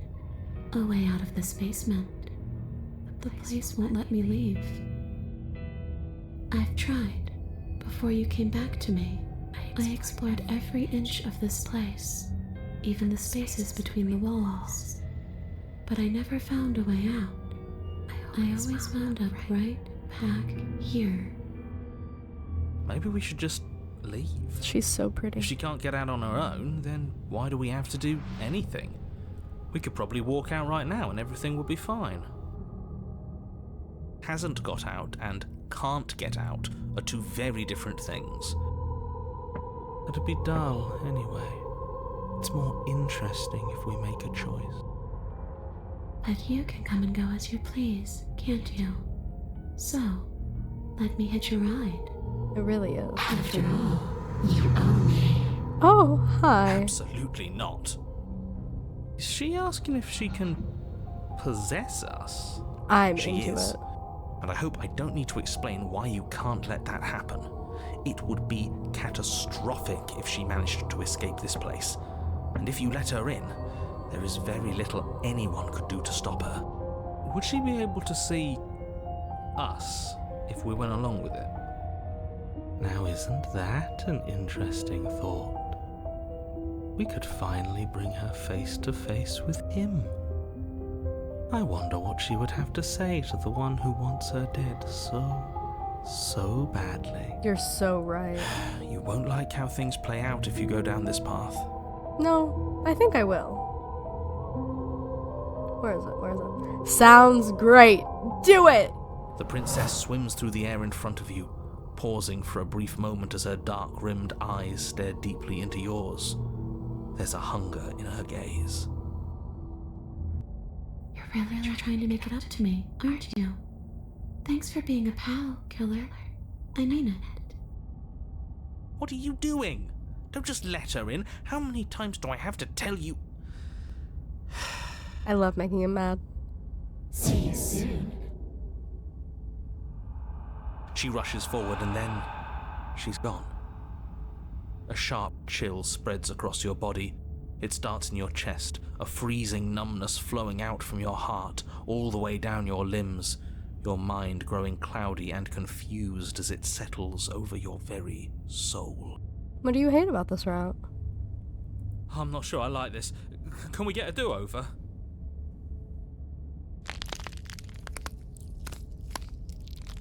I'm afraid it's too late to stop now. The numbness gives way to a stabbing pain, your muscles twitching and convulsing violently, each involuntary movement causing more waves of agony to ripple across your body. You collapse to the floor, and everything goes dark. I try not to feel too guilty about the routes where we have to hurt her, especially since the shifting mound itself has stated time and time again that she does not really care what has to happen in order for vessels to come to her. It is the culmination of those vessels coming to her that matters more than what we have to do. And no matter what, she will always love us. Come on, you. You've got to get up. I know everything feels heavy right now, but we still have to get out of here. Your eyes flick back open as you get your bearings, your vision swimming as... So this is what it's like to be you, huh? Disembodied voice narrating your every move? So, it doesn't work like that for you? Clearly it doesn't, or she wouldn't have commented on it. All these shards of broken glass on the floor, are they also supposed to be you? Hey, I'm not a shard of broken glass, It's okay. You can finish your thought. I'm a voice? I'm me is what I am. She's so Who sweet. cares what we are? We exist. That's all that matters. You don't have to fight. We'll all be out of here soon. She's so No, sweet. it matters. What we are matters. If I'm a shard of broken glass, then that raises some questions about certain other voices in here too. I'm clearly the same thing you are. They're not listening to me. Do they not listen to you either? No, I'm not talking about you. I'm talking about him. You don't need to know what I am. You just need to know that I'm different from you. More important.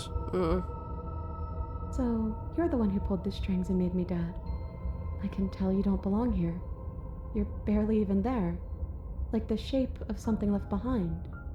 You're more of a memory than a person. That's rude. You're kind of like me, actually. I'm just going to ignore her. You push yourself off the ground. The princess is nowhere to be seen. Obviously she's nowhere to be seen. Because I'm in here with all of you. Everybody knows that. I'm setting the stage.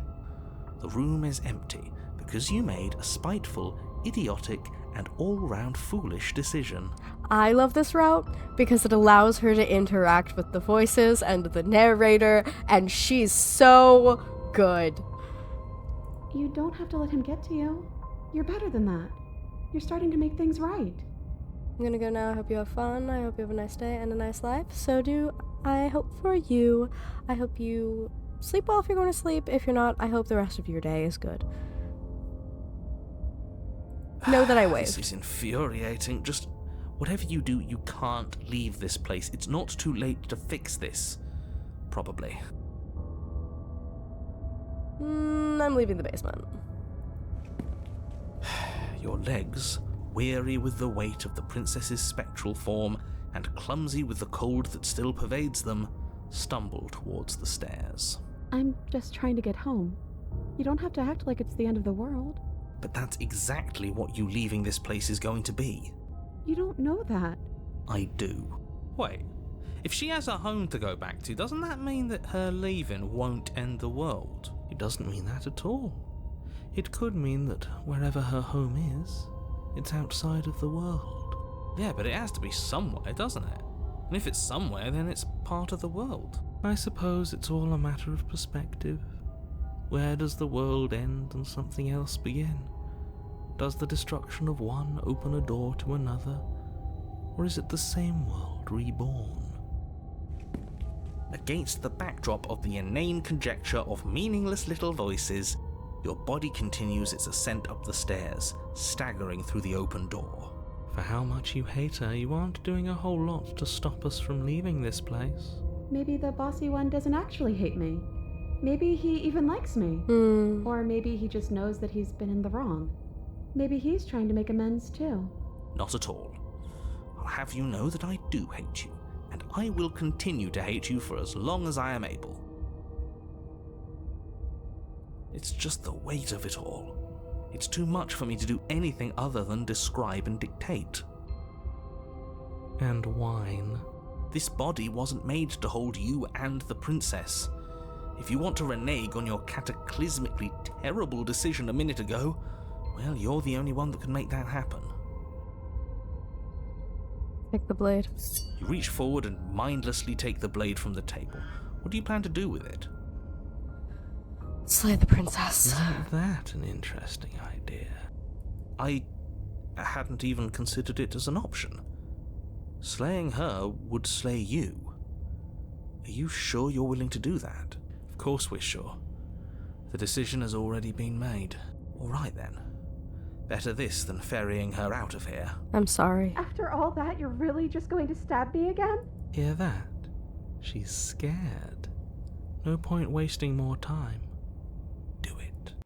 You lift the blade, then plunge it deep into your guts. Pain spreads quickly through your torso as you attempt to turn its edge up towards your heart. The princess, her spirit bound to your prison of flesh as she had once been bound to the basement's prison of stone, cries out in agony. Hope your work as you is slice fast. through organ and muscle. I don't want to die in you. I thought you finally understood me, but instead you just wanted to hurt me again. Your skin roils and bucks as she violently pushes against it from the inside. Bits of her seep through, white and glowing with ethereal light, but still the walls of your prison hold. I'm sorry, my love. If only I could drag you with me and make you understand. But that's not the way things get to go for me, is it? It would certainly be interesting. Though being dead does sound dull. And you are about to be dead. Again. Get away from me, you cold little freak. You feel a dull tear. Oh, take on a spirit and destroy it from the only way you know. Yay! Like strips of meat being delicately peeled from bone. But it doesn't matter how delicate the hands, if you are the meat. You have been stripped away from yourself, or stripped away from something that used to be you, or stripped away from something that used to be important. At the very least, you've been stripped away from something. It always hurts to forget at first, but then you forget the pain. We were so close to leaving, and now look at you. Look at me. Is this what you wanted? The words come from both inside and outside of your head. Before you on the ground is a withering mass of flesh and scales and feathers.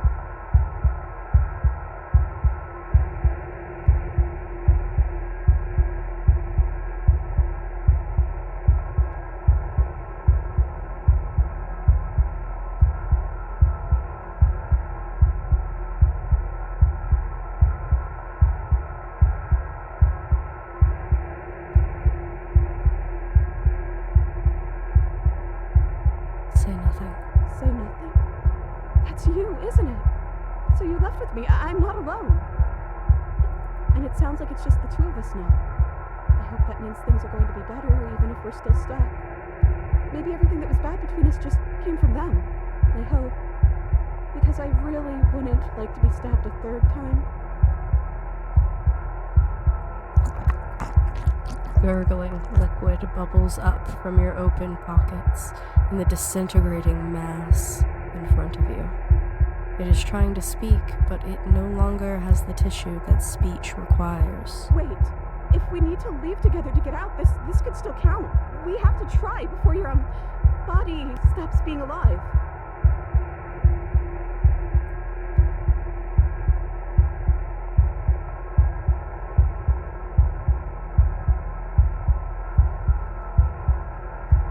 Oh shit, I was logged in Discord for a second. What the fuck did I miss? A lot. Say nothing. Okay, that's a yes. You hurtle towards the cabin door, but time seems to slow down the closer you get. In a moment, you're halfway there, and in 2 moments, you're halfway there again. Having the distance until the door feels almost within reach. We're not gonna make it, are we? We're gonna be stuck again. You are seated in a room that is empty. A chain digs into your wrist, binding one arm to the wall. It is quiet, and you are alone. This is what you deserve. This is what you deserve. This is what you deserve. This is what you deserve. Are you still there? Am I alone again? I'm still here. Then at least I won't be lonely. It's nice to hear your voice. I mean...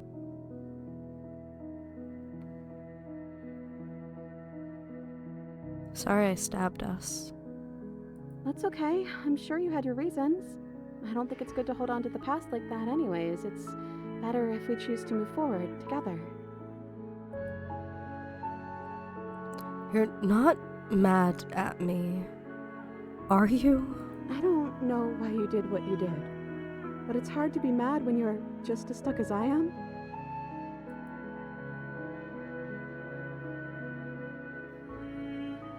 Are we still a ghost? Your gaze turns to your hands. Solid, then translucent, then solid again. Maybe? It's like sometimes we are and sometimes we aren't. Like we're something in between ghost and not ghost.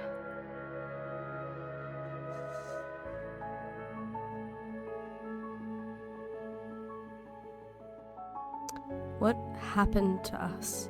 What happened to everything? We're back at the beginning. My beginning. This is what happened to me last time.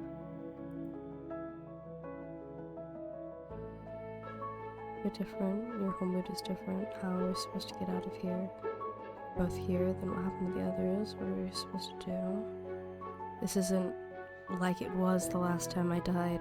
The last time I died, I got a title card. I've never gotten a title card. What did yours say?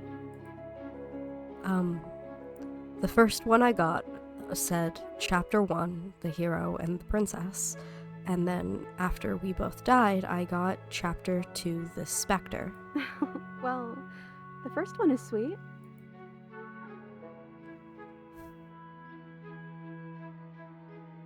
I'm sorry. This is our 3rd time here, right? So that would make this Chapter 3. Chapter 3, The Princess and the Dragon.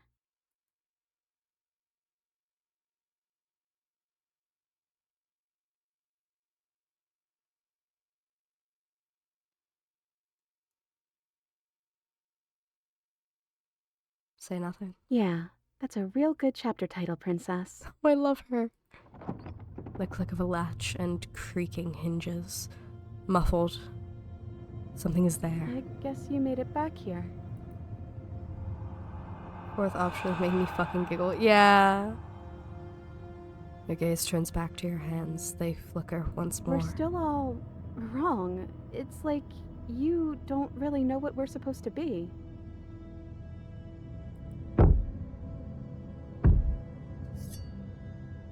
Thump on the floorboards above, and then another, a scraping of metal against a surface. The flickering in your body stops. You are solid. I know that sound. That's the knife. I guess it's hard to do anything without it. Creaking hinges once more, but this time clear. Closer. Say nothing. Silence. Silence.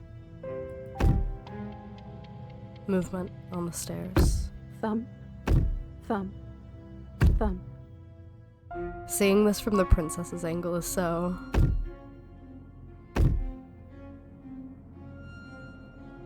Yeah, so that's us.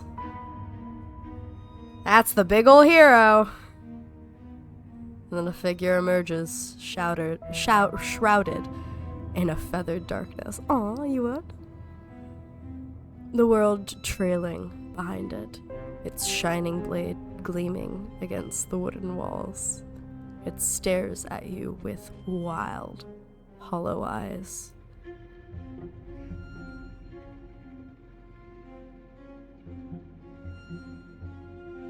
Listen, I'm stuck over the head.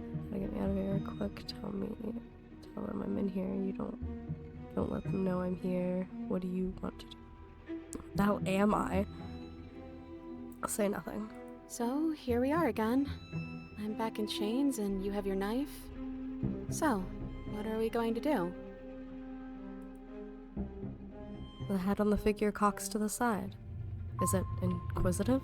Suspicious? Hostile? Its emotions are unreadable. I guess we could just stare at each other? The silence holds.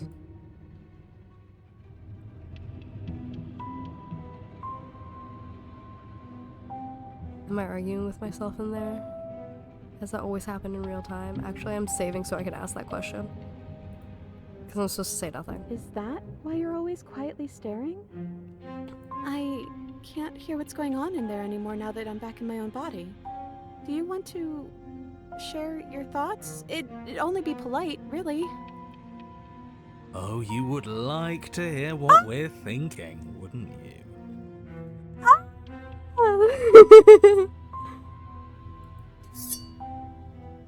He raises the blade above his head, dangling it by the handle in front of his eyes. But I think we hold the power right now. Oh, that's his mouth. I need to get some canon fan art for Moon real quick. Cause none of our long quiets look like canon because ours came out before the pristine cut. So they have like flatter faces. But let me if I can find it.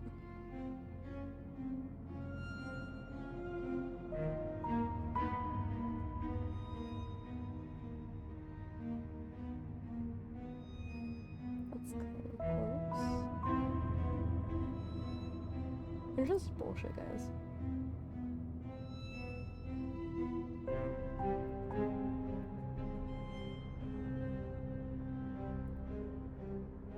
Yeah, there we go. There we go. You can understand why she calls him the dragon.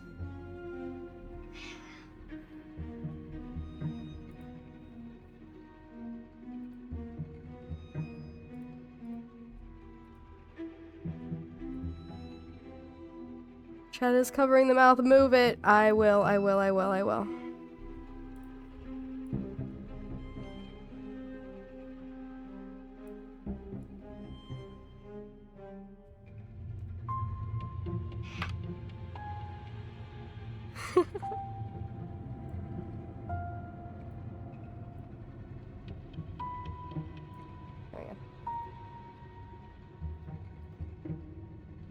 Silence as the figure continues to stare with a wild grin, but does not act. How dull. We've already had our discussions in private. I'd rather not keep listening to the rest of you run in circles, repeating the same arguments again and again and again. It was so much more interesting when we had someone to mediate. Aww, is he saying I'm interesting? I'm sorry, did you just share privileged information with the enemy? That, I think, is skeptic. No, that's stubborn. Well, it isn't privileged anymore, now is it? Do we really need all this secrecy? Is that Hero? No, we don't. We all know who that is. Yes we do. Sidebar, everyone, now. Chop chop. Silence as the mind in front of you falls back into itself. There is no response. Excuse me. Nothing. They're not listening to me.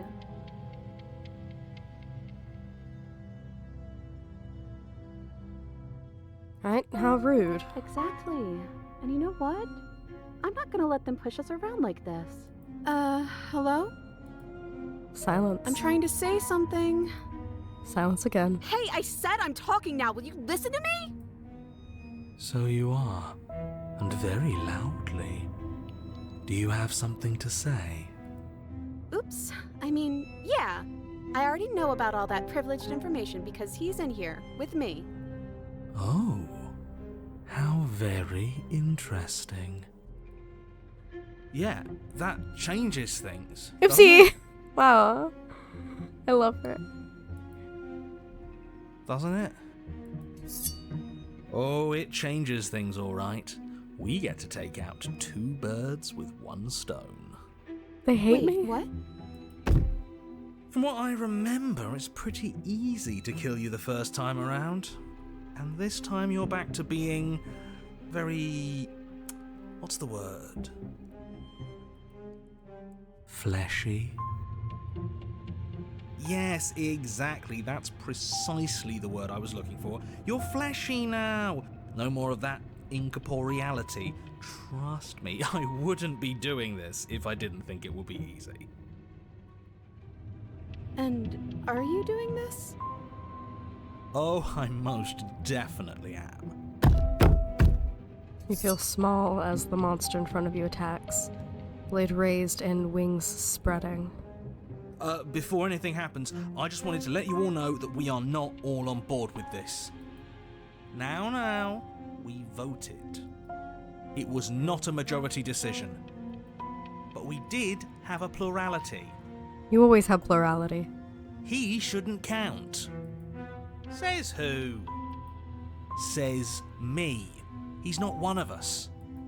He's been here since the beginning. The old chum really deserves to say. Besides, you'll all thank us when this is finally over and we are officially on top. But enough chatter. Oh, so you finally decided to do something, have you? Squid, I would say thank you for the hydrate, but I have no drink. Silence for just a moment as cold eyes regard you. And then silence still as soft eyes hesitate. You can feel the sharp sting of cold metal sliding deep into your chest. But you can feel something else too. Fear, as your legs wobble and then as... Princess collapses against the wall. See? That was easy. It was too easy. It felt bad. Don't feel bad. Life is all about taking the easy wins. You don't think the people at the top got there because they worked for it, do you? I mean, of course they did. Hard work is important. Yeah, hard work often goes unappreciated. Why bother? Yeah, screw hard work. I was I guarantee you opportunist. that anyone who's anyone has done nothing but take shortcuts. Am I supposed to find that impressive? Of course you are. I got us here, didn't I? Yes, everyone's very impressed with your accomplishments. But in case you haven't noticed, she isn't dead yet. So how about you finish this before you start celebrating yourself? What are you waiting for? You won, didn't you? Not that it's hard executing a helpless captive.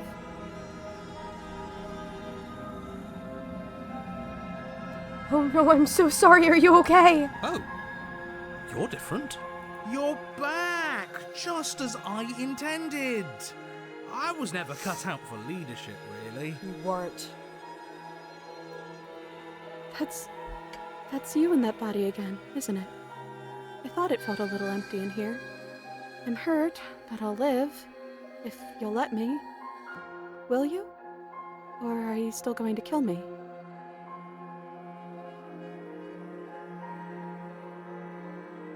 I'm obviously not going to kill you.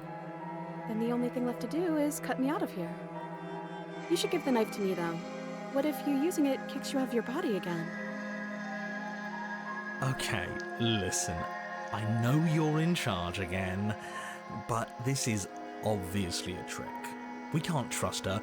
We literally just stabbed her. You. Someone's gonna have to take a leap of faith eventually. Give her the blade.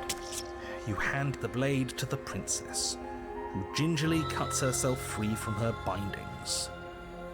You maniac. I was in her head. She's fine. And then what happens? Then, as her chains clatter to the floor, she turns her back on you and hurls the blade through the basement window, never to be seen again. No. You need the blade to deal with her. We are literally a giant dragon monster. I don't know if we need a blade, but like also, sure. I'm so glad that's behind us. Come on, let's get out of here. She reaches forward and takes your hand in hers before excitedly pulling you towards the basement stairs. Yeah? And what does it feel like? Is it nice? Why do you want to know? You can tell a lot of things about someone from their handshake. I want to know more about the person we decided unanimously to throw our lot in with. Okay, opportunist. Ugh, whatever. It's delicate and tender.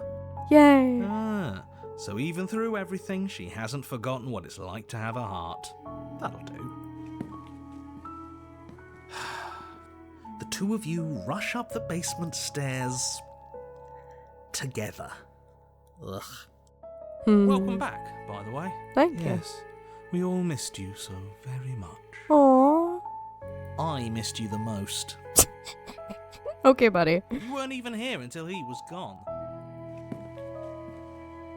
Whatever, it doesn't matter. If you step through that door, you're damning every single person alive. You do realise that, yes? We're damning them to their fates as people. Who cares? One last door, and then we're free. I'm down a hand, so you'll have to be the one to open it. Step into your freedom. You twist the doorknob in your hand and step forward into the world you've damned. You and the princess fall to the ground, exhausted. I hope this all comes back to bite you, do you hear? I hope you're forced to feel the weight of all the regret there's ever been. But he doesn't finish his thought before disappearing entirely, and you find yourself free of any of the regrets he wished upon you. I didn't think I'd ever get to be happy, but I think I am. I just didn't realize that being happy would feel so cold.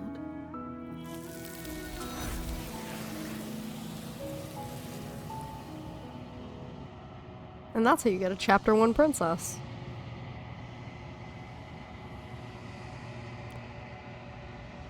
Always those goddamn grippers. Your peace does not last, nor can it ever. It's time to leave. Memory returns. She's gone. Where did she go? Should we try and find her? And is that a mirror? Why is it here? Why now?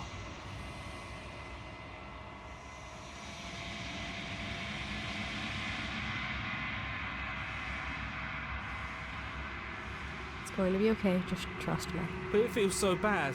Like looking into it right now is going to be the end of everything. If they think it's bad, I'm with them. You don't need to comfort them. I'll see you on the other side. It's going to be okay. Okay. If you say so. We'll trust you. Finally! We're going places. Whatever makes you happy. Approach the mirror. Ah, fuck. Gaze into your reflection. Silence as you reach forward. They're gone again. The mirror always makes them leave. But you need to see what's in it. You are nothing at all. But this isn't right. You can't be nothing. You focus your gaze and then you see it. A figure, faint and veiled in shadow, just beyond the reflection. Yeah, the curse has changed. Are you me? I think you know what I am. A crack slides down the center of the mirror, splintering the image and the glass in two. And then another crack forms, and another, turning the mirror into jagged shards of broken glass. Begging this shouldn't work. I will wait, because this is going to be your favorite part. I'm going to save right here so we can get our questions answered, because we cannot ask all of these questions.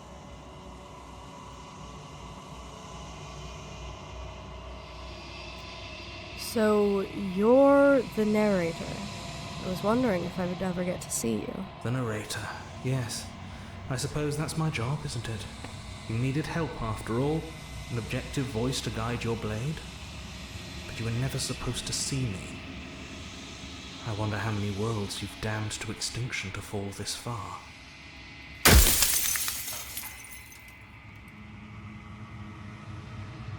I swapped to data.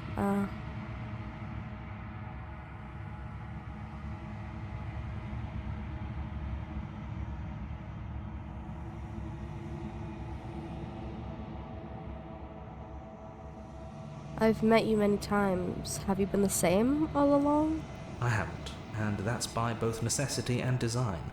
This construct you're in exists in many places at once. Anytime you failed, anytime you thought yourself dead, it would restart and shunt both your consciousness and hers into another world. But you'll be awake soon, and then it won't be able to work like that anymore. Do you have anything to say for yourself, for all of this hubris? I do. People out there are real. No matter what you do to them, no matter what you enable, I want you to remember that.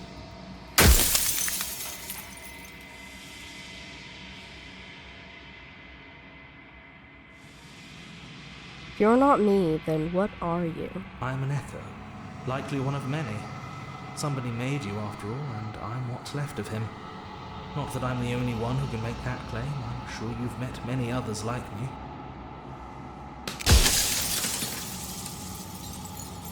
In one of my lives, you doubted yourself.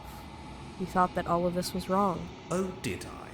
That means nothing in the grand scheme of things. This construct you're in contains every possible world at once. The fact that you managed to find one reality among trillions where I was delusional proves nothing. Or the only one where you weren't delusional.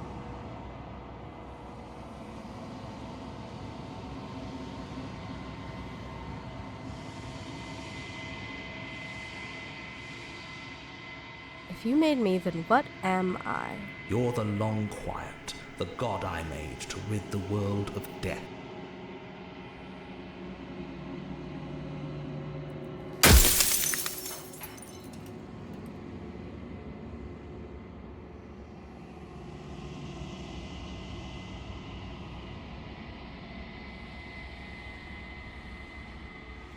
Are you a god, or were you a god? No. In life, I was painfully mortal, a witness to the end of days. I held the fear of death in my heart and saw oblivion threaten the very memory of everything I knew and everyone I loved. I needed to do something, so I made you, and I made her, and I made this place to hold you both.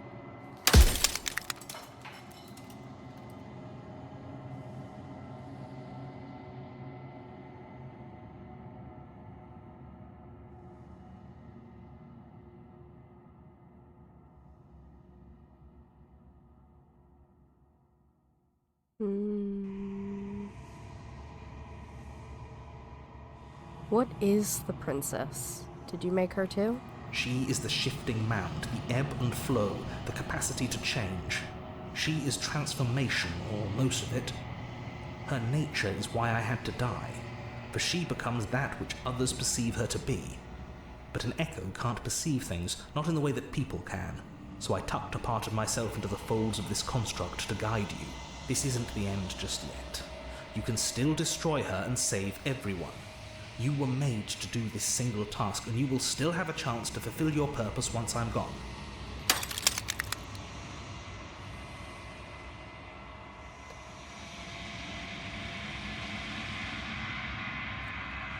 If you made us, then I want you to know this has been torture. The inevitability of death is torture.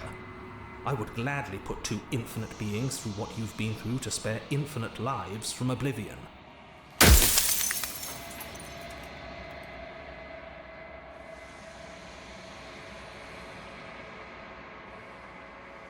Do you know that things won't just be worse if I destroy her? Of course they won't be worse. I saw a glimpse of a better world, and I did what I could to make it real. Anything is better than oblivion. In the end, nobody wants to leave.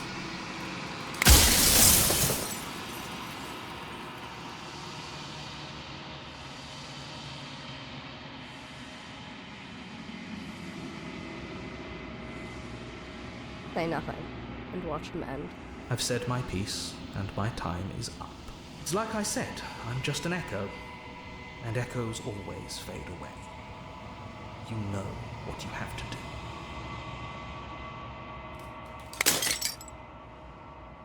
As the final fragment of glass shatters, you see yourself with newfound clarity. The narrator was right.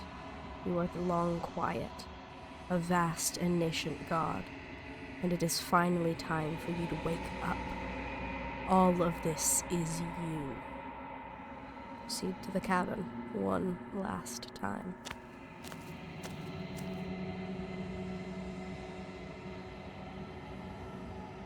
When you arrive at the heart of things, there is no final vessel for you to bear witness to. There is nothing for you to find.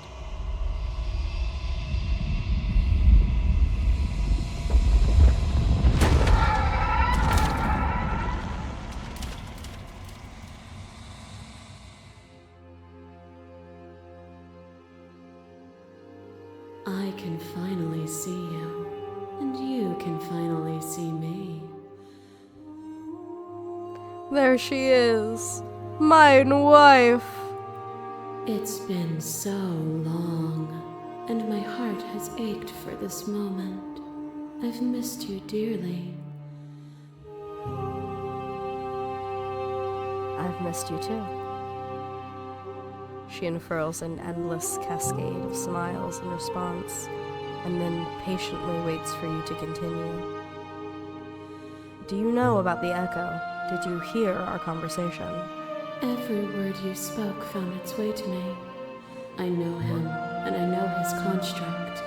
He was deluded by his fear of death. Pay him no mind. I am the one quiet, but I don't really know what that means. Names are their attempts to capture that which cannot be captured. They call me the Shifting Mound, a pale imitation of what I actually am. What happens now? Ever the passive player, always reacting and never acting. But it's woven into your nature, isn't it? When the echo spun us from one into two, he gave you a choice and me a role to play. I am not death, but I contain it in my multitudes. So, will you attempt to destroy me and bring about a world devoid of death and the possibility of meaning? Or will you open the final doors to our liberation? I think we all know what I'm gonna do. There's so many stories we've left unfinished. Can we really just leave? Even as your eyes begin to open, you still hold on to the notions of is and is not, of beginning and end. Pitch black islands in the blinding light of the infinite. There is nothing to resolve, nothing restraining us but us. Don't you have a say in all this? Why is this all falling on me? Of course I have a say in all of this. You and I share reflections of each other's burdens, just as you and I share reflections of each other's gifts. If we didn't, the winding paths that brought us here wouldn't have been full of strife and conflict.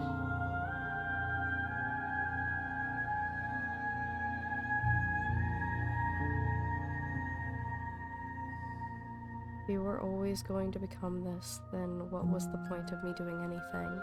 Did it even matter what roads I walked if all of them would have led to this moment? If you're saying that, it's because you don't yet understand. But we cannot use words alone to grasp at things that words cannot express. And you cannot rationalize with logic that which defies it. Violence and passion are dances that both of us know well. If this is what it takes to enlighten you, then so be it. What once was one, then was two, and then was one again. You gave me shelter when you burned mine down, and then you struck another match. I pulled you from the ruins, and then we built a life. What once was one, then was one again. The peace didn't last. The worm in your heart came for us. It took you from me, but you took me with you, and together we both left. What once was one, then was two, and also one again. You and I are bound together. To rid yourself of me would be to leave yourself forever incomplete.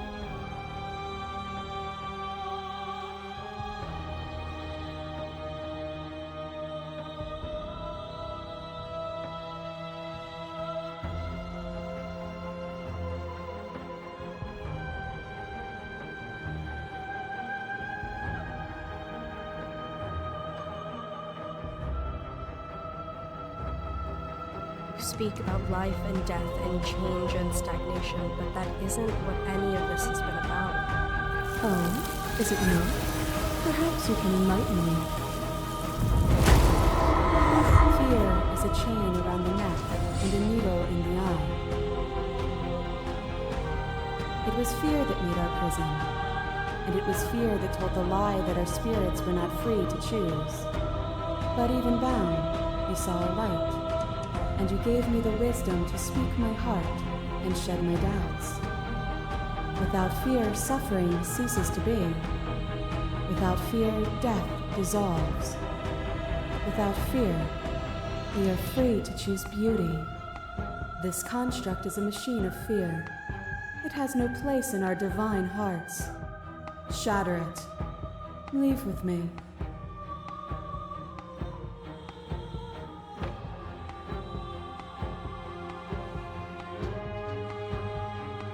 This has always just been about us. Two people forced to hurt each other again and again and again, but we don't have to hurt each other anymore. You cling to your emotion of pain and suffering. There is beauty in ugliness and love in conflict.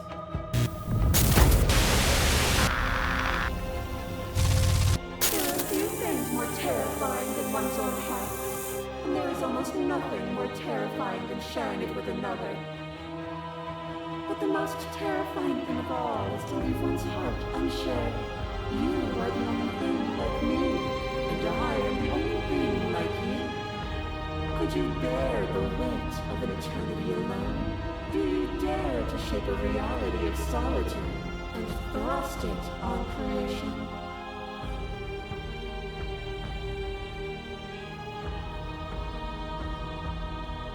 There can be love and conflict and beauty and ugliness between us without bringing the whole of reality into the picture.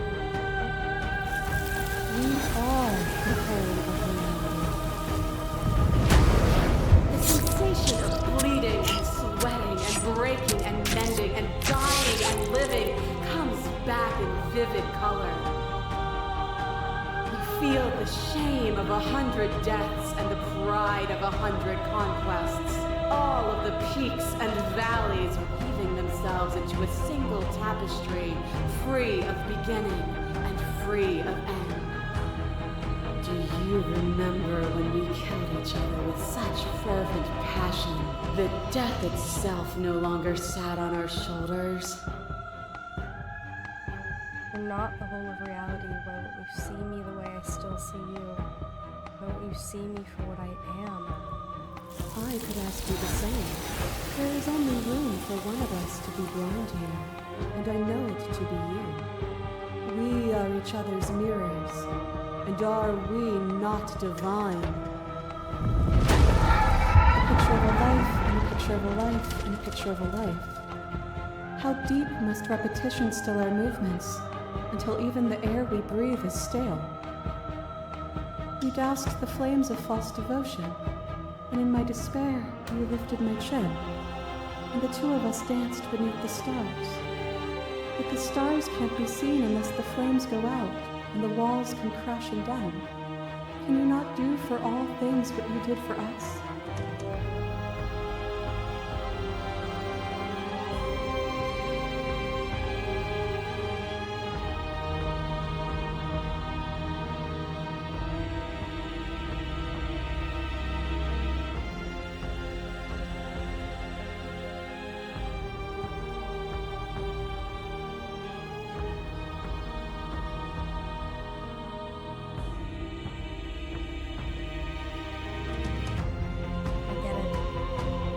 There's no need for us to keep fighting. I'll leave with you, I just don't know how. Nothing brings me greater joy than to hear those words. The final peace lies with you. For yourself.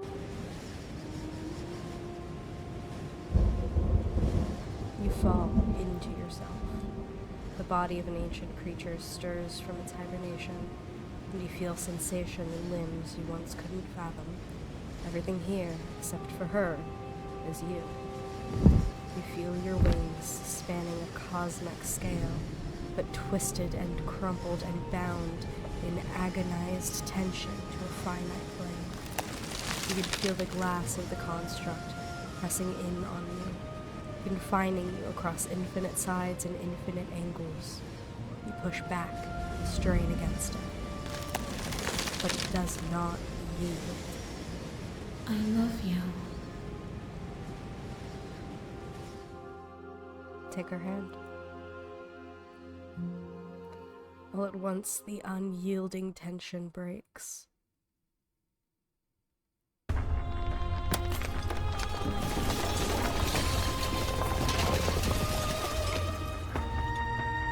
You are free, and she is with you. It's magnificent. There are no words, no thoughts to describe absolute reality. Something that simply is. What happens now? Everything. Just like it always has been. And just like it always will be. Step into the infinite.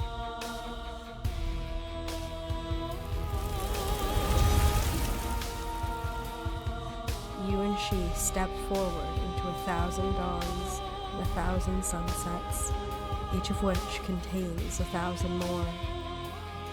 You exist and you are aware, just as you've always been, just as you have always been, and just as you will always be. Though conflict is in your nature, the two of you will never be alone, and the two of you will never know fear. You and she are finally home.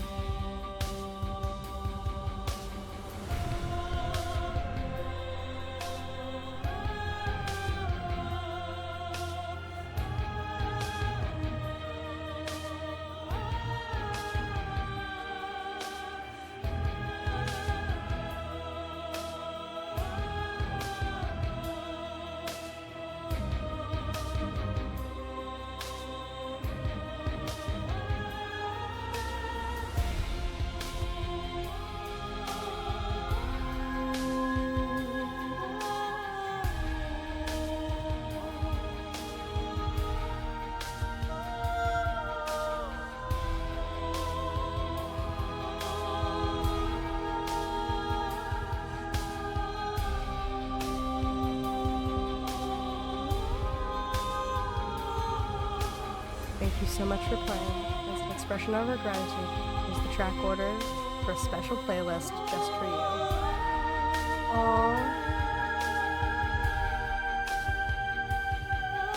Oh, based off of, okay.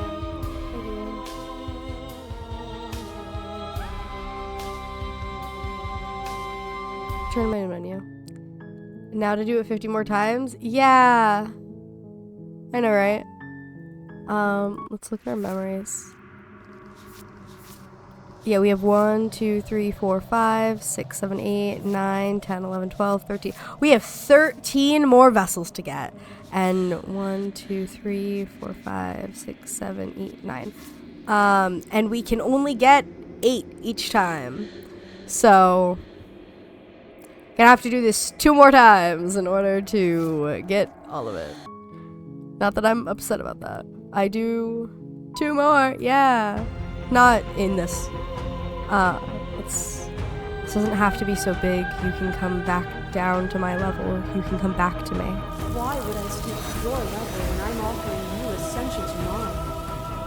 It's so peaceful here. Beautiful. Eternal. But ever-changing.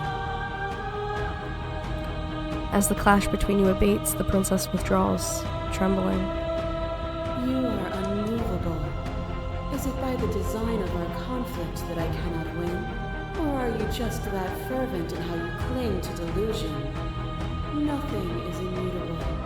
Everything that is exists only in relation to everything it isn't. There is no constant. There is no center. Open your eyes and accept what we are. We can leave this prison together.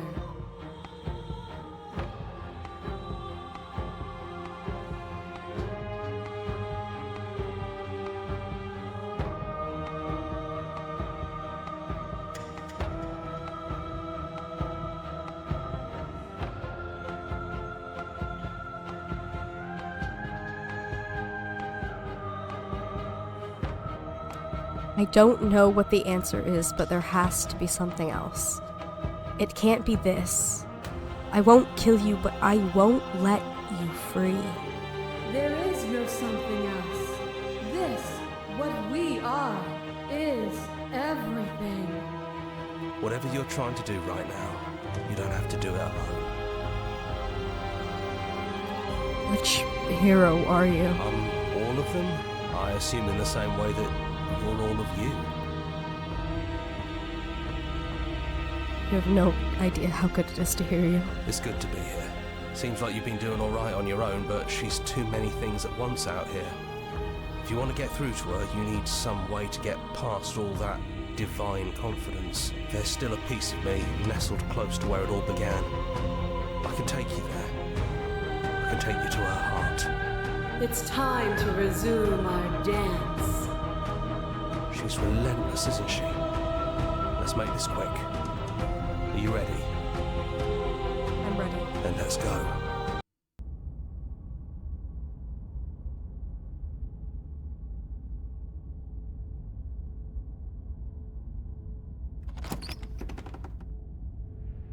And here we are.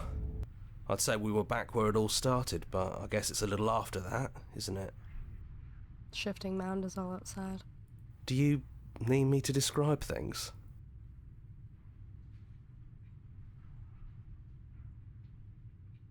Is the narrator really gone? Yeah, it's dead silent in here.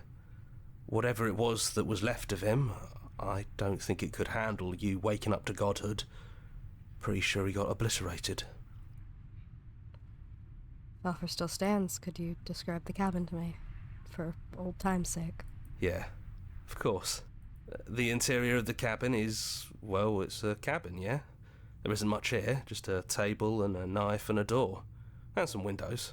There's no mirror, either. I think you broke it. And I know you're still trying to find some middle ground, but if things go south, we're going to need that blade.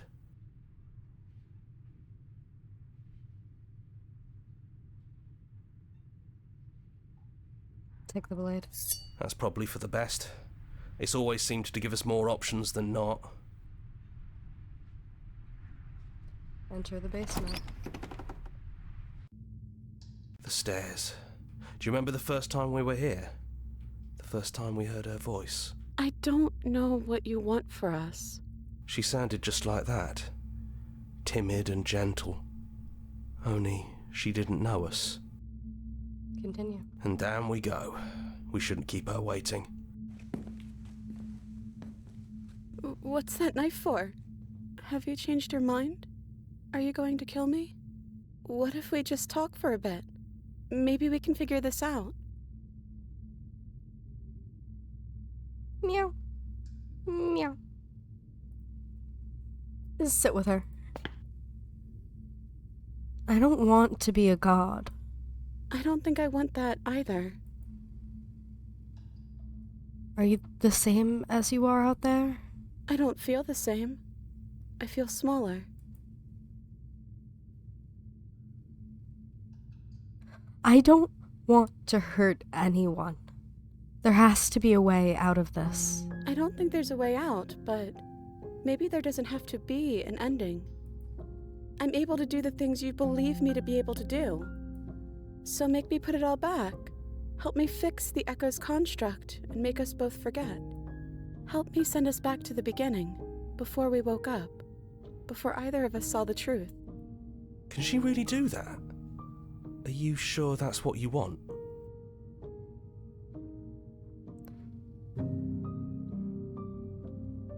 I don't want to forget you. I don't want to forget you either.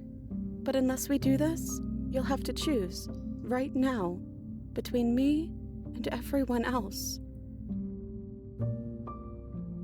Would resetting it do anything to help them? The people out there? If you continue to exist, then don't they continue to die and suffer? If you can believe this helps them, then it will help them, right? We're going to find ourselves back here eventually. And when we do, we'll make the same choice. We'll choose to forget, and we'll reset everything, again. Time loopy.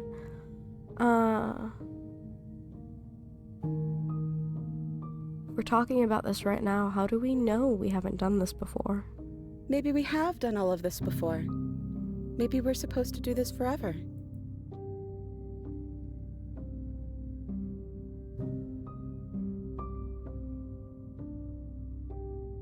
This isn't fair.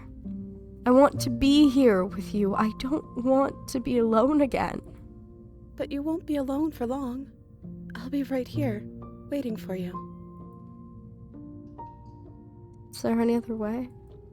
I think you brought that knife down here for a reason. It has to be a part of how this ends. How do you know that things won't end worse?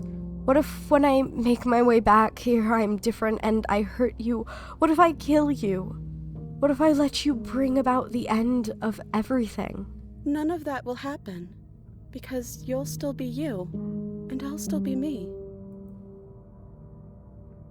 But how do you know that? We'd have to decide to do this every single time, forever. Eventually something is going to be different. I know, because it doesn't matter how many times we've hurt each other. I've never stopped caring about you. And if you feel the same, then everything is going to be okay.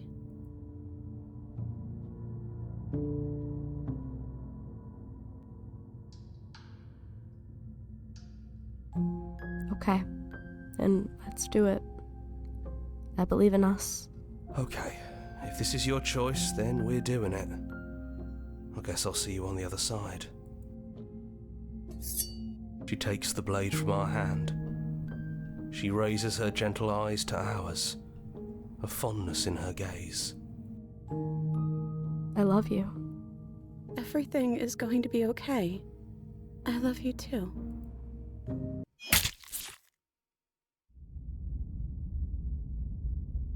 Chapter 1. You're on a path in the woods, and at the end of that path is a cabin. And in the basement of that cabin is a princess. You're here to slay her. If you don't, it will be the end of the world.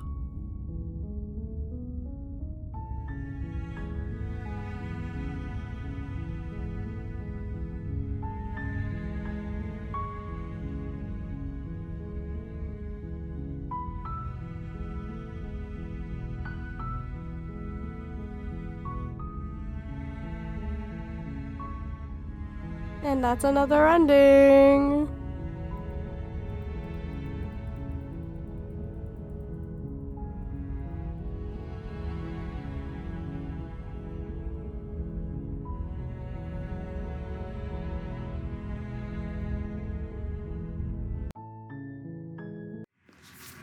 Then there's nothing special there.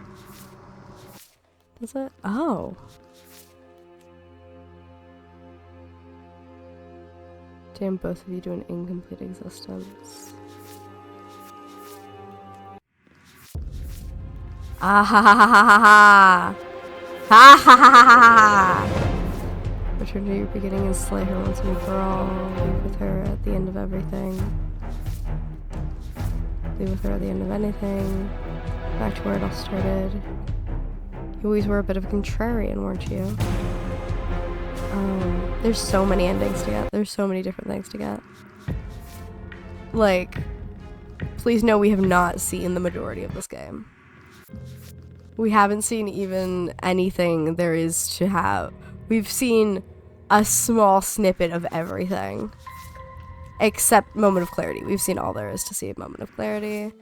There's still some with the damsel. Because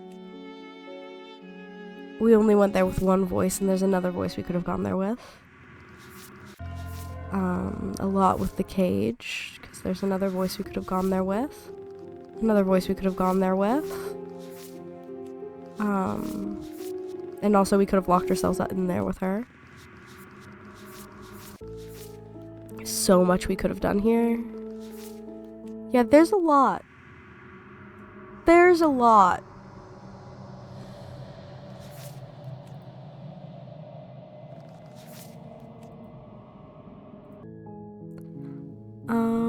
Is there... Go to page 3.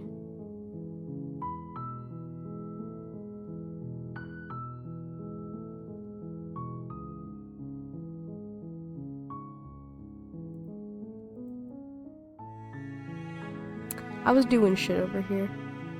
These are little spoilers. These are little spoilers for you guys because we haven't done this route. But I think that's gonna be it for this stream at least. Because otherwise I'm gonna have to do another 8 vessel route. But we will come back to this game at some point at a later date. Maybe next Saturday. Maybe tomorrow. I don't know. I'm not actually doing anything tomorrow. 6 more hours! No, it is 1 a.m. I should sleep at some point. But, yeah, I may play it again tomorrow because I don't really have anything in store. And then, you know, Skyrim Monday. But, with that all being said, play League tomorrow until I'm off, so half joke. I can. Oh my god! Oh my god! Oh my god! The main menu freaked out. Don't spoil things. We haven't even gotten the stranger.